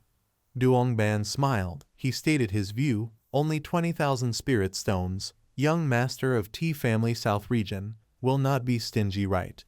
T Duong looked at Duong Ban seriously. He bluntly asked, Duong Ban, I really underestimated brother. 20,000 spirit stones fine. Tell me the hiding place of Deep then. After T Duong saw the item Duong Ban brought out, his expression was extremely shocked. He was astonished, beginning 7 stars plate. Did not think in brother's hand actually has this kind of magic treasure. He modestly replied, Junior brother praises too much. Duong Ban held tightly the 7 stars plate, then loudly said, locate 7 stars, compass book shape. After that, the 7 stars plate began to fly up and reflect into the sky a beam of light. Thanks to this treasure that Duong Ban and T Duong could see through the scene before the secret cave. It's the 3 Ta Van. Deep then inside that cave. Suddenly a sound appeared. It was the footsteps of someone moving forward. Turns out it was the jump up high of T Duong, his tone full of might. This time see where you run. T Duong ordered to gather all people, everyone, head toward the cave 80 Zhang southeast direction. Deep then is there. Duong Ban stood below watching T Duong to see how he would handle Deep. Then he looked proud. Deep, then I instead want to see how difficult you are to deal with. T Duong began to depart. He hurried wanting to meet Deep. Then quickly. Hung Nhi at this time was hiding behind the bushes to avoid. He panicked. Not good. There are several rather strong energy flows heading here. Moreover, all directions have. Hung Nhi called into inside signaling. His voice became more and more serious. Deep, then, how much you still lack. That T Duong nephew probably already discovered us. Inside the cave, he seemed rather flustered. Almost, you all hold out a bit longer. Within moments T Duong appeared right in front of Deep Then's cave, making Hung Nhi extremely shocked. Damn it. He came so fast he immediately rushed forward, his voice filled with anger. Deep, then if I do not tear you apart and feed you to the dogs today, I will not be called T Duong. Hung Nhi saw that the situation was becoming more and more tense. He kept urging Deep, then I say, can you hurry up a bit, the man is already here. Deep then still remained calm. Half a moment more Hung Nhi insisted that surely you will not be able to hold on. He still did not seem ready to fight T Duong. Duong Ban, both are true disciples. If one suddenly attacks us, we will be beaten badly. On the contrary, Hope Dang was full of energy. Damn it. Even if we cannot hold on, we still have to. T Duong started to make his move first. He did not hesitate and attacked them. Tavan quickly threw his sword to fight back. Damn it. Immediately after that, the battle became fierce as if a great explosion had just occurred. T Duong landed lightly, mocking, do not know your own limits. Hoke Dang was not willing to let it go. He hurried to rush forward to fight T Duong. Have the guts, then solo. He jumped high up sarcastically. You are worthy to solo. The battle between them had not yet ended. Another explosion sounded shockingly. T Duong's subordinates got ready to fight Hung Nhi and Tavan, who were standing still. You damn fatty, today I will see where you run. Tavan, today I will kill you. The two sides continued to fight intensely. They shouted at each other angrily. Get lost. During that moment T Duong confidently and slowly stepped into the cave to find his main target. Deep, then your good brothers are almost beaten to death already. Will you still not come out? He immediately revealed a sinister smile. I told you before, mess with the T family. T Duong confidently stepped forward. He attacked suddenly. You will die miserably inside the cave. Deep then was still focusing on upgrading to Hyan, but he seemed to realize the essence of T Duong. He quickly released a powerful energy strike straight into the place where Deep then was cultivating. Deep then was unwilling. He quickly took out the shield to block and tried to endure a bit longer, just a little bit more. If something goes wrong now, all effort will be wasted. At that moment in his head, Deep then silently thought to Tu Hyan, paying such a great price. You must not disappoint me. The scene changed to the area outside. A loud explosion resounded. Go die. Unexpectedly Hung Nhi and Tavan were blasted away, falling to the ground miserably. On this side Hoke Dang was no better. He endured the pain and spoke weakly, kid, we already did our best. Damn it. Seeing the defeated, exhausted scene, T Duong became more and more pleased. He arrogantly laughed. Deep, then did you see this? These are your so-called brothers. This is the result of those who go with you. Does it hurt? T Duong laughed loudly, becoming more and more arrogant. He sternly ordered his subordinates, kill them all, no matter if they live or die. Those men immediately charged forward, shouting, if the sect blames us, the T family of Nam Quang will bear it. Kill him. Kao Min flew straight to Deep, then full of confidence. Deep, then Kao Min glared, eyes full of killing intent. I did not expect you to have this day. At this time T Duong folded his arms, standing outside observing, very satisfied. He arrogantly said, what is the point of fighting him inside? Pull him out and fight. It seemed that with such a large group attacking Deep then would be at a disadvantage, but surprisingly T Duong's subordinates were all thrown out. T Duong saw with his own eyes that his men were defeated one after another and was extremely shocked. At that moment T Duong was so angry that his blood boiled. He cursed his subordinates severely. Useless. T Duong could not bear this blow. He acted directly. Deep, then, death is coming, and you still try to act mysterious. Suddenly, T Duong could not believe what he was seeing before his eyes. He was a bit stunned. From inside the cave, countless sharp sickles were immediately thrown out toward the place where T Duong was standing. They rushed straight at him continuously, making him fall into a passive position, unable to resist. At this moment, Ti Duong realized the seriousness of the problem. He angrily threw out a shield surrounding himself. The subordinates standing next to him were dumbfounded when they saw that. They did not understand what was happening anymore. How could it be? Ti Duong was determined. He shouted loudly, "Not deep then." Ti Duong fought to the end. He leapt up preparing to rush into the cave. Duong Ban standing behind guessed for himself. Who on earth is it? Come out. There is still another person hiding in the cave. To be able to attack and destroy Ti Duong's defensive barrier from the front, it must be one of the 9 direct disciples of Hang and Hak sect. Moreover, the ranking must be above me and Ti Duong. A voice rang out, "Chased us and fought all night." The figure of Deep Then and Tu Hyen slowly stepped out from inside. Next it changed to us.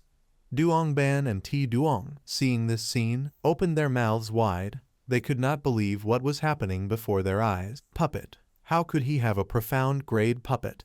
After that, Deep then left Tu Hyen alone outside to fight them, while he and his companions leisurely walked into the cave. "Get in quickly." Hok Dang cursed for fun. "Damn it. Almost died." Ta Van beside also discontentedly spoke. He sighed, "Truly cruel. I thought only teaching us a little, did not expect really wanted to kill us." Hok Dang glanced at Ti Duong then spoke harshly toward him. "Having a strong backing then can be lawless. We at most only rob. Yet Ti Duong's group even want to kill." At that time, Deep then turned back and carefully reminded them. "Quickly recover your wounds. This puppet of mine has just advanced to profound grade. I am not sure how strong it is. Hope it can block Ti Duong and Duong Ban." Then he turned around and left. Go. After being successfully upgraded, Tu Hyen became stronger. Its eyes emitted red light toward Ti Duong. Immediately, it rushed forward to fight with Ti Duong and Duong Ban. He did not show fear, he said arrogantly, seeking death. Ti Duong began to attack. He released the first move. A stream of oppressive aura surrounded the small body of Tu Hyen, but it still easily dodged. Ti Duong was angry. He frowned, to think it could ignore the suppression of spiritual energy. Tu Hyen quickly counterattacked. It slammed its hand down. Tu Hyen launched a palm strike toward Ti Duong, making him scream in pain. At this time, Ti Duong fell backward. His legs staggered, unable to stand firm. After receiving this heavy blow, Ti Duong was unconvinced. He angrily clutched his chest. How could this be? Duong Ban indeed could not believe this either. How could this female puppet be so strong? Ta Van, standing inside observing the situation, was startled. Deep Then, "One day you also make me a puppet like that." He agreed. "Okay." Ta Van praised non-stop. "This is so strong," Deep Then thought to himself. "One strike that can knock away the life spiritual energy of a direct disciple. This is too powerful, even stronger than Fong An." While they were still talking noisily about Tu Hyen, it continued to launch consecutive attacks. Finally, Tu Hyen was able to kick into Ti Duong's face. That blow must have made him numb. The result was as expected. Ti Duong was injured to the point of vomiting blood. He quickly ordered the subordinates who were still standing there motionless, still standing there doing nothing, attack together. Hearing that command, they immediately rushed toward Tu Hyen. "Kill." Tu Hyen was enraged. Its eyes glared fiercely, looking truly terrifying. Tu Hyen's face was still calm as if nothing. It raised its hand to cast a spell. Just with one ultimate skill, Tu Hyen already completely destroyed that useless group of subordinates. Deep Then, witnessing this skill scene, could not help but be shocked. He was astonished. Damn. Hung Nhi standing beside was also excited no less. Too awesome. Not finished yet. Ta Van and Hok Dang also insisted to come and beg Deep Then to create another puppet like Tu Hyen. "Deep Then, you must refine for me one puppet like that." "Refine? No matter how much money, still refine. Go back, I will save money." Ho-Oa, after falling face down to the ground, was a little frightened. This is a profound level puppet. Too strong. Duong Ban was extremely smart. Through the moves of Tu Hyen, he easily figured out the key point. Her weakness was having 2 spirit talismans inside her body. Then, Duong Ban quickly ordered his subordinates, "Focus the attack. Attack the stomach part of her." So it is like that, kill. Deep then seeing that was furious, he grumbled, Duongban, your grandpa. Deep then loudly declared a challenge to Duongban. He was not afraid at all in front of these people. The Duong group could accurately find the place we hid. Surely also related to that bastard Duongban. Duongban, you just wait. At that moment, there were countless powers aimed toward Tu Haiyan. It still stood still there without any movement. Deep then loudly ordered Tu Haiyan to use move. Tu Haiyan, defend great move. Tu Haiyan's eyes suddenly changed. It seemed to have caught the command transmitted by the master. Tu Haiyan immediately spun in a circle. Each of its spins released thousands of swords rushing straight down to that group of subordinates. Falling cherry flower sword formation. Tavan was stunned. He widened his eyes to follow all developments of this increasingly intense battle. This is the great army attack move. Too terrifying. Meanwhile, Tu Haiyan's figure suddenly became noble like a moon goddess. It pointed to the sky, then cast spell. Tu Haiyan raised straight 2 fingers to the sky, put all its strength into this divine power. The scene at this time gradually became chaotic. Around it countless swords rose up ready to fly forward. And indeed, those thousands of swords fell down scattering into Duong's group, making them run in panic to escape. Run away, my arm.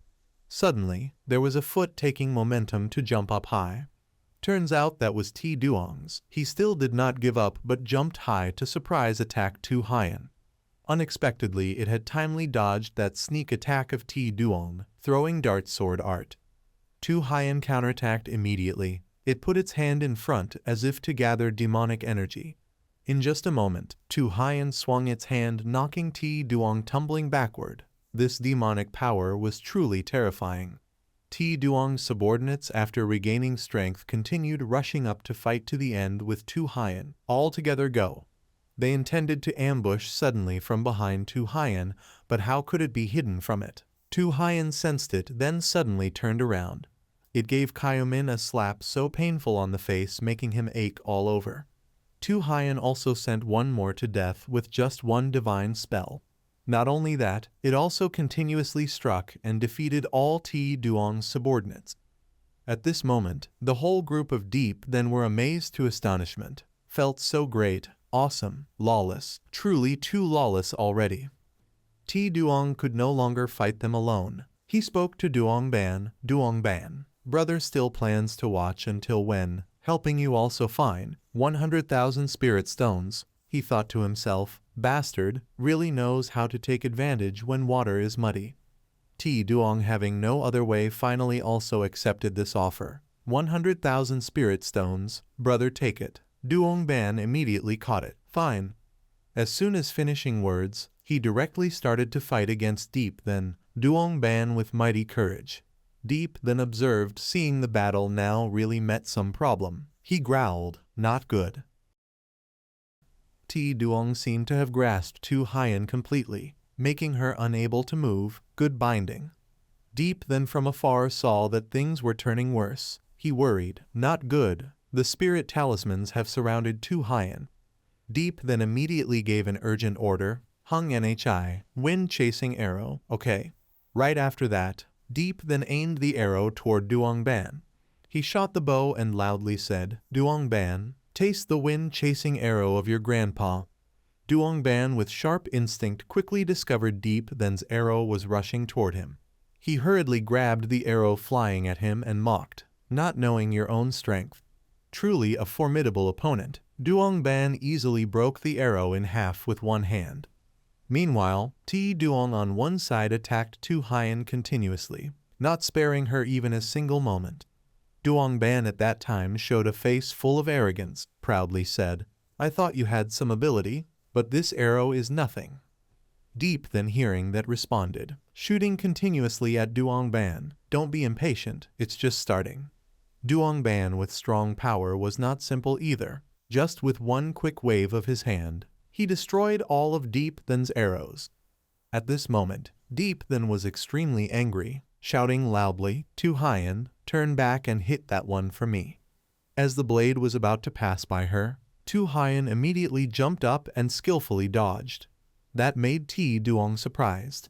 Then Tu Haiyan quickly turned to attack Duong Ban. She gathered her strength toward him. Duong Ban was not much better. He lost balance and could not resist. Duong Ban breathed heavily. He had to admit one thing. The palm strike was too strong. Suddenly there was a divine aura behind Duong Ban. Could it be that someone was about to act against him? Indeed, it was none other than Tu Haiyan. She jumped up and gave Duong Ban a painful slap. Ti Duong saw that and felt very satisfied. He sneered, "Serves you right, you opportunist."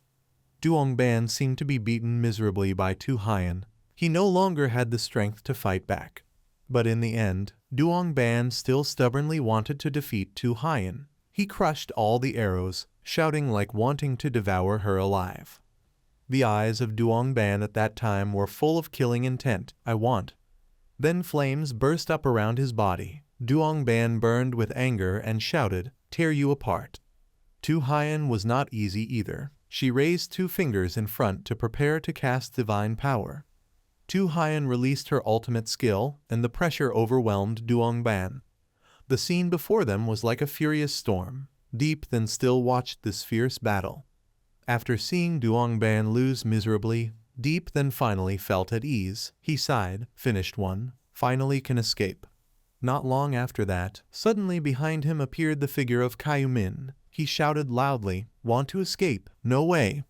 Then Deep then used his trick to make Kaiu Min cover his ears tightly. Mad dragon rage. In front appeared the image of Deep then staff with great magic power. It turned out that it was just Deep then creating confusion for his opponent. Who would have thought Kaiu Min would fall for it so easily? "I said I wanted to escape, and you really believed it." Deep then mocked, "Is your brain pig's brain or what?" At that moment, Deep then darted over like a gust of wind, then slapped Kaiu Min repeatedly while constantly saying, "Go die." After that, he struck out with palms, causing him to remain in a state of ringing ears, which made Kaiu Min not dare to act. "Go die." A flash of light blazed. It appeared again like a large explosion that had happened before. Emerging dimly through the thick dust was Kaiu Min's miserable figure. He had been quickly defeated by Deep then you. At this point, he approached Kaiu Min with a sharp sword in his hand, his face revealing a malicious smile despite his cries of begging. "Don't do anything reckless." What had to come came. Kaiu Min was finished. His screams echoed through the mountains. Deep then's group, after eliminating Kaiu Min, immediately packed up and left, looting all their belongings. Hung Nhi then dared to be arrogant. He snapped, "Damn it, strip them all." Ta Van was delighted. "Look at you showing off." Not long after they had left, they were blocked by Jiang Duong and Fong Tao flying up to intercept. Deep then, accept death. He had prepared mentally to deal with these people, assigning a task to Ta Van. "Take Kong Tao for yourself." Ta Van eagerly agreed, just in time to find this brat. Then a fierce battle broke out between the 2 hostile sides. Deep then stood below quietly observing Jiang Duong's movements. "Suppress them for me." He taunted him, "Do you think you are Ti Duong, fool?" Then Deep then decided to teach this guy a lesson. He leapt up. Deep then did the same as he had done to Kaiu Min. He struck at Jiang Duong, who stood dazed. "Beat you." He handled that brat lightly, then landed gently with a very smug smile. "Can't beat Ti Duong. Can I not beat you?" Suddenly a sword pointed straight at Deep then. At that moment, Fong Tao appeared to rescue his comrade. He engaged in a sword duel with him. "Go die." Before he could act, a weapon suddenly flew from somewhere toward Fong Tao. It turned out Hung Nhi had launched this surprise strike. He growled, "Get lost." Fong Tao, before he recovered, was hit and sent flying backward. Now he was pathetic enough to have a broken tooth, his face scratched and dirty. Fong Tao had no peace for a moment. He was then challenged by Ta Van in a decisive fight. Ta Van confidently channeled his power to attack Fong Tao. It was easy to defeat him without much effort. Fong Tao fell face down to the ground. Then Deep then approached someone and lightly tapped his back. "Careful." Fong Tao, not knowing who it was delighted. He grinned. "Thank you, brother." Deep then replied, "No need to thank." Hearing this voice, Fong Tao unconsciously turned to look. He gently placed his hand on his shoulder, showing malice. Before I make you fall, you must not fall. As soon as he finished, Deep then unapologetically slapped Fong Tao hard in the face so he could not react. That slap seemed to blow the soul out of his body. Fong Tao's mind went blank and soulless. Not giving up, Deep then quickly grabbed his hand and rudely pulled him up, beating my brother right. A voice rose up, "Old Ta, catch it." Ta Van heard that, then immediately grabbed the weapon. Ta Van did not understand the purpose of them throwing this weapon to him for what. Ta Van then grumbled, "Give me for what? You do not need it anymore, huh?" Behind, Hok Dang, Deep then together with Hung Nhi pulled together to support him. "What are you thinking? Lend it for you to play. Using it to rob is very convenient." Ta Van, seeing his comrades, then confidently rushed up to fight with them. "Let me try." The battle was still ongoing. The sound of fighting echoed throughout the sky and earth. In just a short moment, Ta Van was already able to gather all the money obtained from them. Awesome. After the fight, everyone was exhausted. The group of Deep then happily chatted. "This time we earned again, damn, tired to death." In summary, not wasted effort. In another space, T Duong joined forces with Duong Ban to defeat Tu Hien.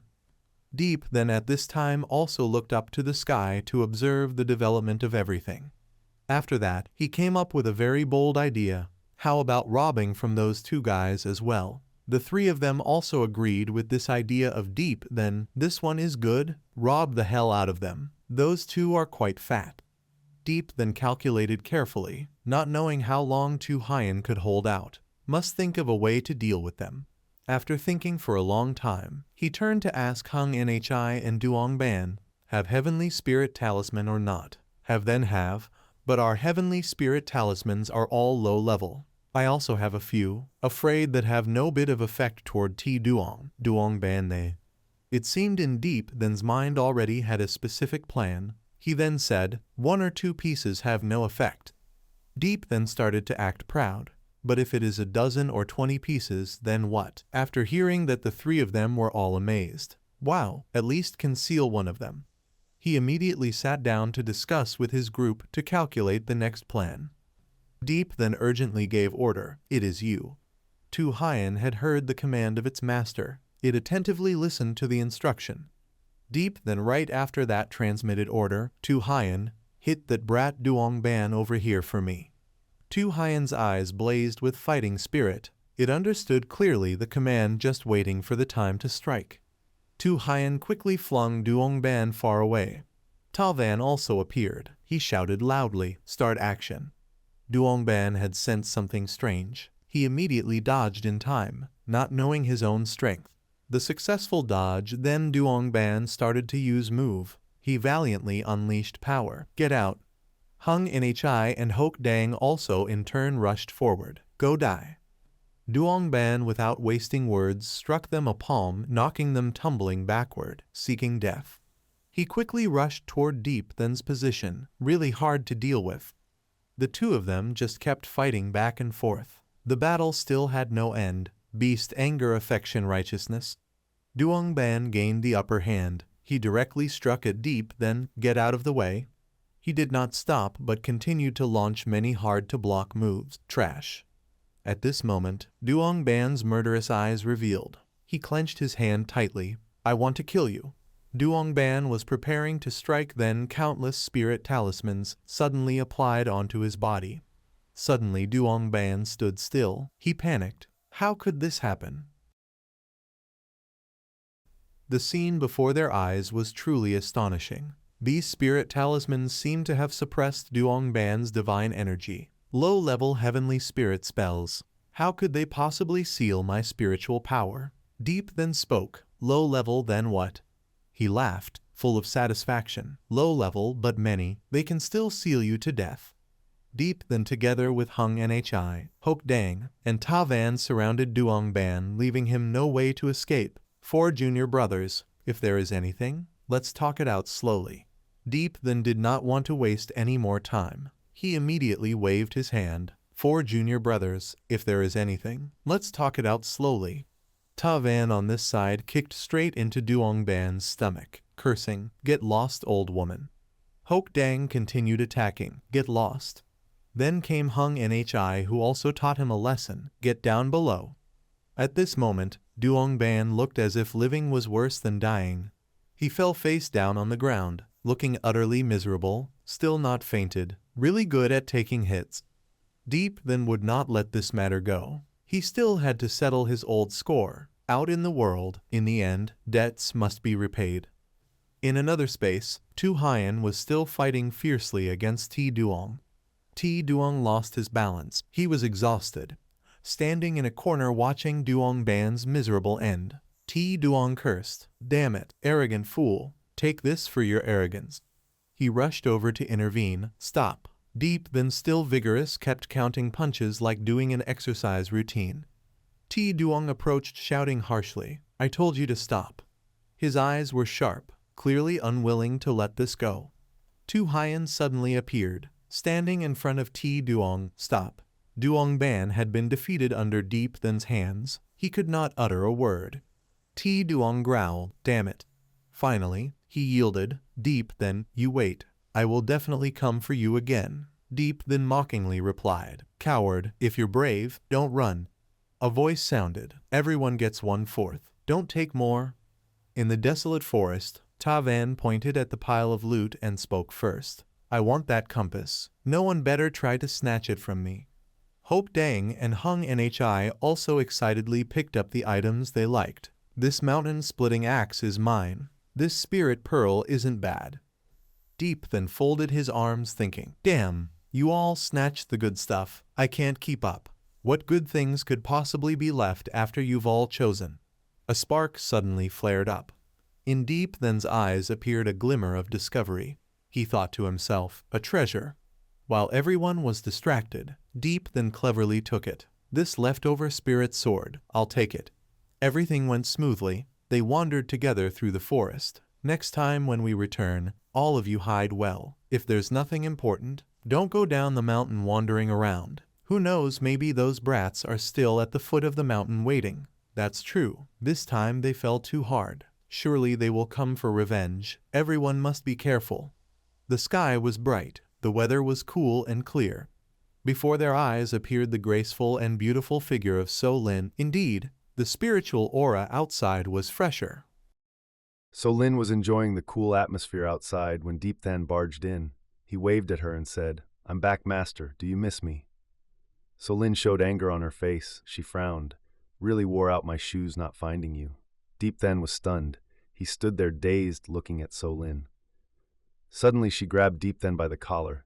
He was suffocated to the point of not being able to breathe. "Master, what are you doing?" So Lin snapped, "Good deed that you did." Deep Than was shocked. He looked down at her unpleasant face. "What did I do?" Deep Than thought inwardly. He found So Lin's strangeness puzzling. "She wants to kill me. Only one day not seeing each other, why would she want to kill me?"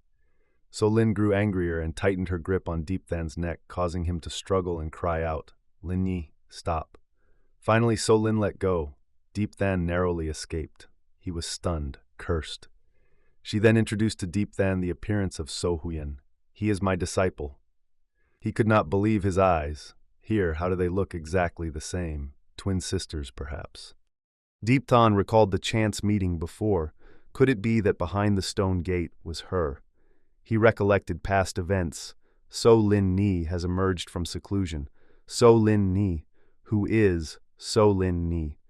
Deep Than was suddenly struck. His face turned bad. This person is the crazy woman from before. Otherwise, she would not want to kill someone upon first meeting. Diep Than realized everything. He held his head helplessly and cried out, "Mother, the crazy woman is So Huyen's twin sister, and I am her disciple. Might as well end myself."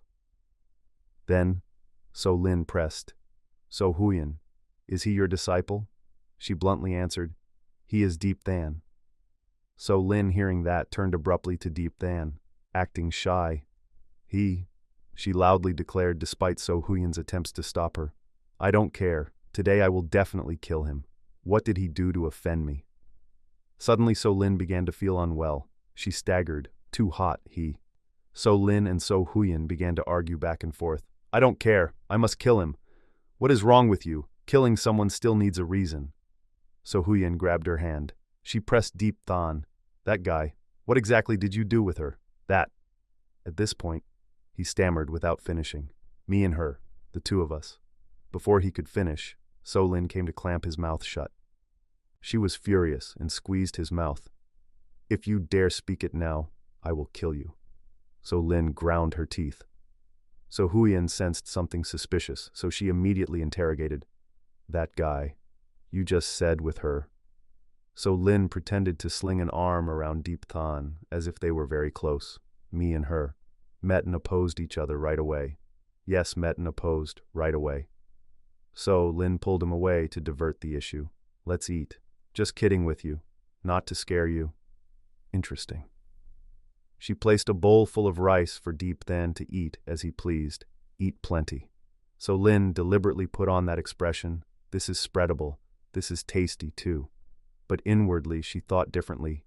Eat quickly. Eat more. Eat until full. After you eat, I'll see you off. So Huyen carefully reminded So Lin. Lin and he. I don't care what grievances you two had before, but please don't harm him. So Lin feigned delight and replied, Sister. Look what sister says. Am I that kind of person? She thought to herself. Wait until sister isn't here, I'll squeeze him to death. At worst, wait until sister returns, and I'll admit fault. So Lin announced one thing. He is also one of the candidates. Hearing this, So Huyen was somewhat surprised. The three of them sat at the same table, talking together. Many disciples with such extraordinary talents, why must they choose him? Because he has created too many impossibilities. So Lin asked So Hyun, does he know? She replied to her, I do not know how to tell him if he is really chosen. I also do not know whether to congratulate or to feel sorry for him. While the two of them were talking excitedly, Deep Than was still attentively sitting and eating deliciously. Only can keep one life for him, huh? It seemed that he had finished eating. Deep Than then put down the chopsticks. He spoke to So Hyun, Master, I want to ask for leave to go down the mountain. That fat hung asked me to drink wine. She smiled at Deep Than. You like drinking that much, huh? He thought to himself. Also like, if not run now will be tortured to death by that crazy woman. Master, do not blame me for leaving without saying goodbye. So Hyun gently replied, wine, huh? Jade Maiden Peak has a lot. Drink to your heart's content. She continued to say, as for going down the mountain. So Hyun finally made the decision. Forget it. She immediately used her magic power to bind Deep Than, making him startled. Master, what are you doing? Then, So Hyun kicked Deep Than far away. Go. He was thrown far away by that powerful kick of hers.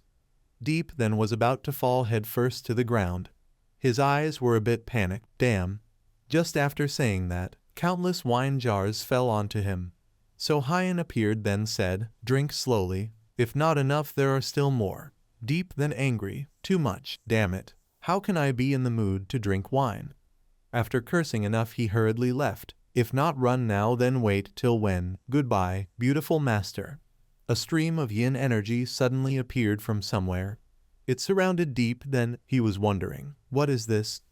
After that, Deep Than looked up. Not good. The yin energy surrounded Deep Than. Along with that was the voice of So Hyun. Honestly, stay obediently in the small bamboo forest and drink wine for me. Tomorrow I will take you to train. Do not think about running, otherwise you know the consequence. He heard that and felt unwilling. Damn. That divine energy covered the whole house. The layers of soil and rock were lifted up. Dust floated into the air. Deep Than not easy to give up. He immediately thought of another plan. Walking on the ground does not work. Then I go this way, see how she can stop me. Suddenly he froze for a few seconds. So Lin boldly opened the door and walked in before the astonished Deep Than. He clenched his teeth, showing dissatisfaction because she ruined his important matter. So Lin shouted loudly, scoundrel, go die. Damn, that day's matter was purely a misunderstanding, lady. Treat me like a fart then. She glared, go die. The scream echoed throughout the small house. So Lin pressed Deep Than's head down to the ground. She warned, scoundrel, I warn you, that matter, Only I know you know. If there is a third person knows, be careful I strangle you. No one knows anyway. You shout louder then the whole world will know. The scene shifted to another space. A shadow of someone flashed by.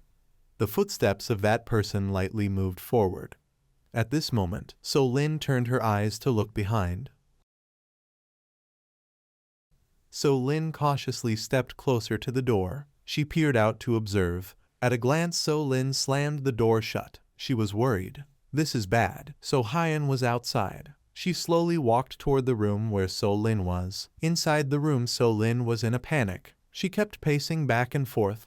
What to do? So Hyen was about to reach the room. Seeing this So Lin became flustered. She was embarrassed. What to do? So shameful. At this moment So Lin turned to look at Deep, then she hoped he would think of a plan with her.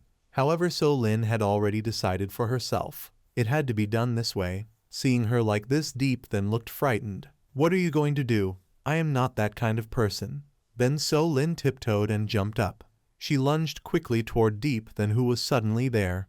At that time he covered his hands around her, yelling in despair. So Hyen lightly placed her hand on the door of the room. She slowly entered and asked, "What are you doing?" Strangely at that moment only Deep then was sitting alone in the corner of the room. He replied calmly, "Doing nothing." Resting for a moment, So Hyen approached the spot where Deep then had been digging a hole. She peered down and said, "Digging a hole, huh? Why think of that? You want to learn to dig like a mouse." He scratched his head embarrassed. "I am practicing Earth Shield." "Earth Shield," So Hyen mocked. "Shield your head then." Outside the sky had already dimmed. "Speak, answer honestly. Or do you want me to beat you until you confess?" Deep then acted innocent before her question. "Answer what, master?" She had seen through everything. "Pretending to be stupid, huh?" So Hyen decided to teach him a lesson for pretending. He dared not. "Master, spare me." He fearfully explained everything to her. "Tu Hyen and I had met earlier. The 2 times you saw me you ran because you thought I was Tu Hyen, right?" "Right." So Hyen quietly tasted tea while probing Deep, then she pressed, "Tell me, why are you involved with my sister?" He began to explain that, "I am serious, please do not laugh at me." So Hyen snapped, "Stop rambling and speak." Deep then knelt and recounted the whole sequence from the start. "Actually it was nothing much. Just that once I stole her spirit pill. Back then I had not yet entered Hang An Hak sect." After So Lin and So Hyen left, this was finally the moment when Deep then could relax a little. Damn it. Finally they're gone. Those 2 are terrifying. This time it seems I don't have to run anymore. Though who knows for sure. I'd better be more careful later. Really afraid Lin Nhi might strangle me in my sleep. He held his face, embarrassed by the thought he just had. That crazy woman is capable of anything. Why did she even end up sleeping beside me? But in that situation, I couldn't control it anyway.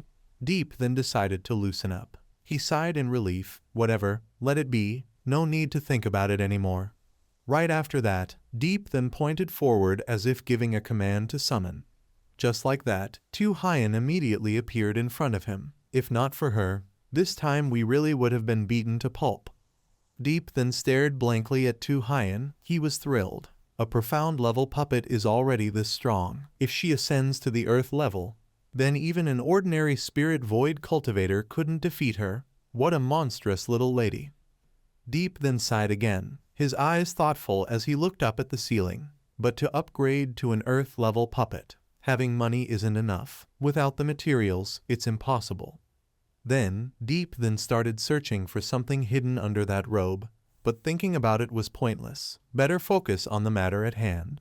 Suddenly, an object fell to the ground near his hand. The sound distracted Deep, then he picked it up and examined it closely. It seemed he still couldn't figure out what it was. He muttered, "Dirty. What on earth is this?" For now, Deep then placed it into a small jar. Grinning, "Let me test this thing out." Suddenly, a strange sound echoed. Deep then felt uneasy. He sensed something was wrong. There's a problem. Unexpectedly, that tiny object leapt out by itself, shocking him greatly. He peered inside the jar, and suddenly a flash of light burst forth, blinding him. In an instant, he collapsed onto the floor, clutching his head in pain. Deep then curled up, screaming in agony. The pain grew more and more intense. He shook his head desperately and cried out at the top of his lungs. Before his eyes appeared fragments shattering into hundreds of pieces. Now, Deep then had fallen into a dream, lying still without moving. In his subconscious, his soul stepped out and looked around in confusion. This is what's going on. His soul silently entered the illusionary realm. A space of phantasms opened up. This is an intent realm. The elder from his dream immediately appeared before him. Deep then was surprised. This intent realm, is it what that senior left behind? The elder raised the sword in his hand high toward the endless sky. He looked upward as if channeling the energy of heaven into the sword. Then, the elder bellowed loudly, 8 desolate. Everything turned chaotic. The scene instantly transformed into a devastating catastrophe. Deep then couldn't withstand the aura. His whole body felt overwhelmed and suffocated by it. The dream gradually faded, but his scream still echoed through the vast space. Back in reality, Deep then jolted awake, sitting upright with a terrified cry. Still shaken, he clutched his chest, gasping for breath. Then, he suddenly recalled the strange dream just now, muttering the name, 8 desolate / Deep then pondered over that dream, frowning. That name is way too domineering. In the surrounding sky, it had gradually darkened. Deep then was concentrating, sitting in meditation at a cliff, thoughts serene. The long, arduous journey must have a corresponding bold thou heart. Undefeated fighting will sweeps clean the 8 wastelands. Suddenly, he opened his eyes wide, feeling as if he had just realized a truth that had been buried. The long blade beside him quickly lay neatly in his hand in an instant. Deep then sprang up. His loud voice carried confidence, as if announcing to a senior in a dream, "Senior, it seems this junior has understood some truths of the 8 wastelands already." Saying that, he lightly vaulted off the ground with his extremely nimble agility. Deep then gritted his teeth, both hands gripping the long blade, decisively slashing down with great force. 8 wasteland. The long blade seemed magnified. A loud sound rang as it struck the ground, followed by cracks spreading outward in all directions. The light from the slash spread across the area, making the place instantly bright. After that moment, things returned to normal. He focused on observing the long blade, then breathed heavily a few times. Suddenly, a not small crack appeared on the blade, causing some fragments to fall. But in the blink of an eye, like a spreading effect, the entire blade shattered into many pieces, leaving Deep then stunned. He then fell back, his voice carrying fatigue, too domineering. The vital energy was nearly drained. Suddenly a voice rose up, breaking the silence of the night. "You here are an entire night without sleep?" So Hyan asked. Practicing earth shield inside the room, not enough to grind. Had to run outside to train, huh? Deep then laughed and answered, "Correct. Cannot train, also cannot sleep. The key is not sleepy at all. Tell me if that is annoying or not." She heard that and smiled, with such abundant energy. "Then I will take you to a place." He felt curious and quickly asked, "Where?" So Hyan grabbed Deep then's robe and pulled him along. "Go and you will know." He found something a bit strange in her, so directly asked, "Master, do you have some troubles? Who made you angry then?" So Hyan continued moving. She retorted, "Which eye of yours sees me troubled?" Deep then replied teasingly, "Both eyes see it. Quickly look at your eyebrows, wrinkled like a monkey butt." She then returned, "You are the monkey butt." So Hyan seriously asked, "Have you ever heard of the profound spirit body?" He hesitated a bit and answered, "No, once in 1,000 years, hard to meet." She said, "Not long after that is the 3-sect contest. The Zhengyang sect has the profound spirit body. Hang and Hack sect will be severely defeated." Deep then did not feel it was a big deal. Winning or losing is not very unusual after all, he added. Worrying is useless. So Hyan replied patiently, "What do you understand? What I worry about is the future of Hang and Hack." He suddenly shouted, "What, the future?" She sighed and explained, "You do not know the terror of the profound spirit body. Currently the profound spirit body indeed poses no threat to our Hang and Hack. But what about 100 years later? The profound spirit body of 100 years later will absolutely be an existence that pierces heaven and earth. So Hyan posed a hard question. Can the 3 halls of the first palace find someone equivalent to it? Hearing that, Deep then asked, has Hang Enhak decided to assassinate the profound spirit body? She glanced at him. What do you think? Deep then's gaze was solemn, his tone also very serious. Not necessary. So Hyan smiled with satisfaction and asked why not necessary. The 2 of them descended onto a cliff. He answered, rebellious bloodline does not represent everything. It is only a much higher starting point than others. The path of cultivation is so distant. Who can judge that the legend about the profound spirit will not be defeated? Deep then's tone carried belief and determination. If you do not fight, how can you know? So Hyan was pleased. If you fear the profound spirit body, it equals losing a Tao heart that pursues the peak. How to face the thorns ahead? You can have such insight. I am very glad. He asked, then will our Hang Enhak ultimately go assassinate that profound spirit body or not? So Hyan answered, perhaps will. The future of the sect must not allow any mistakes. Sometimes those cultivators who claim to be orthodox like us do things against morality. It is also due to desperate circumstances. She continued, there are some words we can speak, but cannot gamble with. A sect standing tall in the world cannot be without fresh blood and crimes. So Hyan sighed, forget it, do not speak more. This is not something you should care about.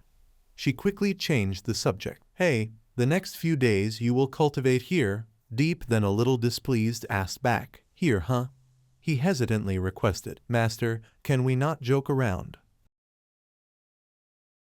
Deep then was somewhat cautious. This place was full of Fong Ho. Their strength was not weak even among true Yang realm cultivators like us. Plus their powerful bodies and extremely fast speed. If someone caught me training here, could I still survive to get out? So Hyan replied, if this is demon training, you should quickly attain enlightenment. She explained, having you fight with Fong An on Jade Maiden Peak is to temper and forge your conviction and indomitable fighting will. Fighting Fong Ho here is to hone and train your speed. Of course, whether fighting Fong An or Fong Ho, you must understand that only under extreme pressure can you better trigger your own potential. He replied laboriously, that is not wrong, but suddenly So Hyan extended her foot, as fast as lightning, leaving little time to react. She directly kicked Deep then down amid his astonishment. He shouted with displeasure, I was not ready. Deep then landed lightly, his voice sour. Damn, these women always make me unable to respond in time. He was quickly shocked by the situation around him. There seemed to be at least 5 Fong Ho closing in on Deep then, so many Fong Ho. They stared at him and growled threateningly. The Fong Ho moved like wind, their silhouettes impossible to track in an instant. A streak of light quickly flashed and left a wound on his shoulder. Deep then had no time to react. He touched the scratch in surprise. This speed is terrifying. Then Deep then called out and a powerful sword appeared. Zich Tiu. He quickly struck back at the next attack of the Fong Ho. But even this speed seemed insufficient. He could only angrily watch that nimble figure. Damn it. Deep then looked at the wound and pondered. Even without the suppression of the Moonlight 7-star bracelets, I still cannot keep up with the speed of the Fong Ho. He suddenly smiled mysteriously, tightened his grip on the sword. His voice cold. Fine. Let me make you taste some hardship. Deep then leaped up and a sound from strong friction with the ground rang out. He concentrated his aura and cast a skill that wrapped the surroundings with spiraling force. Thien Can sword formation. Deep then shouted toward the Fong Ho not far away. Go. They quickly detected the danger and moved at incredible speed. They deftly avoided that sudden attack. He felt astonished. Damn. They even managed to evade the Thien Can sword formation. After avoiding the attack, the Fong Ho did not stop, but leaped forward in one step. They ferociously pounced on Deep then regardless of the shockwaves created. Bon Loi. So Hyan did not leave but watched Deep then intently from the cliff. The dust slowly cleared, and he had to admit their astonishing speed. Damn, too fast. 2 Fong Ho flashingly lunged again. He was easily hit due to unmatched speed. Deep then retreated to avoid further strikes. He looked up toward So Hyan and loudly asked, Master, are you not going to say anything? Just point out something for me. She still sat leisurely with her legs crossed on the cliff, and calmly answered, 4 words, calm your mind. Condense Kai. Deep then was puzzled. Is that all? So Hyan simply replied, today is only the first day. What are you rushing for? He felt displeased. What am I rushing for? If I get hit a few more times my disciple will be torn apart, she sighed. Of course I will instruct you. Why else would I lead you here? Only, now is not yet the time. Deep then gradually grew impatient. He shouted, not yet the time? What do you mean? So Hyan gently explained, if I don't let you taste some suffering, how can you remember it clearly? Endure as long as you can, young people. After all, suffering more a bit is still better. Deep then could not hold back. He cursed in his heart. Damn it.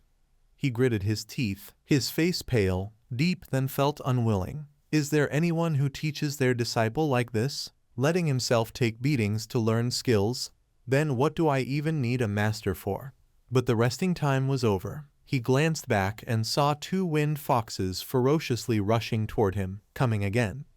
Deep then focused his inner strength, forming a lightning sphere in his palm. Go to hell. The thunder from the lightning strike echoed through the forest, lighting up the whole area. So Hyan smiled. Rice only tastes good when you chew it yourself bite by bite. Waiting for others to chew and feed you won't do. But the current situation was very difficult for Deep then, as the two winged foxes not only dodged the previous lightning attack, but were also charging to strike him from both sides. Deep then was surprised by this situation. His eyes turned behind. He clenched his teeth, trying to block and counter with his sword. But then everything went black before his eyes. He seemed to have fainted. Not long after, night had fallen completely. The moon was hanging high above.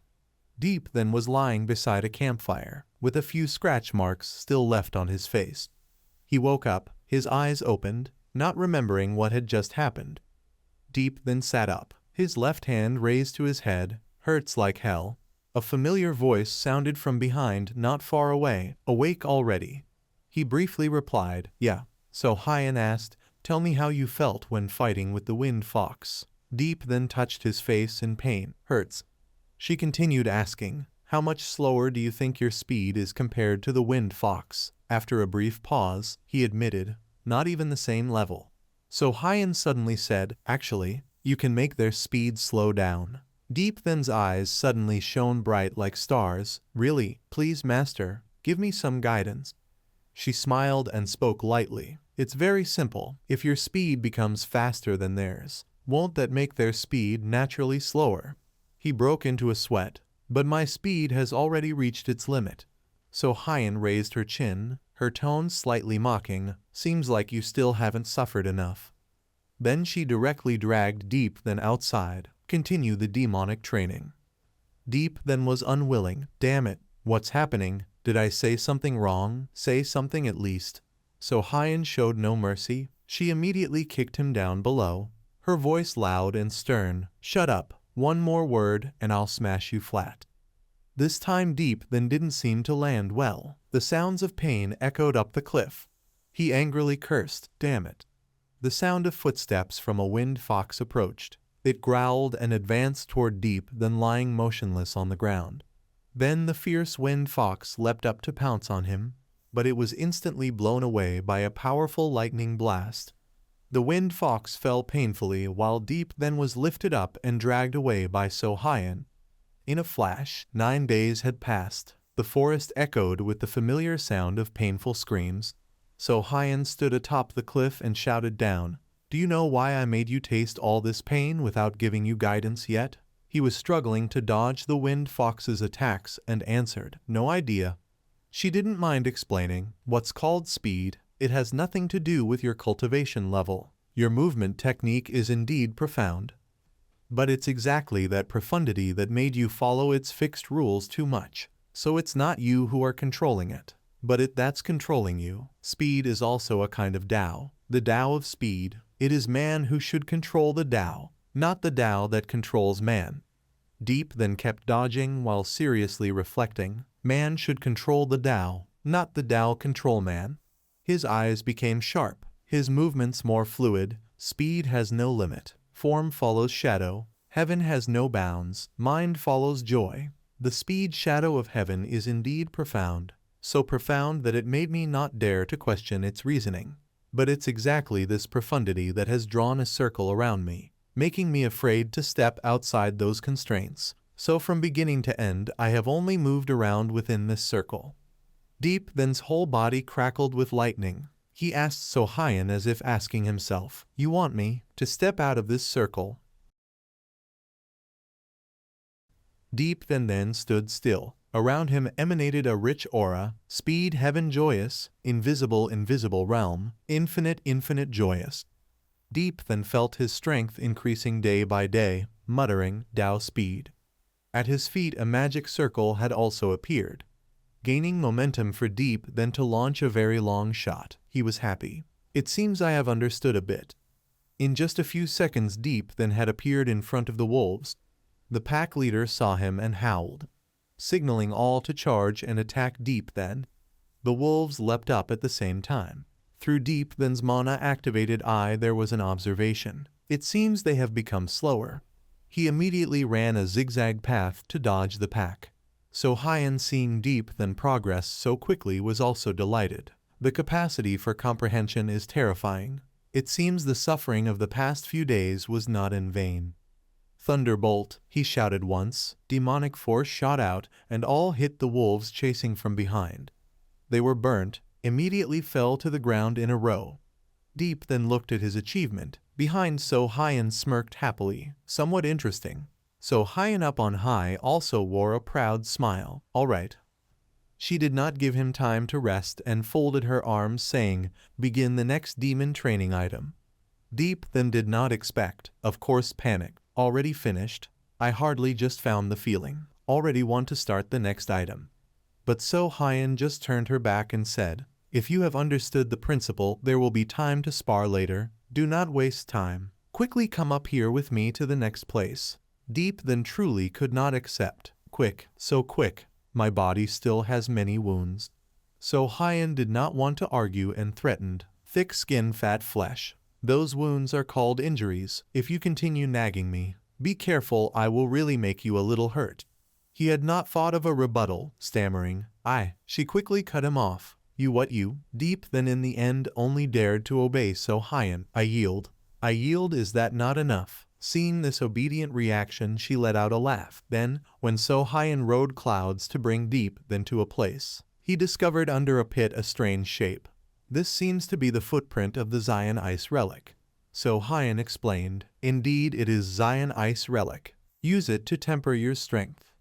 He could not believe upon hearing that. This thing normally even Chan Duong realm cannot break its defense. "Master, can we not joke please?" But she looked very serious. "Who is joking with you? Does Deep Then really have to endure hardship to this extent again?" He cried out in pain, "I want to go home." "Go home your head." Sohyan disliked this cowardice and kicked him straight down from the cloud.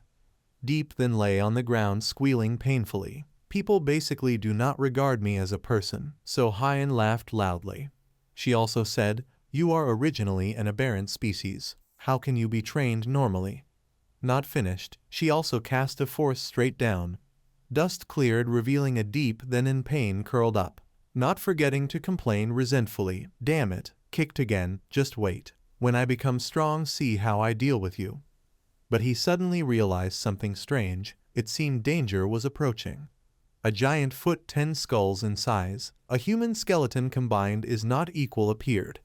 The monster was right in front of him. It immediately struck up and scattered everything on the ground.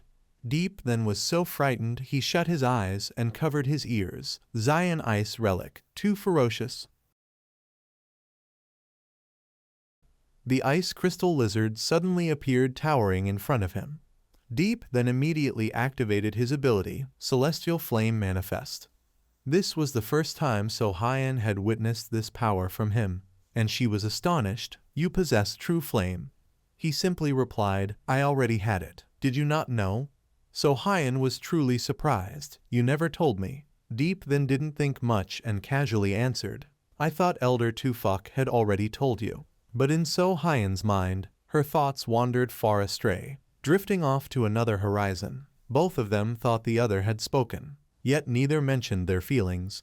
She sighed heavily. "I was wondering why Tufok insisted on betrothing my precious disciple to this brat. This brat actually has true flame. Without even saying it, he's already an alchemist. No wonder he was able to cultivate the barbaric desolation body refining technique. Impressive, being your master for so long, yet you never revealed your true flame. Quite the endurance. Meanwhile, the ice crystal lizard released a freezing aura that instantly encased its opponent in ice. Frozen already, so Hyen was slightly alarmed to see Deep Then like that. But then she thought again, right, he has true flame, perhaps he won't die. Just as she suspected, the layer of ice around Deep Then began to crack. His whole body was wreathed in fire as he punched away the thing blocking his path. Deep Then grew serious, pouring all his strength forward. The giant hand of the beast came crashing down toward him. Without hesitation, Deep Then summoned his sword, Heavenly Deficiency. He thrust the blade toward it, shouting, "I'll stab you to death." But that enormous hand slammed down hard onto the ground, as if it could crush anything beneath it. Moments later, Deep Then was seen straining to withstand its immense weight, cursing for momentum. Damn it. He combined the true flame, channeling all his power into the sword to push it upward. The sword resonated perfectly with his flame ability, celestial fire. Finally, he managed to stand upright, refusing to be crushed. Deep Then wasn't foolish enough to wait for another stomp. He leaped far away to recover his strength first. He was determined to defeat this monster. But its huge body made things difficult. The ice crystal lizard took advantage of its massive size, this time swinging its tail to smash Deep Then away. He was flung deep into the forest, crashing through several trees before landing at the foot of a hill. Using the rocky slope as support, Deep Then steadied himself and regained his focus. Step by step, he returned to his original position, facing the creature once more. Deep Then warned, "Now it's my turn." As he charged forward, the beast was gathering another wave of ice energy in its mouth. Without hesitation, Deep Then leapt high, intending to stab downward, shouting, "Break for me!" Seeing him right above its head with such speed, the ice crystal lizard hesitated for a moment. This Deep Then had been hiding his power quite a bit all along. This strike from Deep Then hit down with sparks flying, but it seemed to have no effect, making him slightly dazed. The sharp claws from that giant hand once again lunged toward him, trying to grab him, but Deep Then managed to dodge in time. He leapt away and let out a tired breath, his determination unwavering. "I don't believe it. You are invulnerable to blade or spear, are you?" He then summoned another weapon, the crimson halberd. Deep Then flew into the air and activated a formation, Heavenly Sentinel Sword Array. After that, he cast a spell from afar. Go. A barrage of phantom sword strikes poured down on the ice jade lizard like a storm of bullets from a machine gun. However, on its thick, spiked skin, there was still a defensive layer. No matter how much Deep Then attacked like this, it was useless. Damn it. The Heavenly Sentinel Sword Array simply couldn't break through its defense. In the end, he was struck back again, even losing the sword in his hand. This time he was sent flying hard, the rocks and dirt where he landed scattered everywhere. Yet, Deep Then became even more excited. Coughing a few times, he wiped his mouth and smiled wryly. "Damn you, my body's about to fall apart from your hits." The ice jade lizard was now slowly crawling toward him, wanting to claw Deep Then straight to heaven. That swipe was far too powerful, creating a crater where it struck the mountain. Luckily Deep Then jumped up in time. He immediately unleashed a new technique, Han Mountain Fist. So Hyen, who had been standing on the clouds observing all this, gave her comment, directly attacking and clashing with the ice jade lizard that has such high defense. "This kid is truly foolish." Sure enough, an explosion erupted right after, sending him flying by his own blast. Wherever Deep Then flew, trees shattered. But he refused to back down, continuing to transform his energy. "Damn it. I don't believe it," to the blade. Deep Then truly had boundless stamina. His body shot back like an arrow toward the same spot. And not just that, he made the movement to activate his skill, 8 Desolation Slash. Finally, this time, for the first time, Deep Then managed to overpower the ice jade lizard. So Hyan, witnessing it, was surprised. Where did this guy learn such a domineering blade technique? But after this powerful strike, his weapon had already cracked into pieces. The ice jade lizard was still unharmed, while Deep then, exhausted beyond limit, even coughed up blood. So Hyan was startled. She decided not to just watch anymore and rushed down, catching him in her arms, her face showing worry. Useless brat, already passed out so fast. But Deep then was actually pretending, being held in the arms of a beautiful girl. His face blushed slightly as he secretly opened one eye and smiled happily. So Hyan had taken him away. The Xuan ice lizard could no longer see its prey, so it kept looking around restlessly. She held Deep then in her arms while thinking carefully. Such a domineering Dao technique. The backlash power was indeed extraordinary. Even this brat could not endure it. But after discovering that he was only pretending to faint, she couldn't hide her giggling. Her face flushed red. While flying at high speed, she suddenly braked hard, startling him into instinctively opening his eyes. So Hyan was angry. Weren't you unconscious? Deep then forced a mechanical smile, desperately finding excuses to escape punishment. I just used a bit too much force. My eyes hurt, wanted to close them for a bit. So Hyan ignored him and directly threw him down, making Deep then scream in fear. No, no, no, don't let go. The Xuan ice lizard heard his voice, lifted its head, and saw the prey falling down. It growled and moved closer to what it was searching for. Who could have guessed Deep then would fall back into this place again? He, not knowing anything, hadn't even managed to sit up before turning and seeing the monster right in front of him. So Hyan above was very pleased, asking him, "What's wrong, scared already?" Deep then backed away and shouted in defense, "If you were me, you'd be scared too. The Xuan ice lizard is even harder to deal with than the wind fox. Its skin isn't just thick. Even though my speed can completely surpass it, I simply can't break through its defense. Right now I truly can't find a weak spot, nowhere to strike." While wary of the enemy in front, he also wanted her to reveal the trick. "Master, why don't you just say it straight? To deal with the wind fox I fought 9 days before you gave me a hint. This time how many days do you plan to let me suffer?" So Hyan only smiled. "Then how many days do you want?" Deep then took the chance to bargain. "How about you tell me now? You save trouble, I save trouble." He just grinned up at her, not paying attention to the front anymore. "Save trouble? Tell me, isn't that right?" She sneered. "Save trouble your head." Then So Hyan cast a spell that bound his whole body like an insect. Deep then struggled wildly. Hey, master. You, what are you doing? You don't act recklessly." So Hyan simply tugged the spell like pulling a fishing line and said coldly, "Experience these 4 words: speed, power, merging, harmony." She yanked him flying like a rocket, scaring Deep then to the point of tears. So Hyan dragged him around the monster while explaining, "The greatest strength must combine with the greatest speed, hold power within speed, burst within the fastest speed. Only then can the might of invincible strength be released." The Xuan ice lizard, with its prey so near yet unable to grasp it, wasn't in a hurry. Because So Hyan immediately released him, Deep then at once absorbed her teaching, hold power within speed, burst within the fastest speed. So that's how it is. After understanding, his confidence rose greatly. Deep then focused on taking a deep breath first, then channeled all his power into his legs and launched his whole body forward. He shouted while charging, "Speed, power, merging, harmony." Right ahead, the Xuan ice lizard was also opening its huge mouth. It gathered demonic energy. He also gathered demonic energy. As the air entered the lizard's throat, he counted 3 zhang, 2 zhang, his thunderous fist closing in. So Hyan widened her eyes watching, not hesitating as she heard him finish counting. 1 zhang, it's now. Deep then finally rushed in, "Open for me."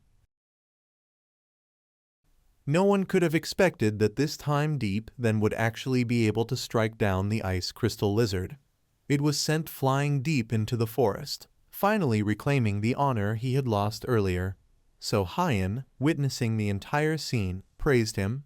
"Well done, that punch wasn't bad at all." Deep then shot straight up into the sky like a blazing arrow, soaring high above.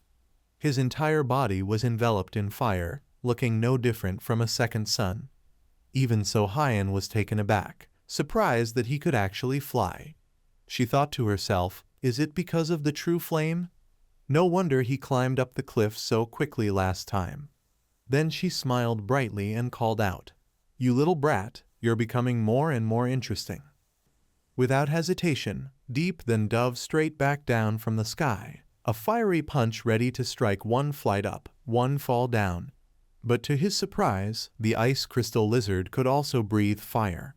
Deep then aimed directly for its mouth and shouted, "Break for me!" He dropped straight into the monster's throat. Now inside its body, he grinned, feeling that victory was already in his grasp. "You lizard," he declared, "get ready to become a roasted meal right on the spot." Immediately, he raised his hand, gathering the true flame into his palm. Targeting a specific spot, he prepared to punch. "Let's roast your back first."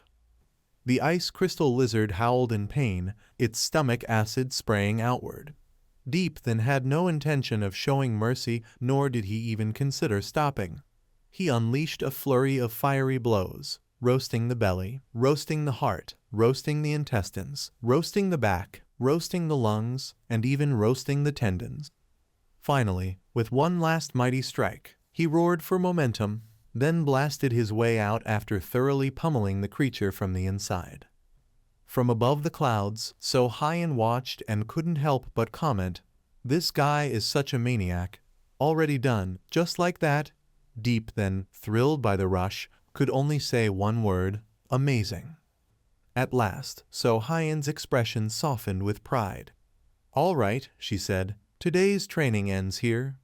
But Deep then below called out, "Don't panic, wait a bit." He looked toward the ice crystal lizard's corpse, a mischievous smile spreading across his face as if he had thought of something amusing.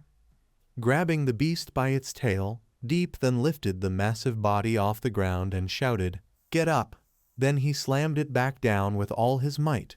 Still not satisfied, he lifted it again and repeated the motion. The ground trembled violently as though struck by an earthquake. Finally, he stood still, gazing at the creature that no longer had a trace of life left. Yet Deep then wasn't done. He ignited his true flame once more, clenched his fist, and said coldly, "Come on, one last time." With that final trembling blow, he sent it completely to its end. He then absorbed the beast into his inner space, the beast essence realm, where the pure essence of the ice crystal lizard now resided. Only then did Deep then truly smile. He had finally conquered it. Standing on the clouds, So Hyen spoke, "You said you were tired like a dog, yet you still kept torturing it back and forth. What are you trying to do? Wouldn't it be easier to just smash its head open and take the beast core right away?" Down below, Deep then looked up at her with a proud grin and shouted back, "My intention is to feel satisfied. I've been dealing with this beast for so long. Can't I vent a little?" He held up the spirit pill he had just collected, admiring it joyfully. The beast core of the ice jade lizard. This can rival a high-grade spirit pill. So Hyen looked down and replied kindly, "Just look at that greedy face of yours." Suddenly, lightning bolts struck from the sky as Deep then shouted, "Once you're done hitting, let's absorb this beast core. Maybe I can advance to the human essence realm." A blazing red flame appeared, wrapping around the red spirit pill. Then the flames spread from the pill and surrounded his body. Sitting cross-legged in meditation, with the pill resting between his palms, Deep then gritted his teeth and cursed, "Damn it. I've been stuck at the Kai condensation stage for so long. If I don't break through to the human essence realm this time, I'm finished." Some of the flames gradually turned into crackling lightning. The energy escaping from the pill grew stronger and swirled around him. Power erupted as Deep then shouted loudly, "Break!" The energy burst from his body, dazzlingly bright, and he roared again with all his might, "Come to me." So Hyen, standing nearby, smiled faintly in appraisal. Not bad at all. But suddenly, multiple lightning bolts appeared in the sky above. She looked up in shock. That is, the heavenly tribulation. So Hyan frowned, confused. Why is it a tribulation? Sitting in meditation, Deep then looked up and asked, "Why is there thunder? Master, what is that?" She stammered, "It's the heavenly tribulation." Deep then furrowed his brow in surprise. Heavenly tribulation. This is the heavenly tribulation.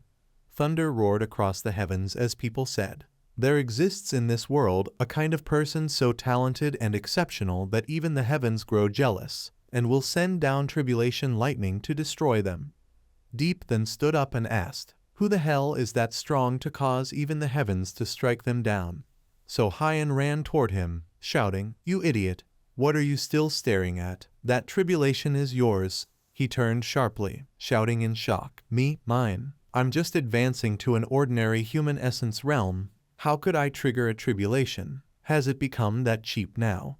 She replied with hesitation, "The heavenly tribulation does not judge cultivation, only talent."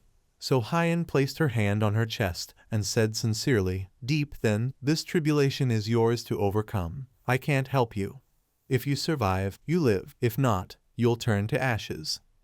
The thunder above grew louder as Deep then yelled, "Damn, then I'm definitely dead. I just broke through to the human essence realm." She explained, "Not necessarily. The heavenly tribulation has a time limit. Within that time, whether you dodge or resist, it all counts." From somewhere, he drew his sword and thrust it deep into the ground. So Hyan shouted, "What you must do is survive at all costs. Endure through the tribulation." Deep then stood tall, gripping his sword buried in the earth, looking up at the sky and muttered, "That's strong, huh?" Suddenly a bolt of lightning struck straight down, aiming right for his head. Deep then reacted quickly, barely managing to raise his sword to block the heavenly strike. No human strength could withstand the heavens. The sword was blasted out of his hand as lightning struck the spot where he stood, forcing him to roll away to dodge it.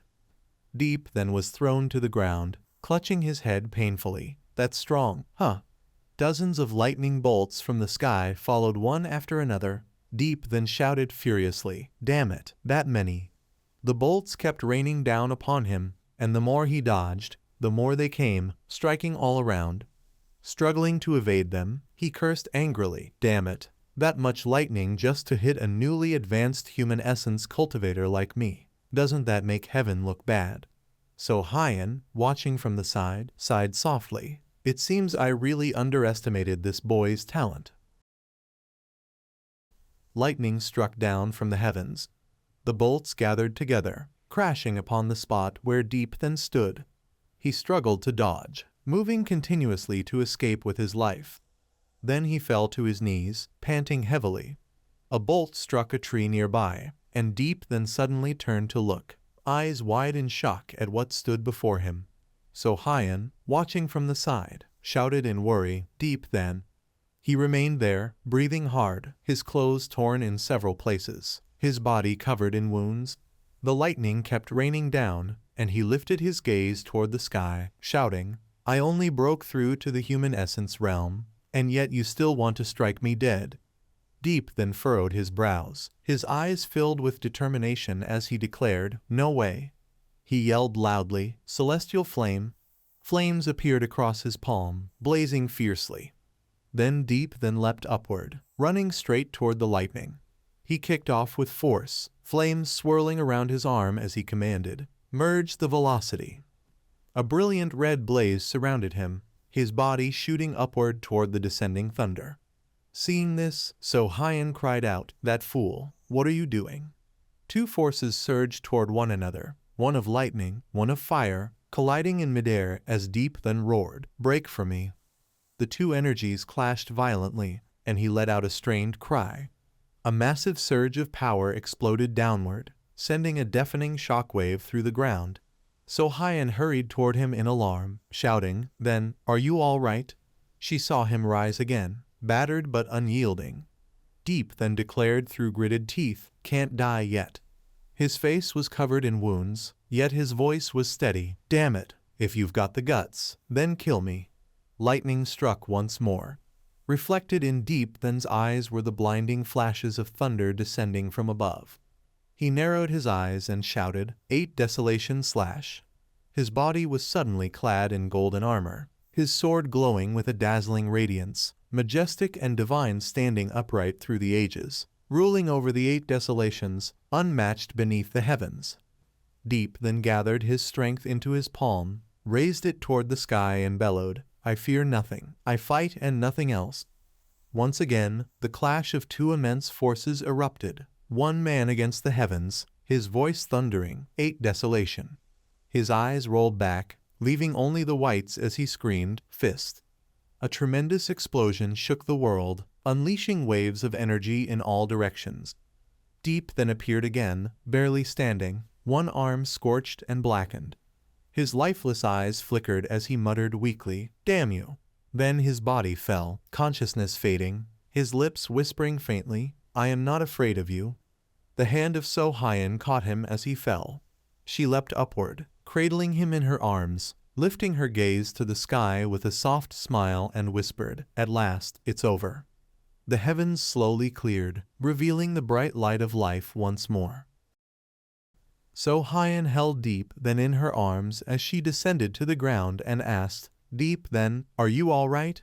He was being carried in a princess hold, his face full of wounds, his voice weak as he said, I have not lost, even the heavens will not bully me.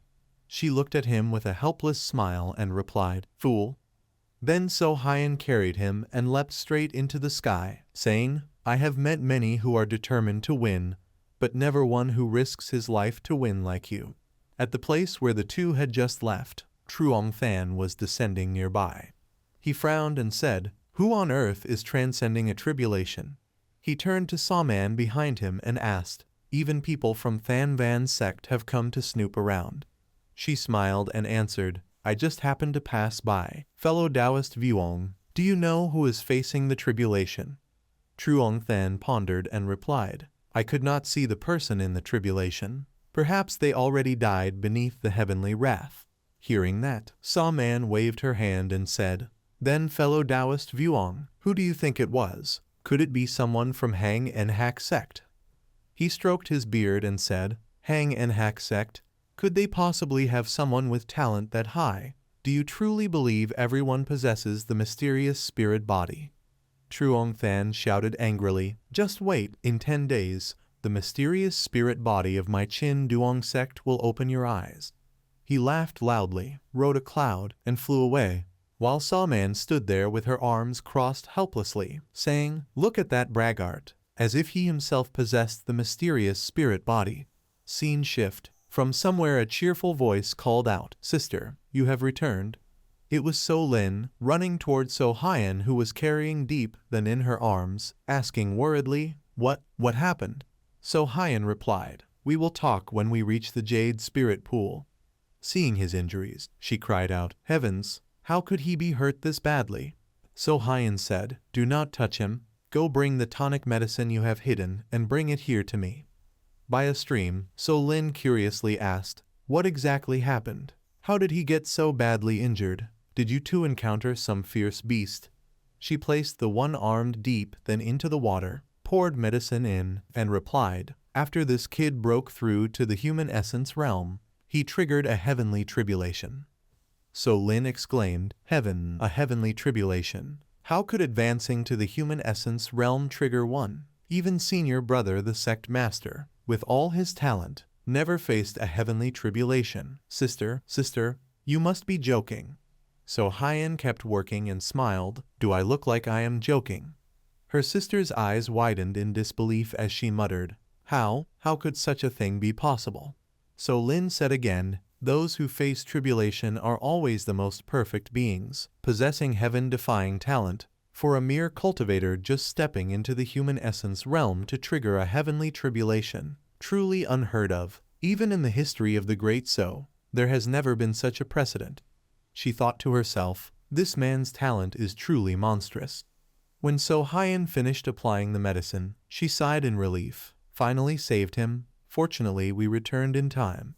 As Deep then soaked in the water, So Hyun instructed, Lin Nhi, no matter what, you must not tell anyone about this. So Lin asked, not even senior brother the sect master? She answered, at least for now, no.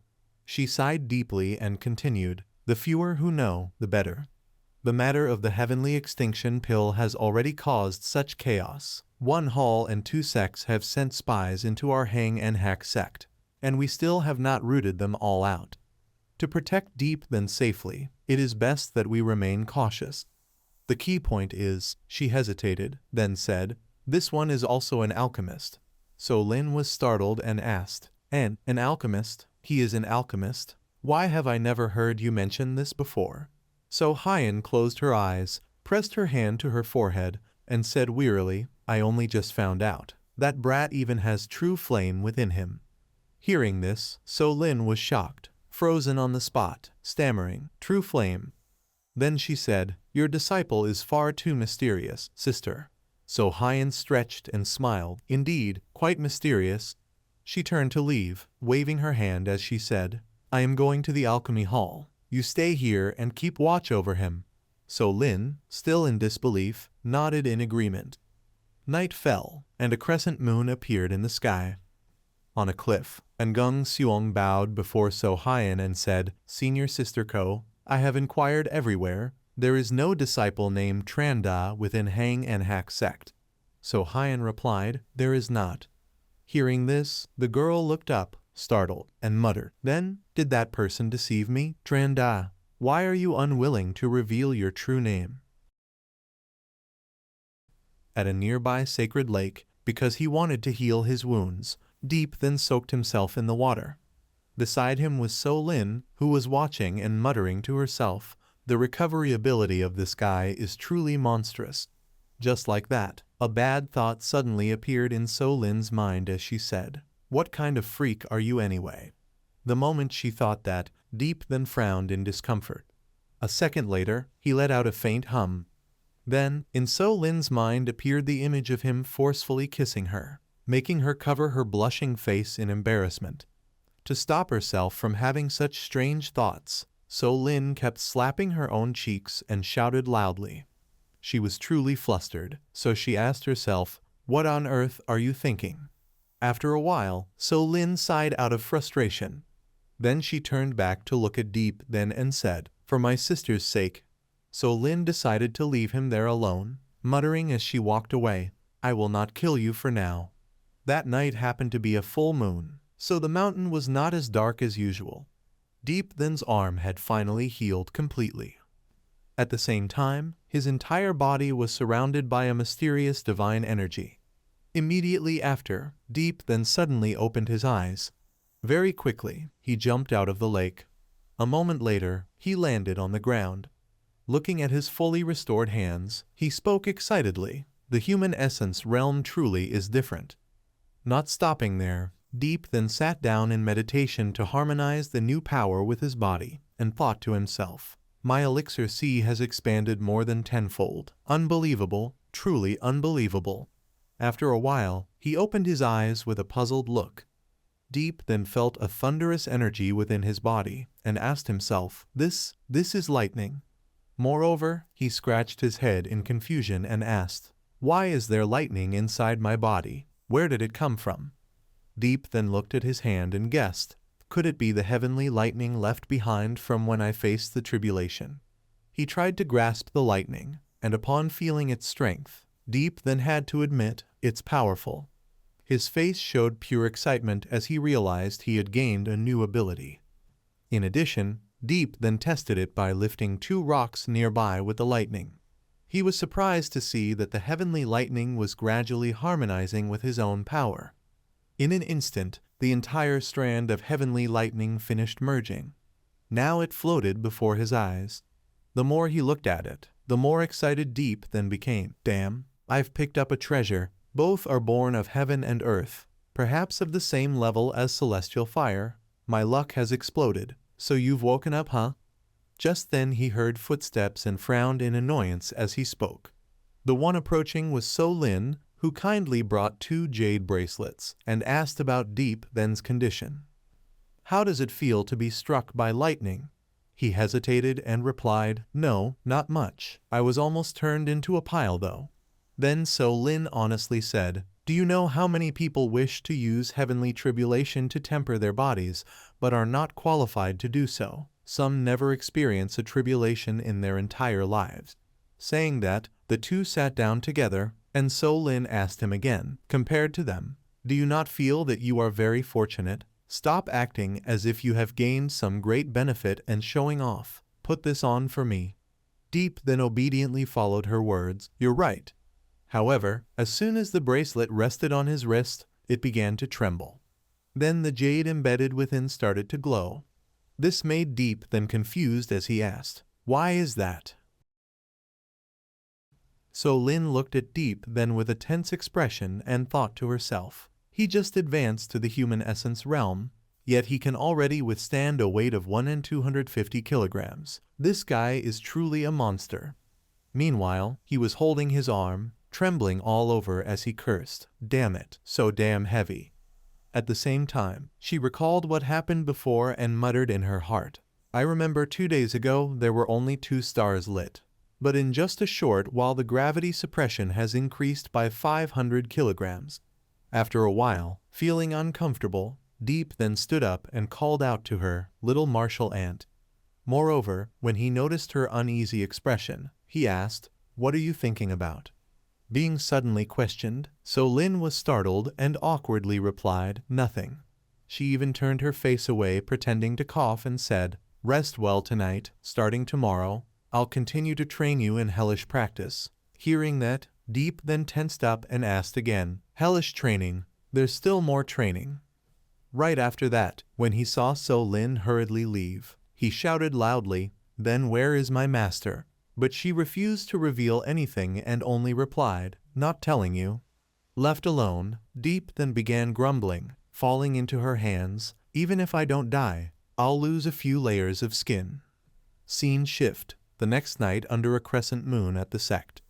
At that time, Deep then was cultivating in a bamboo forest, with 2 Hyans standing beside him as guardian. When the surge of power within him roared, he quickly opened his eyes and steadied his breath. After a moment, Deep then let out a long sigh and said, feels good. His cultivation was complete. He scratched his head and looked at her, speaking honestly, since upgrading you to a mystic level puppet, I haven't actually fought you yet. Then Deep then decided to challenge 2 Hyan, come at me. Immediately her eyes flashed with a cold sharp light. Because her master had given an order, 2 Hyan fought seriously. When she threw the first strike, Deep then had to raise his hand to block it. The next second, he kicked off the ground and leaped high into the air. Deep then decided to counterattack with the 8 Desolation Fist. Because their inner strength was evenly matched, an explosion erupted. After a while, 2 Hyans still landed safely on the ground. Seeing that, he praised her, very good, to be able to fight on par with T Duong and Duong Ban without losing. You truly are extraordinary. Not giving her a long break, Deep then rejoined the fight and shouted again. He continued using the 8 Desolation Fist, punching and yelling repeatedly. However, 2 Hyan remained completely focused. No matter how Deep then attacked, she was always one step faster, dodging to the side. At that moment, he shouted angrily, fast at dodging, huh? Unwilling to give up, Deep then attacked again, once more, as shouts and another loud explosion echoed through the quiet forest. The next morning, while still asleep, he was dragged away by someone. Even though Deep then didn't resist, he grumbled, I just fell asleep. What are you doing? So Lin shouted angrily, just fell asleep. You didn't even look at what time it is. She then pulled him up and flew into the sky. After a while, they both landed, followed by Deep then's question, where is this? So Lin immediately cast a spell and explained, the spirit chamber. Finally, the door slowly opened, and he quickly asked her the purpose, spirit chamber. Why did you bring me here? So Lin quickly replied, this place is a spirit chamber, a place used to temper the soul. Once inside, she carefully explained everything there. These 4 jade stone tablets are called soul steels. Once their seals are released, they automatically emit a trembling sound. That trembling sound is an attack aimed directly at the soul. After observing for a while, Deep then showed surprise and praised, truly mysterious. Next, So Lin drew a magic circle with a spell and ordered him, Step inside the circle. Next, I will release the seals of the soul steels, and you are not allowed to step out of this circle." Hearing that, Deep then responded in astonishment. Before he went in, she warned, "If it hurts later, you can scream as much as you like." That was enough to make his face distort in fear, sweat pouring all over, and his teeth grinding audibly. Deep then stepped into the circle, but still asked So Lin, "Will it hurt a lot?" She only replied, "You will know when you try." After finishing her spell, So Lin commanded, "Open." All the inner power immediately gathered toward him, and when she heard Deep Then's miserable screams, she quickly covered her ears. After that, Deep then even asked So Lin a question, "Do I just have to endure it passively like this?" She then gave him instructions. "If you want to use the sonic secret technique to resist, it is not impossible." Deep then sighed once and decided to try it. "Then I will try." He used the technique, Furious Dragon's Heavenly Wrath. Then all of Deep Then's power began to burst outward. But it backfired, causing him to vomit blood. However, Deep then blamed So Lin, "You tricked me." She only laughed and replied, "I am not that free, just train slowly. When you collapse, the soul steel will automatically stop." This time he didn't dare to make another move, only sat still and endured, groaning continuously. After a while, So Lin went outside, sat under a tree to relax. Then So Hyun arrived to ask, "How long has he been inside?" She raised her hand, touching her face as she replied hesitantly, "About half an incense stick of time." On the other hand, So Lin did not forget to praise Deep Then. "This guy's soul endurance exceeds my expectations. I was afraid he would get hurt." In addition, she still showed concern for him by asking, "Isn't this level of soul tempering too harsh? If he cannot hold on, wouldn't that be too much of a pity?" So Hyun exhaled softly and reassured, "It's fine. He can endure it." So Lin still had another doubt. "Why are you training him so urgently? Could it be that you want him to fight against the mystic spirit body of the True Yang sect?" So Hyun shook her head repeatedly and denied. "The mystic spirit body is too powerful. Even if he reached the True Yang realm, he could not defeat it." She then gave the reason for her haste. "I am rushing to train him because senior brother, the sect master, is urging. That thing has been too noisy lately." So Hyun turned back toward the door and said softly, "Moreover, Deep Then is the chosen one. He is very likely to become the next host." Inside, Deep Then coughed up blood again, the pain growing stronger, making him groan. At the same time So Hyun spoke again, "As his master, I can only do my best to help him increase his strength in the shortest time possible." The next second, Deep Then collapsed and vomited more blood. Outside she continued explaining to So Lin, "The stronger he becomes, the higher the success rate." After hearing that, So Lin partly understood her senior sister's intention. She then asked, "So when do you plan to tell Deep Then about all this?" So Hyun stayed silent for a while before replying, "After the tri-sect competition, I will personally tell him." So Lin worried aloud, "I wonder if after learning the truth, he might run away." So Hyun still had faith in him and replied, "Perhaps it won't come to that." After some time, both of them went inside and found Deep Then unconscious. And then So Lin clicked her tongue and lamented, "Indeed, his injuries are not light." When she saw So Hyun taking out a pill, she quickly voiced her opinion loudly, When it comes to the soul aspect, I am better than you." Immediately, So Lin cast a soul transmission spell onto his forehead. She transmitted for a while, but Deep Then still had no reaction. At that moment, So Hyun turned and asked, "Lin Nhi, your soul cultivation, even now, you still haven't condensed your primordial spirit, right?" So Lin sighed awkwardly and replied honestly, "It's been 10 years, still stuck at the heavenly realm, haven't found a way to break through." Then So Hyun showed concern, "Although your soul cultivation is higher than even the sect masters, if even you have no method, others will have even less chance." So Lin quickly reassured her, "Who can say such things for certain?" 2 hours later, Deep Then finally woke up. He stretched his body and exhaled a long breath. When he saw both of them there, he felt surprised. What? 2 masters now? A few seconds later, Deep then showed a serious expression and spoke. Moreover, even your auras are exactly the same. So Hyen pretended to care about Deep then as she asked, "You are awake?" But he instead asked her back, "You are, master?" Deep then acted that way because at that moment there were two So Hyen standing before him. Next the second So Hyen stepped forward and asked Deep then, "Hey, who are you calling master? Your real master is right here." He looked around left and right and muttered to himself. Then that one, with a confused face and sweat all over his body. Deep then stepped closer to the second So Hyen and silently judged. Then she must be So Lin Nhi. And then he ran behind the other woman and said, "Master, how come your auras are exactly the same? I almost didn't recognize you." Making the real So Hyen turn her head angrily, scolding him in her heart. Moreover, deep down she was muttering, "Damn brat, after all the time I have guided you in cultivation, you cannot even recognize me."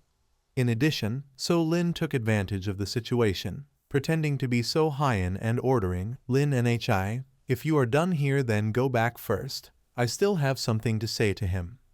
So Hyen reluctantly followed her junior sister's plan and left obediently. "Then I will go." As she left she thought, "You two keep playing around. Let me see what trick you can pull."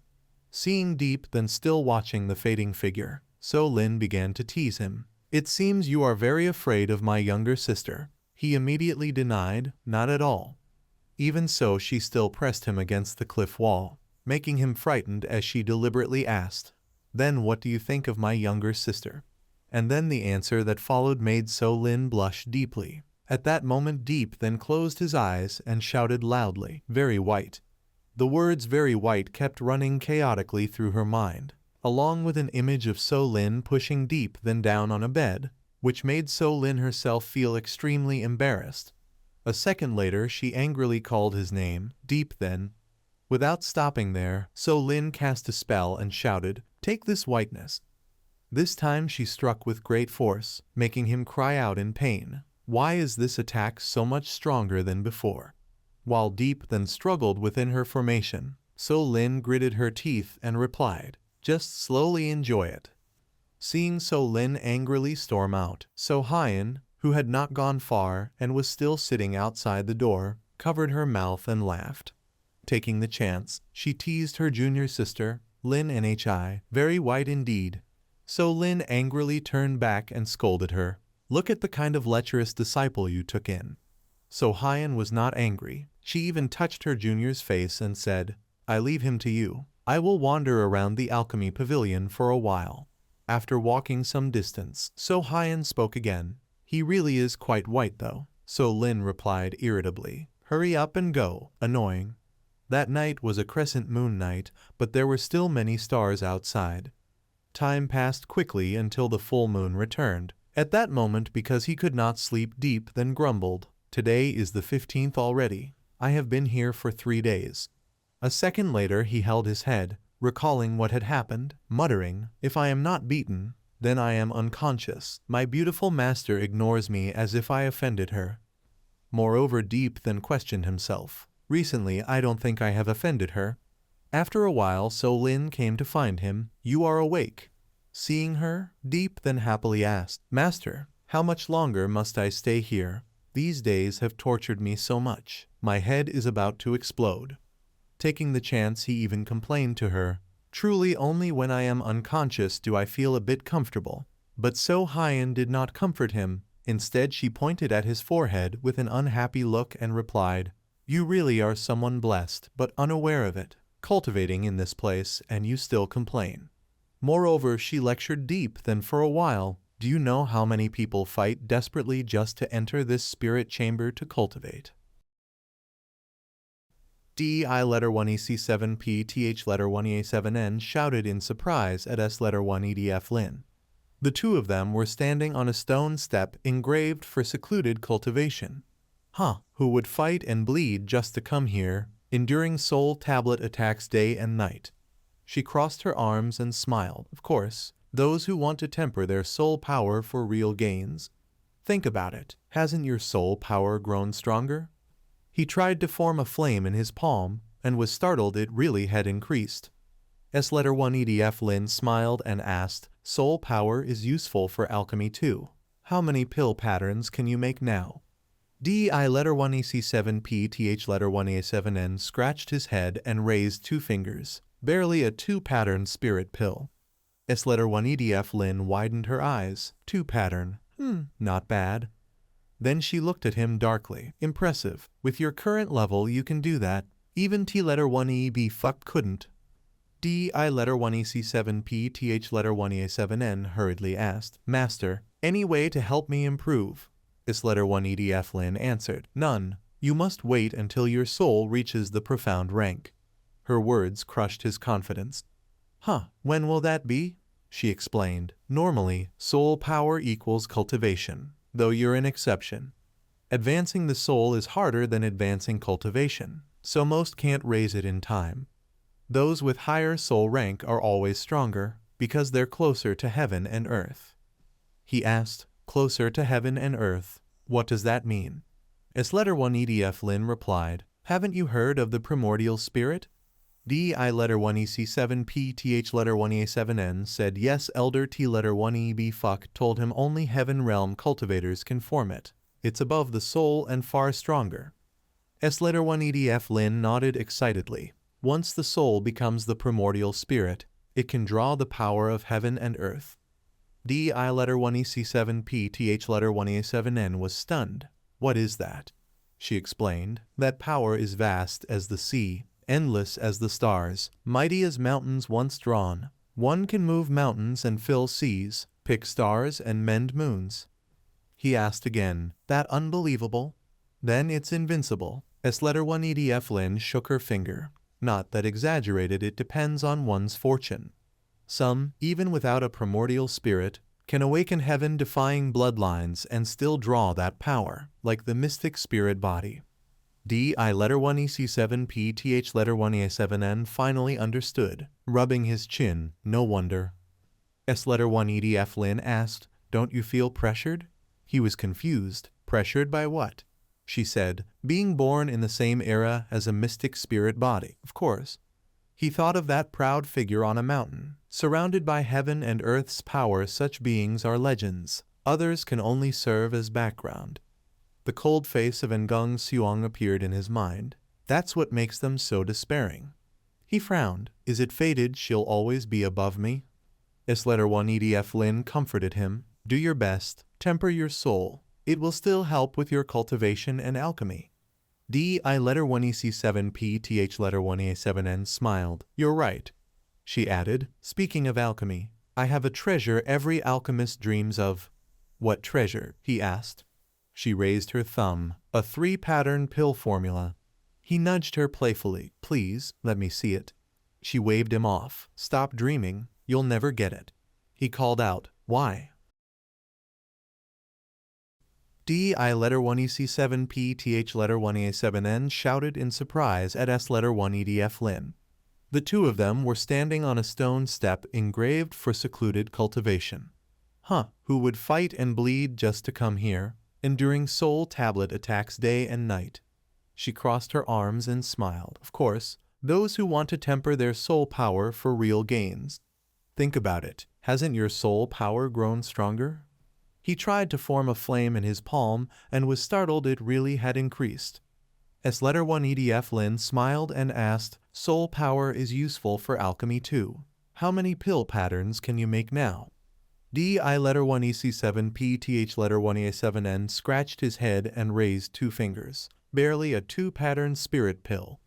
S letter 1 EDF Lin widened her eyes. 2-pattern? Not bad. Then she looked at him darkly. Impressive. With your current level you can do that. Even T letter 1 EB fuck couldn't. DI letter 1 EC7P TH letter 1 A7N hurriedly asked, Master, any way to help me improve? S letter 1 EDF Lin answered, None. You must wait until your soul reaches the profound rank. Her words crushed his confidence. When will that be? She explained. Normally, soul power equals cultivation, though you're an exception. Advancing the soul is harder than advancing cultivation, so most can't raise it in time. Those with higher soul rank are always stronger because they're closer to heaven and earth. he asked, closer to heaven and earth. What does that mean? S letter 1 EDF Lin replied, haven't you heard of the primordial spirit? DI letter 1 EC7 PTH letter 1 A7N said yes. Elder T letter 1 EB Fuck told him only heaven realm cultivators can form it. It's above the soul and far stronger. S letter 1 EDF Lin nodded excitedly. Once the soul becomes the primordial spirit, it can draw the power of heaven and earth. DI letter 1 EC7 PTH letter 1 A7N was stunned. What is that? She explained, that power is vast as the sea, endless as the stars, mighty as mountains once drawn. One can move mountains and fill seas, pick stars and mend moons. He asked again, that unbelievable. Then it's invincible. S letter 1 EDF Lin shook her finger. Not that exaggerated, it depends on one's fortune. Some, even without a primordial spirit, can awaken heaven-defying bloodlines and still draw that power, like the mystic spirit body. DI letter 1 EC7 PTH letter 1 A7N finally understood. Rubbing his chin, no wonder. S letter 1 EDF Lin asked, don't you feel pressured? He was confused. Pressured by what? She said, being born in the same era as a mystic spirit body, of course. He thought of that proud figure on a mountain, surrounded by heaven and earth's power. Such beings are legends, others can only serve as background. The cold face of Ngung Xuang appeared in his mind. That's what makes them so despairing. He frowned. Is it fated she'll always be above me? S letter 1 EDF Lin comforted him. Do your best, temper your soul. It will still help with your cultivation and alchemy. DI letter 1 EC7 PTH letter 1 A7N smiled. You're right. She added, speaking of alchemy, I have a treasure every alchemist dreams of. What treasure? He asked. She raised her thumb, a 3-pattern pill formula. He nudged her playfully. Please, let me see it. She waved him off. Stop dreaming, you'll never get it. He called out, why?